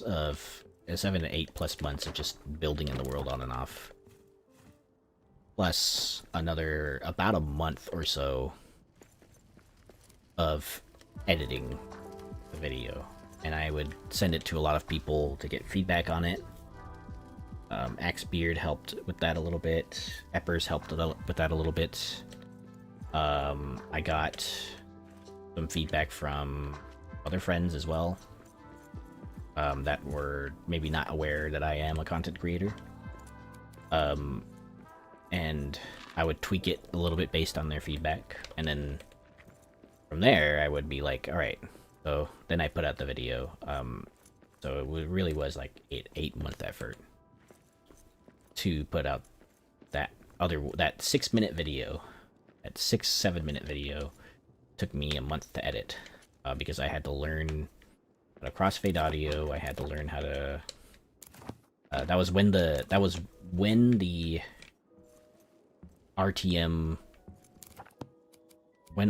free cam had initially come out too, so people were still learning how to use it, how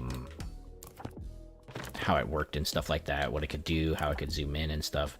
And I didn't want to make a video where like I was like, you could see me like toggling it and stuff like that. I wanted it to flow like as if you were a camera on like a roller coaster or something like that, like a camera, and you were seeing it as if it were like a movie or something.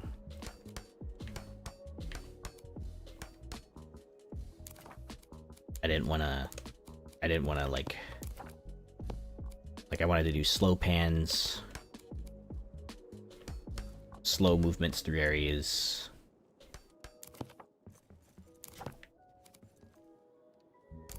That showed enough of the area to other thing. Ooh. Oof. Okay, hold on.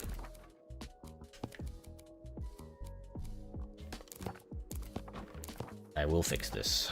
I will not allow it to be like this.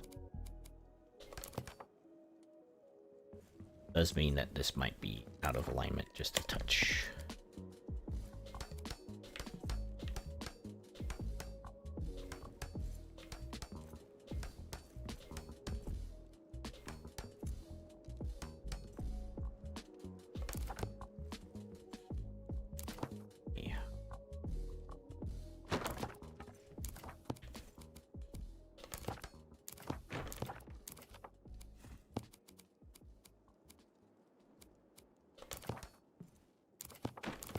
A touch higher than it actually is. That's not too bad.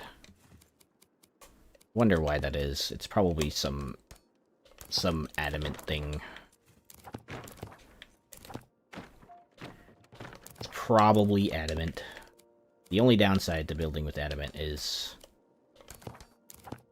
the misalignment that inevitably happens like this.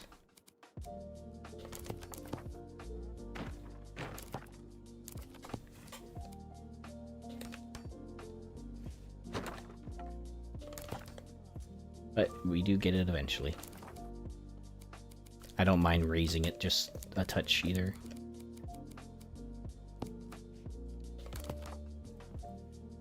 Wife should be home now. I should be home, getting home by now. Or should be on our way home.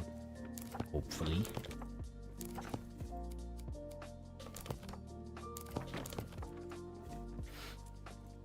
It's all connected though.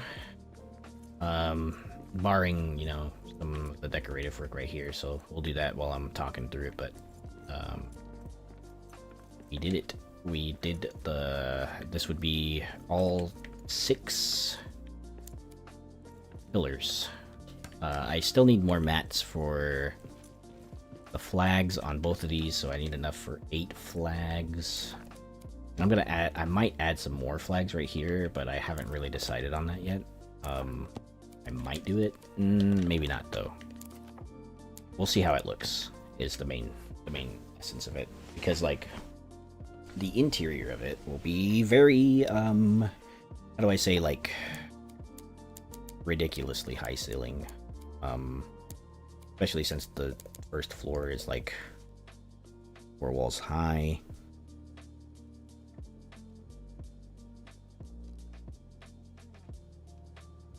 Yay, my wife went to Costco and got me a pizza. Let's go! Pizza!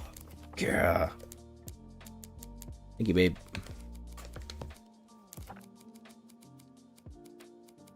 Pizza, pizza, pizza.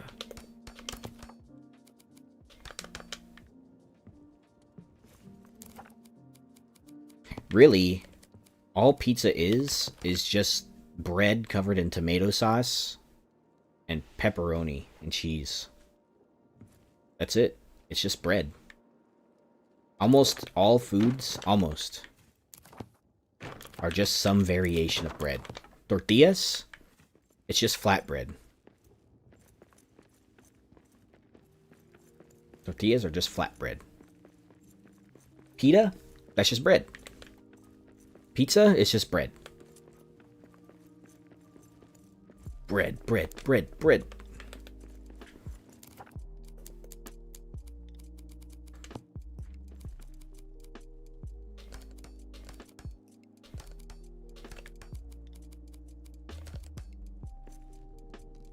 Remember, Senshi would want you to make bread. Senshi from Delicious in Dungeon. The best dwarf. Bread kept humanity alive. Hell yeah, dude. You know it.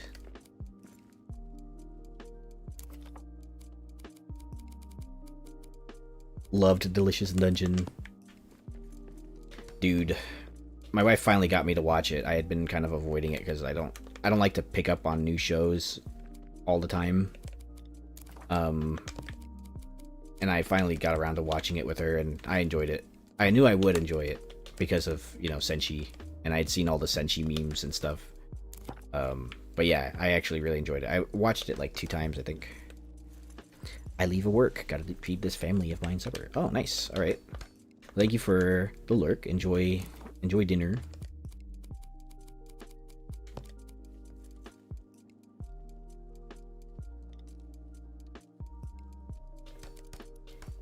Oh, shit.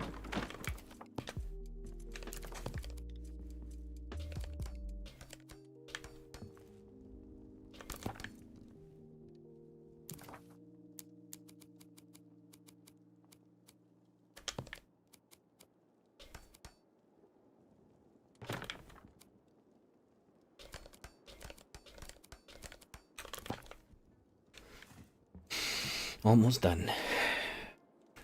This middle structure is going to be crazy. I also have to lay out the floor too. It's going to be another thing. The floor is going to be crazy. I haven't decided yet on if I'm going to have like the coastal marble be part of the floor or not. It does contrast really nicely. However, I do think that it does conflict just a little bit with what I have in mind already.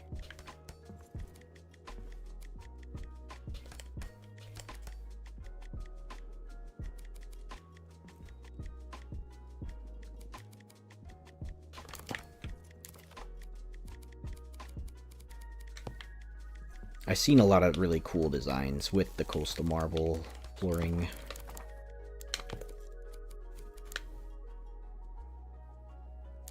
And people like to mix that with the red sandstone. However, with the red sandstone, I just need more bricks, I believe, which requires me to trade, and I'm kind of short in that department at the moment, trading. I do want that Imladri set. I want to see what the elven pieces look like. However, not sure if I'll ever make a build with them in it. I do really like the pieces, though. What the hell? Come on.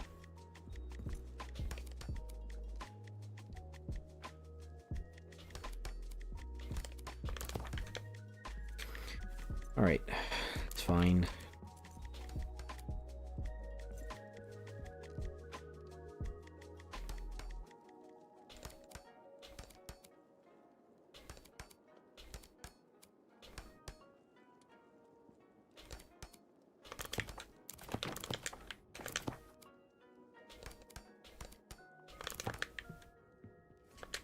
Seems like I can skip a lot of the work that I do on the bottom by just starting from the top.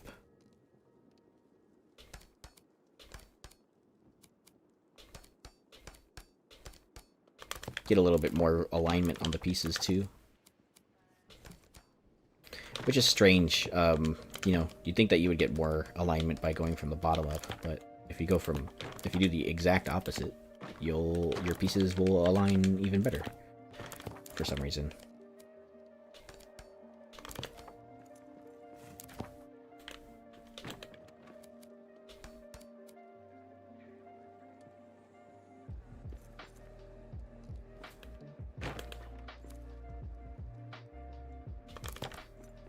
Okay. So, adamant, 600 adamant. Might need to go on an adamant hunt soon.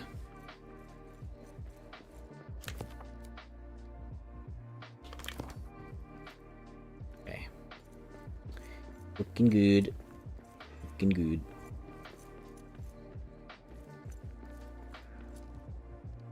There, and then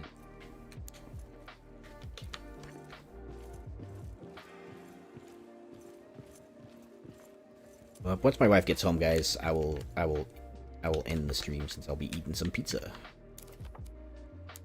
Pretty excited for pizza, actually. Costco pizza of all things. Costco pizza.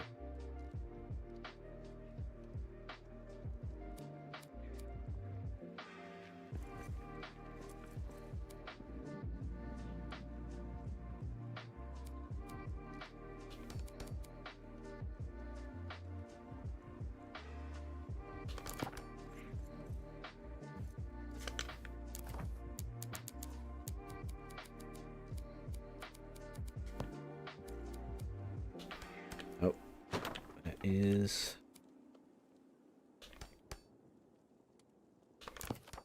cool. Okay, now we gotta connect these two, and then I gotta do the second layer of. I wonder how I'm gonna do this. Let's see. About Drish.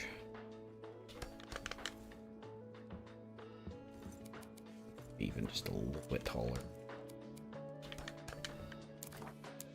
Oop.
No, don't like that.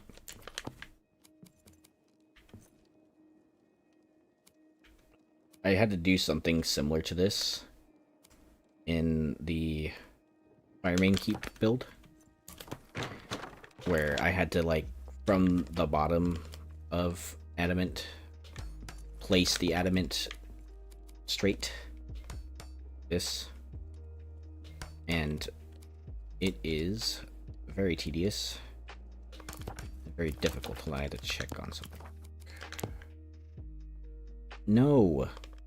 Ugh. Not like.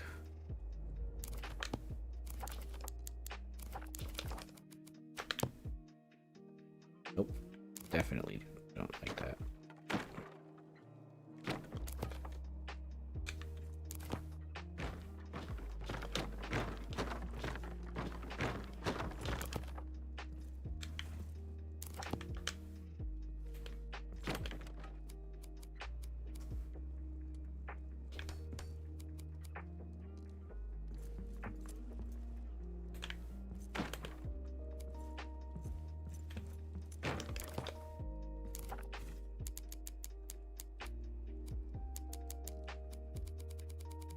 Gotta jump off and roll out my neck. I've been at the computer for too long today and my brain is starting to no.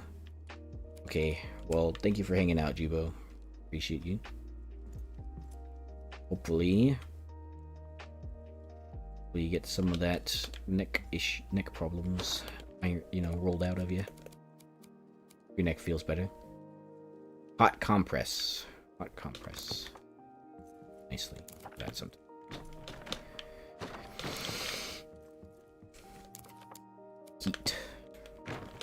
Heat is good. Oh, dang it. I didn't want to do that. No.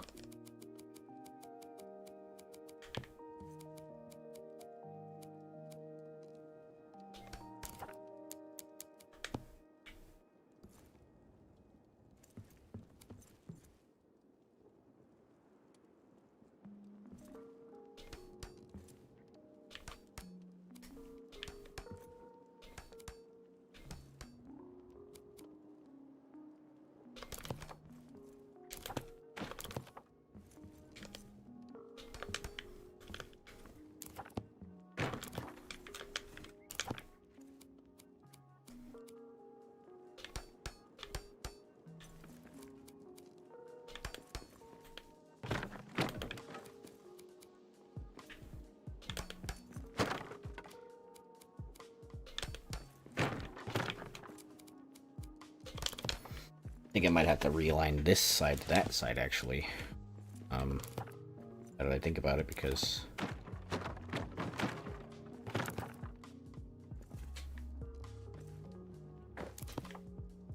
that side is the one that's out of alignment.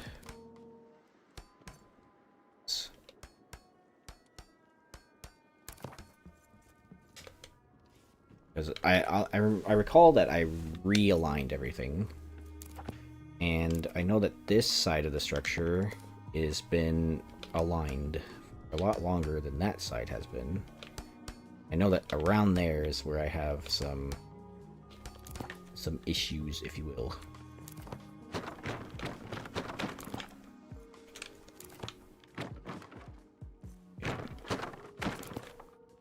I don't care if it blows up. I just want it to be aligned.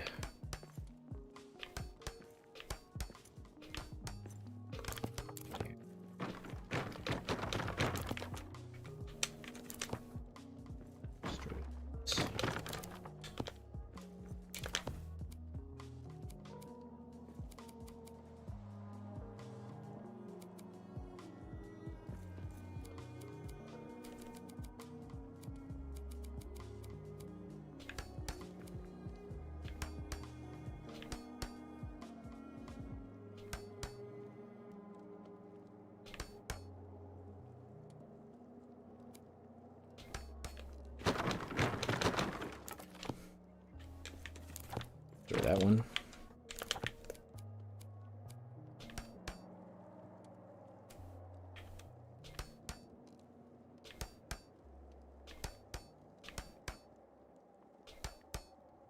Nope.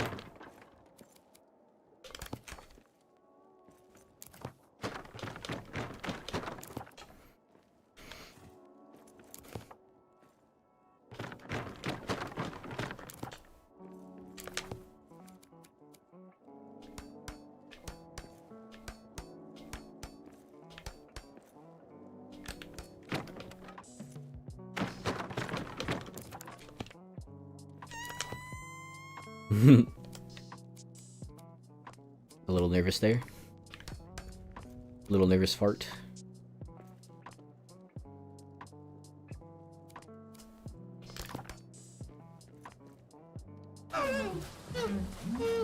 Hey baby, are you home?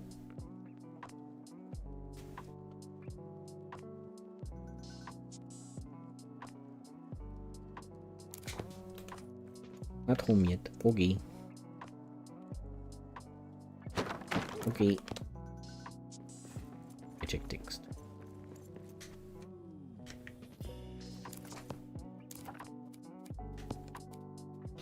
Gonna wrap this up. Bye.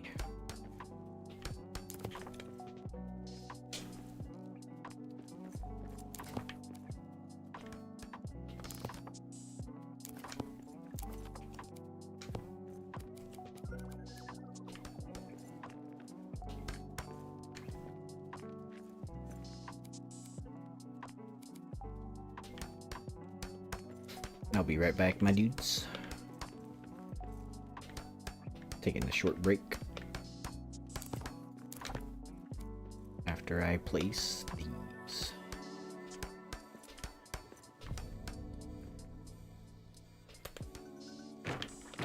Oops.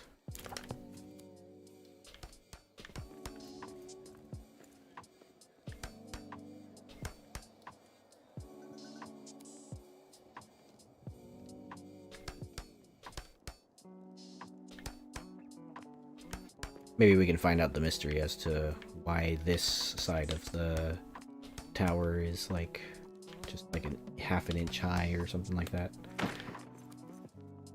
Hopefully it doesn't require me to deconstruct said tower. Doubt it, but you never know. Alright, dudes. ERBs.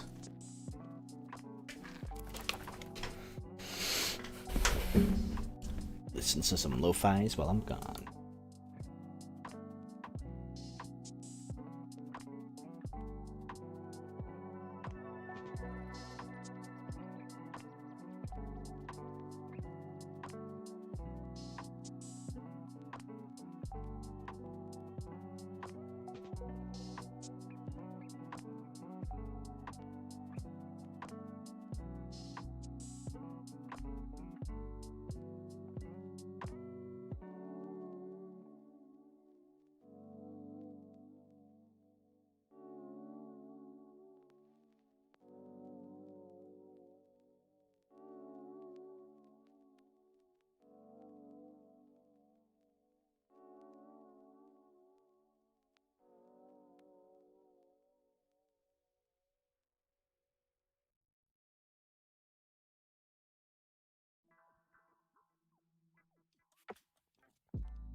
Hello, hello.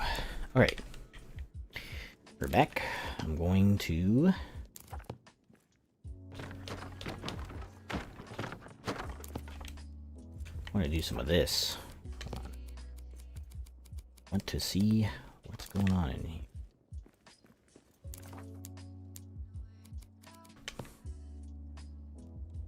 Find that. With that. That. This. With that. Okay. And then we're gonna have to... Whoa, whoa, whoa, whoa, whoa, no! Lag almost killed me. Lag almost killed me. I'm so sorry for everyone who's, like, chilling. And then, like, all of a sudden I screamed out of nowhere.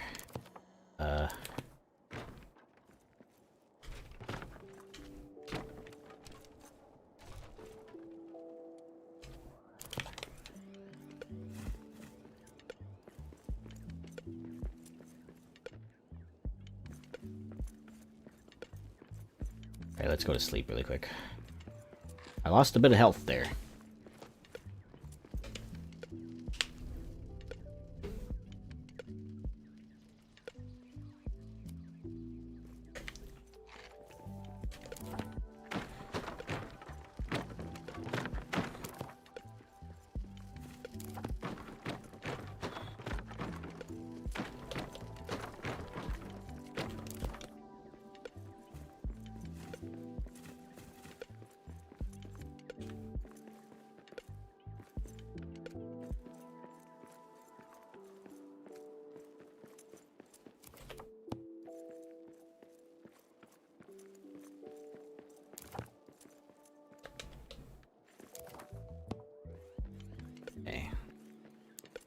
You know what I think it is? I think the reason why this is probably just a touch sliver over is either due to the animation of the adamant block, or perhaps it is maybe the fact that the land right here just a little bit off, just a tiny bit.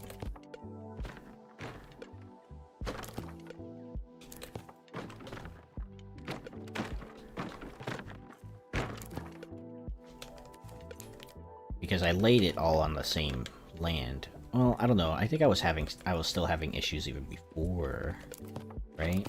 I was. I remember going around the structure 3 times, wondering why it wasn't aligned with itself. And then, that's when I learned that, in fact, one column side was completely off. Completely the wrong proportions.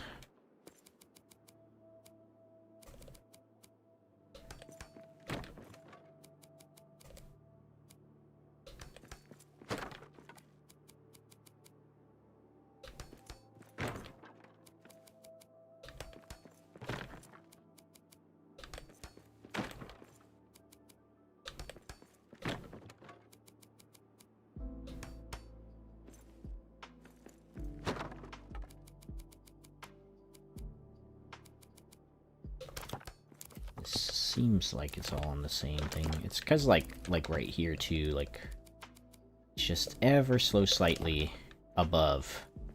Maybe that's what's causing the issue too. Well, if it wasn't aligned before, it is now. So there might be some very small inconsistencies going from here, maybe over here, perhaps. It looks like it's aligned to me now. But we'll find out. As long as going upward, it stays this level of, generally this level of aligned, we'll be fine. It won't affect anything that I'm doing. The hardest part, actually, is going to be mapping out the structure in the center. And I have a very particular vision for it in the center. Basically what my vision is, you know, something similar to the original tower, but not exactly. I imagine that on every level, you can go up and... Oops. I imagine that on just about every level, you can go out to the sides of the tower for a view. And then, like, somewhere in the middle right here, it'll be like a gallery type situation. Before you go up the stairs, there will be a place to stay on each level. And then there's going to be shortcuts as well. So you can shortcut over here through this column and that column. I'll have 2 different ways to get up to the second floor. I'm kind of avoiding having too many ways up to the second floor that deviate from the center, because then I'm going to be spending a whole bunch of time, like, going out through here. The interiors of these are hollow. However, I will be adding, like, the ones I don't use. For the ones that I don't use as staircases, I will be adding columns in here, so I can give it just a tiny bit extra stability. And when it does have the extra stability, it'll be good for everyone. It'll be good for everyone. I think these corners are for sure going to be, you know, essentially just extra stability places. So for sure gonna, like, just drop like these double wide columns. It keeps me a little bit more consistent as well, with the proportions of my build, because the proportions are measured in part and in full to the column heights.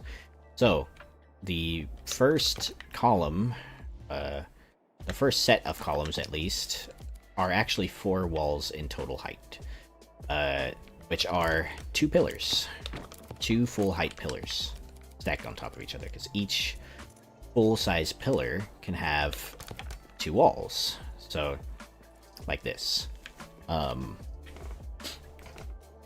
And the main point of it is to, for me to measure on the way up, you know, like, when you get closer to the top, we're gonna be, like, eventually at some point unable to see the places that we pieced, and that are pieces that we placed, and that will be at around 16 columns high, which is around 8 columns high, which is 8 full height columns high, which is around 16. It's around 16 walls high. If I were to place another full-size column right here, it would line up to the top perfectly, because this is 4 walls high. I had a wall next to the build as a point of reference, so that I wouldn't go above that height. And it's imperative that I don't, because if I do, even just a little bit, it could compromise the whole build. Don't know why I'm having trouble over there. Hold on.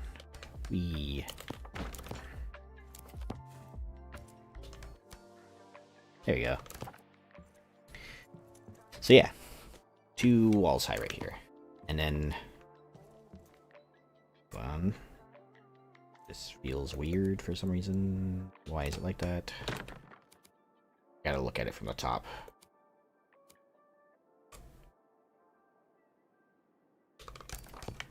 Yeah, I gotta look at it from the top. Be quick. See if it's actually aligned from up there. But that's basically, like, my point of reference. That's how I've been doing all of the placements and stuff like that. It's been based off of those column heights.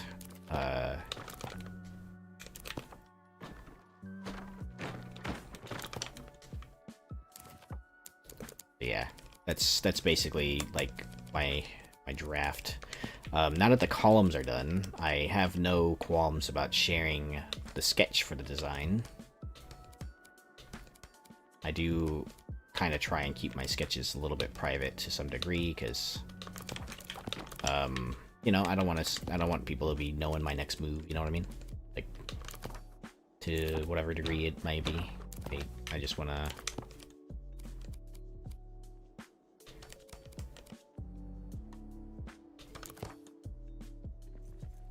Want to do my own thing, and hopefully, you know, I'll post the inspiration after it's built. Way, you know, some people don't be. Well, I don't know. I guess I'm not really concerned about people stealing ideas. There's a lot of idea overlap and stuff like that. In this game, especially, like, there's only so many ways you can build things in this game, and. But, you know, like, when I have a sketch and stuff like that, that's usually, like, personal to me, and, like, I like having the knowledge, if you will. Knowledge.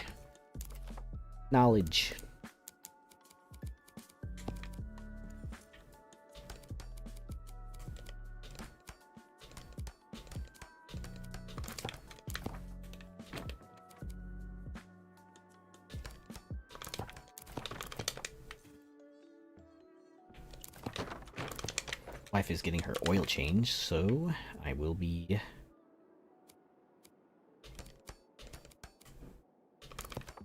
Come on, man. Why does it align this way if the block is right there? Because.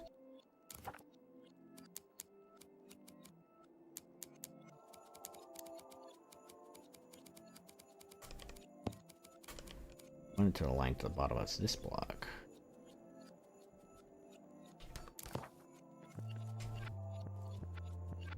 Interesting. That's quite a ways away from what I had it at before.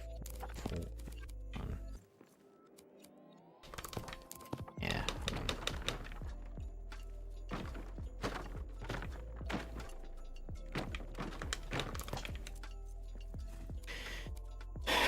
I had a feeling that something like this would happen eventually. Just was optimistic that it would not happen anytime soon. You're doing so well.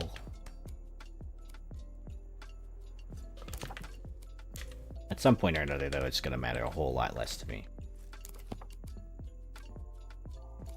As long as the general structure is built, I think I'm okay.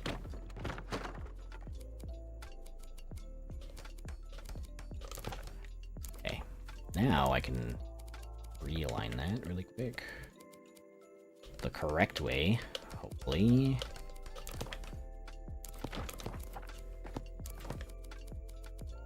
Thanks to everyone that's you know, lurking in the shadows or anything like that. I just want to make it clear again that, like, you know, I really appreciate you guys just being here. You don't have to talk and chat all the time. You don't have to, you know, engage all the time. Just the fact that you're here with me, you know, whether it be talking or anything like that, it means a whole lot to me.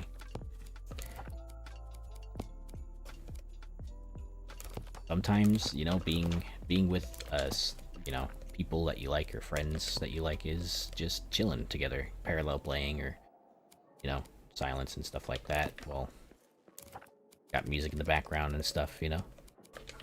Sometimes it do just be like chilling like that. There's nothing wrong with that. Nothing wrong with that at all.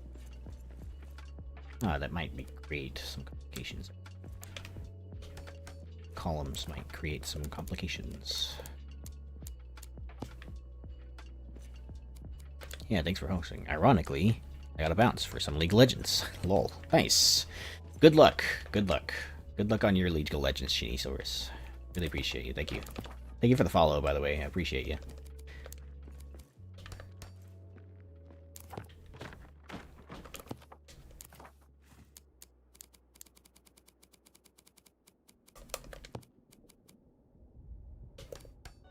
Good luck, and may you have a couple of wins. When I played that game, I lost constantly, and people yelled at me for it.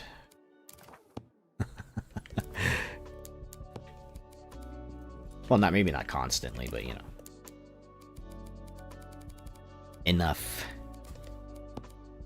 I got yelled at because I wouldn't clutch a 1v5. Sad. I'm sorry, I'm not Superman, guys. I'm just a tank. What am I supposed to do? All I'm gonna do is soak damage for you guys. Hopefully. Crowd control.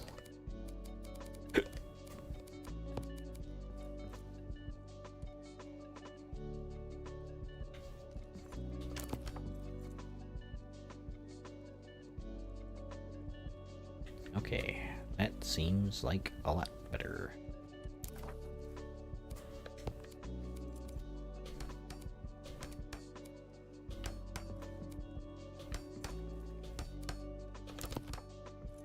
Oh yeah, there's quite a huge difference right there, if you can see. Uh-oh. Kubi, what's wrong?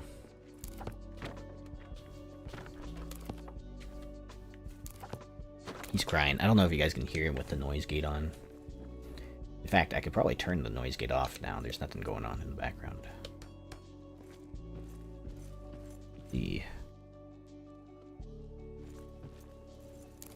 Hold up.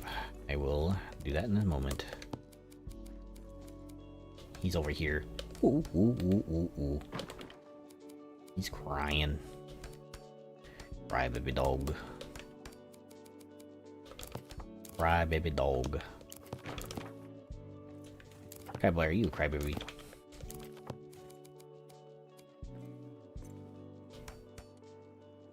Crybaby.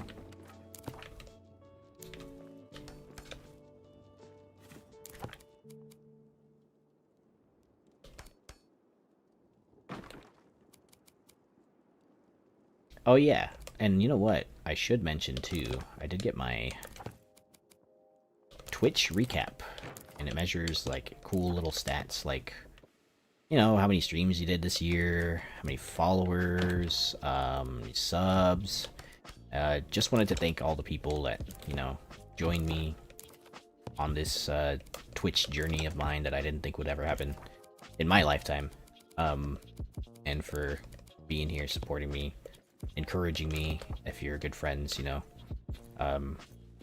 been a wild year for me in that regard. And like, it's insane to me that we at, you know, some point this year had 69 people subbed to the channel. That's insane. And like 140 something followers in just this year alone too. I think I grew from like none basically, and now I have, I think around 60 on Twitch actually, just under the YouTube count. But I'm really proud of that. Thank you guys. It's been a really great year. Hopefully there are many more years of fun streams, making more streamer friends that I've met along the way that, you know, I probably wouldn't have met in any other circumstance, probably, because I'm gonna be honest with you guys, I'm kind of like an indoor person. Like, I don't really go outside unless I have to type situation, you know. I'm a chill in the house. If it's possible to chill in the house, I will take the option that allows me to chill in the house. The exception being, you know, some good friends sometimes, you know. But like the other day when I went to the movies with my best friend, see Wicked, wouldn't really go out for much else. But yeah. Let's see. Discords. From whom? Oh, the quiz thing. Oops. I totally forgot. Sorry, GG, if you're watching this. I've totally forgotten about the game. Oops. It's like a quiz game. And like you're, I don't know, I guess the best way I could describe it for Discord is like, it's like Jeopardy almost, and you play against your friends. You pick categories and stuff. Yeah. I'm agoraphobic somewhat, stemmed from being immunocompromised. I get the homebodies. Home is good, home is safe. Well, good to know I'm in a similar company. I just like, I'm not like, I don't know, I'm not agoraphobic or anything, but I find that the the prospect of going to any place with tons of people very stressful. And in fact, I would say, like, destroy this really quick so I can get through it. I need to place the column in here. And I didn't realize this before, but, you know, reflecting on a lot of moments in my life where, like, I got really hung up over there being a lot of people in one area, or like having a reaction to a whole bunch of crowds of people in one place. There's one memory that my wife brought up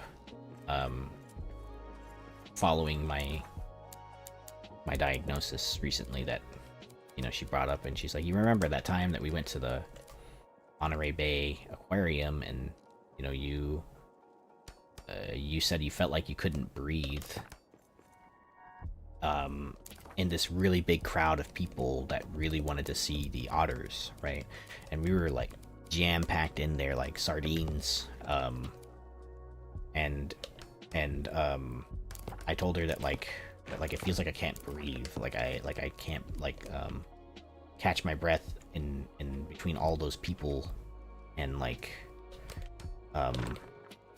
you know, it feels like I couldn't, like, I had to, like, get away from all of them in order for me to, like, calm down. And I realized that, hey, you know what? Like, you know what? That's probably me having a sensory reaction to there being way too many people in one spot. And yeah, I did not realize that until recently. I don't really... Even when I was living alone by myself, I would just kind of chill in the house, and, you know, just that's at home with my dogs, my wife, with my games and my things, the small amount of things that I do have. Most of the stuff that's in the house is my wife. I have a bunch of stuff like knickknacks and stuff like that. I don't really own. If we really boil it down to like what I actually own in here, we co-own the couch because we bought it together. However, I don't really buy stuff like that. I didn't really buy stuff like that when I was living alone, you know? Like, I was kind of poor. I'll be for real, like, I was poor living by myself. I used to live in Arizona.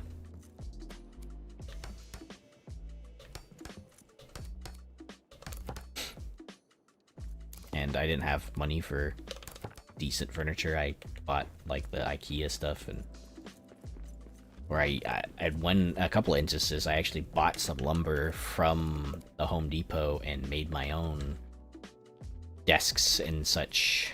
I really did that, which I think looking back on it now was unfortunate, because I ended up wasting a lot of lumber for nothing, really. Like, I only really needed a little bit of it. And I remember, I don't know why, but like whenever you go to like a Home Depot or something, you're like, hey, like, I really only need this much lumber. Do I have to buy this huge board? Can I just like buy a little bit of it? And they kind of just don't let you do that. I don't know why. Hey, Kasumi, what's up? We're talking about my lived experience living alone before I met my wife. My wife. And how I was so poor that I would make my own. I would make my own furniture from lumber, and I thought it was strange that Home Depot wouldn't let you get any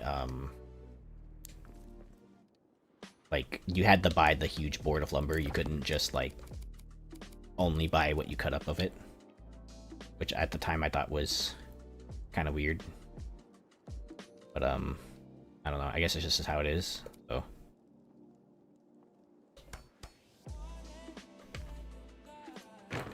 I only want to pay for what I need for the desk. I measured out, I remember I built myself an L-shaped desk I measured out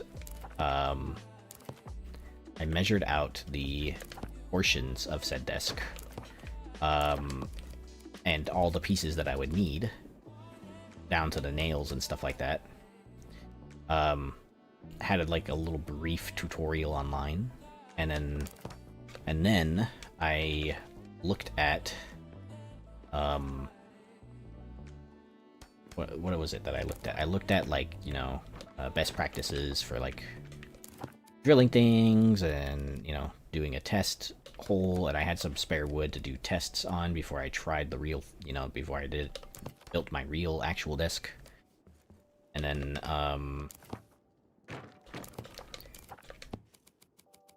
hey, my wife's home. Wow, you're so happy. You're so happy. Mom's home. Have you seen the movie A Man Called Otto?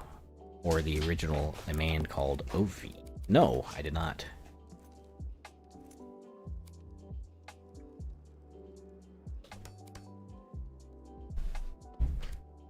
What is the premise of the movie? I'd like to know.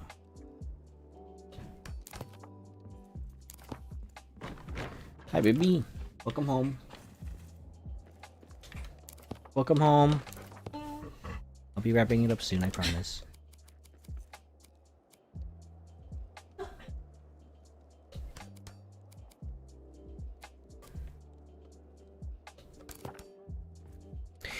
He was very upset he had to buy a full length of rope, and not just the portion he wanted. It reminded me of that. Lol. I mean, like, it's valid, though. Valid. Like, why would you pay for more than what you need? I don't know. I guess, like, maybe that's just the portion of me that is very literal, I guess, like a... It looks good. All these sides. Let me just a quick look. Yeah.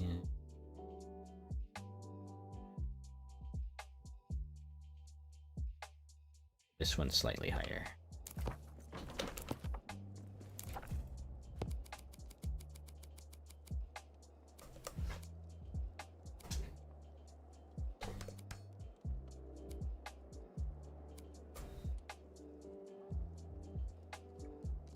I can't see. There you go. Hi, baby.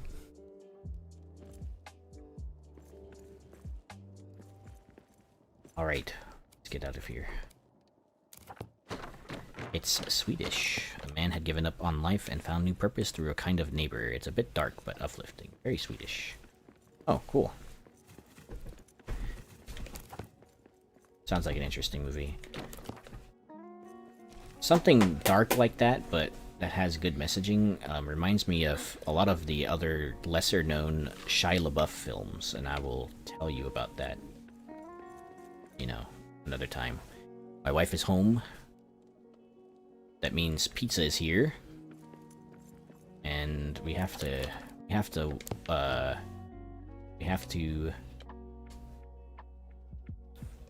bathe the dog, but. We finished all the base pillars, for the most part. It's gonna kind of warp the FOV a little bit, but here's what we're looking at. We're there, and then over here. I have to finish, like, the little sides of it. I have to finish this portion of it, but everything's connected. All the things are connected again. I had to fix the alignment of this to this. It was slightly off, but it is... Yeah, I had to do that side too. But yeah, this is it. Each base of the pillar has like a Durin. Different Durin. So Durin the first, the second, third, fourth, fifth, and this one will be the sixth. And the monument at the top will represent 7th. And this is like the view from up here. Pretty cool. Build is looking good, thank you. Alright, well, thanks everyone for watching today.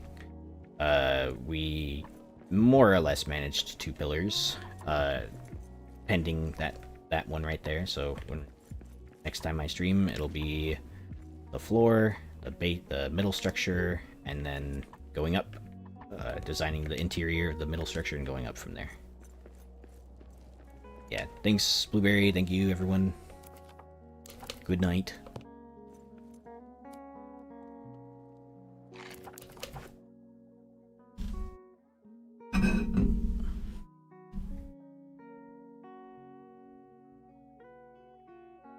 Thank you, Pucky. Pucko. Alright.